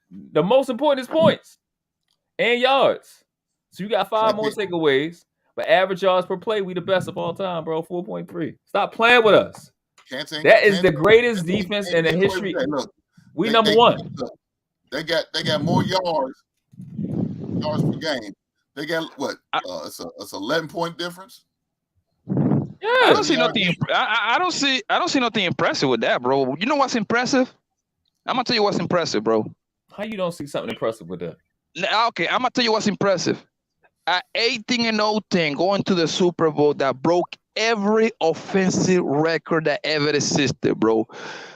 Tom Brady threw for 50 touchdowns. Randy Moss cashed 26, and we shot the niggas down, nigga. You did not. You barely won. I don't get it. Okay, so now it's barely won. It's like that matters. Do you think it matters? Yeah. You winning by half a point or 20 points? Do you think it's a difference? Yeah. No, it's not. Actually, the tighter wing is better because that So means the game was in the No, whole it time. doesn't. Not the Super It does Bowl, matter. no. Most Super Bowls are blowouts. Most times. No. No. Yeah. Most Super Bowl have gone to the wire. No, most of them are blowouts. I know the Burns didn't go to the wire. I'll listen. Ours don't, because we be having the game wrapped up before we even get there. That's matter of fact. Hold up, Ravens fans. I'm gonna shut them down real quick. I'm not. This is what This is what they do to LeBron. I'm not talking to teams and franchises that have losses in the Super Bowl. We're undefeated in the Super Bowl. Stop talking to us. We're better than you. We're undefeated in the Super Bowl. Don't talk to us. Y'all only get there once we every 30 undefeated. years. It don't matter. We undefeated. That's what y'all did with Y'all don't got no history, bro. We undefeated in the Super Bowl. Y'all don't got no history. Like y'all you gotta got lower no your swag. tone. How you don't got no swag? We undefeated. The never Ravens lost. is a swaggerless team, bro. We invented swagger. We know y'all. No, you don't. We know y'all cheated the 49ers when y'all turned the lights off. Cheated them? What? We was up. How we cheat them when we was the ones that was up? We was the ones that was up. Against Crabtree. Oh my gosh, it ain't pass interference if they don't call it. From Jimmy Smith. That same goddamn energy when you see that motherfucking Odell Beckham get harassed. They didn't call it no. It ain't pass interference. I want that same energy. I hear you talking about, oh man, they got away with that pass. No, That was pass interference. That was pass interference. No, bro. it was that not. Was pass interference, bro. That was pass interference, bro. No. That was one of the biggest rob ever, bro. That was clearly the biggest rob ever is them not seeing the ball hit the damn ground when Tyree caught that shit. That was a big rob. It should have been incompletion. It didn't touch the ground. It did. It nipped that grass. That's the incompletion. No, it didn't. It didn't touch the ground, bro. Come on. They show that play all the time. It didn't touch the ground. Oh my gosh. Hey fellas, I gotta get out. I gotta go walking before my show, so I'm gonna holler at y'all fellas. All right. Yo, Hank, what show you got? I got my sports show on tonight about 7 p.m. Man, come on over and tap in, big bro. That's in 2 hours. All right, bro. You got your own channel. Put your channel. Put the link in the back so I can subscribe. I'm going to let me pull it up for him. Well, I got you, Hank. I'm gonna send everybody over there. All right. Appreciate you. Let me find it. I can't believe you showing off like you is today, but I see where you at. I see where you at, Poppy. You on your shit. And that's fine. I like the competitiveness. I just don't like how you're wrong, bro. The Ravens, nah, man. The Ravens is not it, bro. Y'all don't got no style, bro. The stuff even uniform is raggedy. Yes. Once Ray Lewis left, man. Ray Lewis brought the swag there. Once he left, man, That shit ain't shit, bro. Y'all got the default. Y'all got like the expansion. We got the Beautiful. greatest. Greatest You can what? actually, Lawrence Taylor. Now What you what? talking about? You got the greatest Lawrence Taylor. You know, listen, Lawrence Taylor is one of the top 4 players to ever play this game, bro. Not even close. Who cares? Do you got any player to Ray the Lewis? caliber of Lawrence Taylor? Ray Lewis. What are you talking about? Let's stop talking to me. Ray Lewis. Ray Lewis. Ain't nobody trying to be like LT. They trying to be like Ray Lewis. What you mean? Ray Lewis, no, that's a lie. Ray Lewis is like Ray Lewis is great. He's no Lawrence Taylor great. What? He's no Lawrence Taylor's great. He's not. He's not. You're not even talking. They're not even in the same book. Bro.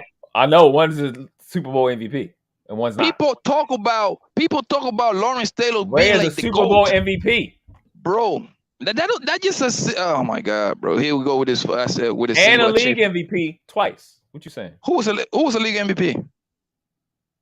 Ray Lewis. Ray Lewis had never been no goddamn NFL MVP. Stop it, bro. Defensive MVP. Okay, now say that right. All right, that's different. Playing I'm pretty sure Lawrence Taylor middle linebacker, not an edge rusher. I'm pretty sure Lawrence Taylor was a defensive player at least once. But he did it as an edge rusher. It don't matter where he was. Lawrence Taylor. They talk about Lawrence Taylor like being the GOAT. Yeah, like he was on coke. I don't care what he was. He was good. You couldn't stop him. That's what I know. He wasn't good. The coke was good. He don't feel pain when you when you high on coke. Thanks to Lawrence Taylor, the left tackle get paid nowadays. Thanks to him. That's fine. Lawrence Taylor made the left tackle famous. That man was unblockable. All right. Ray Lewis only dreamed to have that man's skills. When niggas on crack, that's how they look. When niggas on coke, that's how they be looking. I don't care why he was. If I'm an NFL owner, I buy a whole kilo, man. Like, yo, yes, if y'all gonna play like Lawrence Taylor, I buy them the brick. Oh my god, bro. That's called enabling. It's you the problem. It's you. No, that's called winning. Winning at all costs. The cost of coke. Let me, if I can get 11 players to play at Lawrence Taylor label, man, I'm calling El Chapo. Hey, El Chapo, man, I need a hook. I need you to save me a couple of them bricks, bro. How much? Unfortunately, that's illegal, and they can't even take certain energy drinks, so they're gonna fail the drug test. So we don't know how good the nigga is if he wasn't on coke. It's illegal if they find coke. out. I think the name should be coke test. And to be fair, Lawrence Taylor never failed a drug test, so he was drinking. He ain't fucking take no drug test. Niggas already knew he was on coke. What nothing else to do?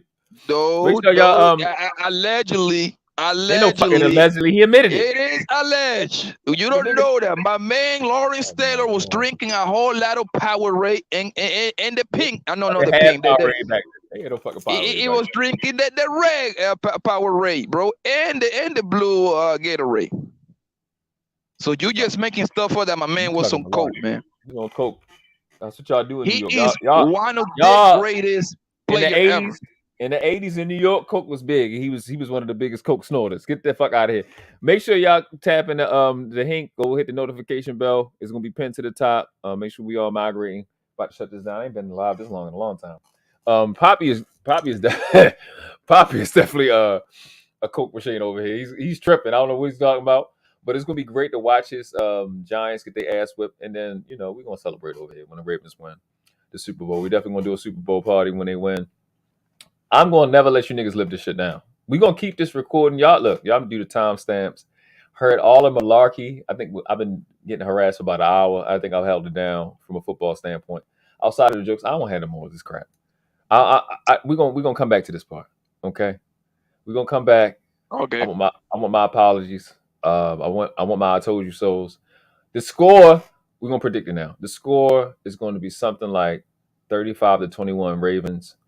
I'm thinking the Eagles might make it back. I could be wrong, but the NFC is wide open, period. Not just the East. Maybe the Cowboys make it, which it's going to break my heart to even see them do well.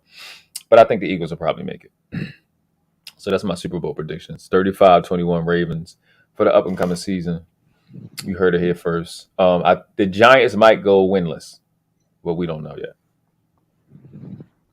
If you trying to throw chats in New York, I mean it's all good, bro. Look, the New York Giants and Eli got money because Eli is a god in New York, yo. They have gave me the New York Giants have gave me the biggest satisfaction in sport history, beating the dog shit out of Tom Brady twice.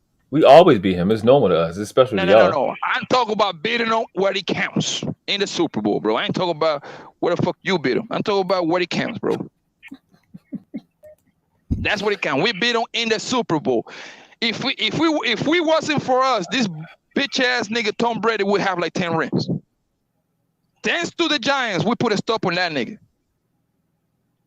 Well, if it wasn't for y'all, the Eagles wouldn't be in the Super Bowl every couple years. Listen. The Giants can go 0-17, bro. I don't care. They beat an 18-0 thing, and they turn around beat them again 3 years later. Like, yo, Tom Brady, come over here, get this pan, homie. Clap, clap, clap. Yeah, I beat them for nothing. We beat them when it counts. We beat them and won a Super Bowl. Eli Manning. They should build a statue of Eli Manning, bro, in New York, man. Eli Manning was trash. He wasn't good. I don't care how trash it is. All I know, that man gave me the biggest satisfaction ever. He gave me 2 rings, bro. 2 Matter of fact, technically it's 3 because beating an 18-0 thing should count for 2. Just like LeBron beating the 2016 Golden State Warriors, the 73 wins, that should count for 2 rings right there. Bring LeBron into this. What LeBron had to do? No, that's what I'm saying. I'm making a comparison. Like when you beat a historical thing. Because you don't think 2016 Golden State Warriors was historical? 73 wins, 3-1, up 3-1 in the final. He came back in. You don't think that's historical? No, because they lost. No, I'm talking about for LeBron's part. What he did, that's historical, right? In a regular, he broke history coming down 3-1. Yeah, that's the Cavaliers are historical, not the fucking Golden State Warriors because they lost. Okay, the same thing with the Giants. 18-0. Brady broke every passing record, 50 touchdowns. Moss broke all the goddamn. He broke in a regular season. Jerry Rice's record for that year for them. In a regular season, but it's still a record, bro. It is, but it's still the regular season. The point still. No, but the point is we beat them when it counted. Like if Tom Brady would have won the Super Bowl that year, son. That would have been probably the best thing ever to do that shit. So with all the records plus the ring, god damn, this girl look good. You did that mid-stride. Damn, she got ass, boy. That's mid-breath. That's mid-breath you did that. Like, you ain't even breathe. You just went straight to the ass. All right. Nigga, because that thing jiggling. This nigga's a trip. All right, look, we got to shut it down. EB, you know, like you see girl, but it be the ones that thing just be moving for no reason. That she don't even trying. She is holding good things back there. She got a lot on her mind. What the fuck is wrong? What? She got a lot on her mind. I don't know what that means, and I don't want you to keep going. All right. I appreciate everybody for watching the stream, man. If you want to replay, please hit the like button, share. Had to do this live. Shit bothered me. I hope the kid get himself together. We got a lot more content coming. Gonna be doing vlogs. Gonna be doing type of reactions. Apparently, I'm being coaxed into doing sports content with people that don't know football, which I don't like. And that's cap. That's definitely not cap. I don't know why. One thing I don't do. I don't even like caps. I wear hoods. So we got a lot of stuff coming. I appreciate you guys coming out. You know what I say, man? Ain't but 2 classes on this planet. Never been 3. You were world class, you outclass. And the question is not which class you want to live in. The question is which class are the ones coming behind you deserve for you to die in. On your feet, on your knees, respect the craft. No,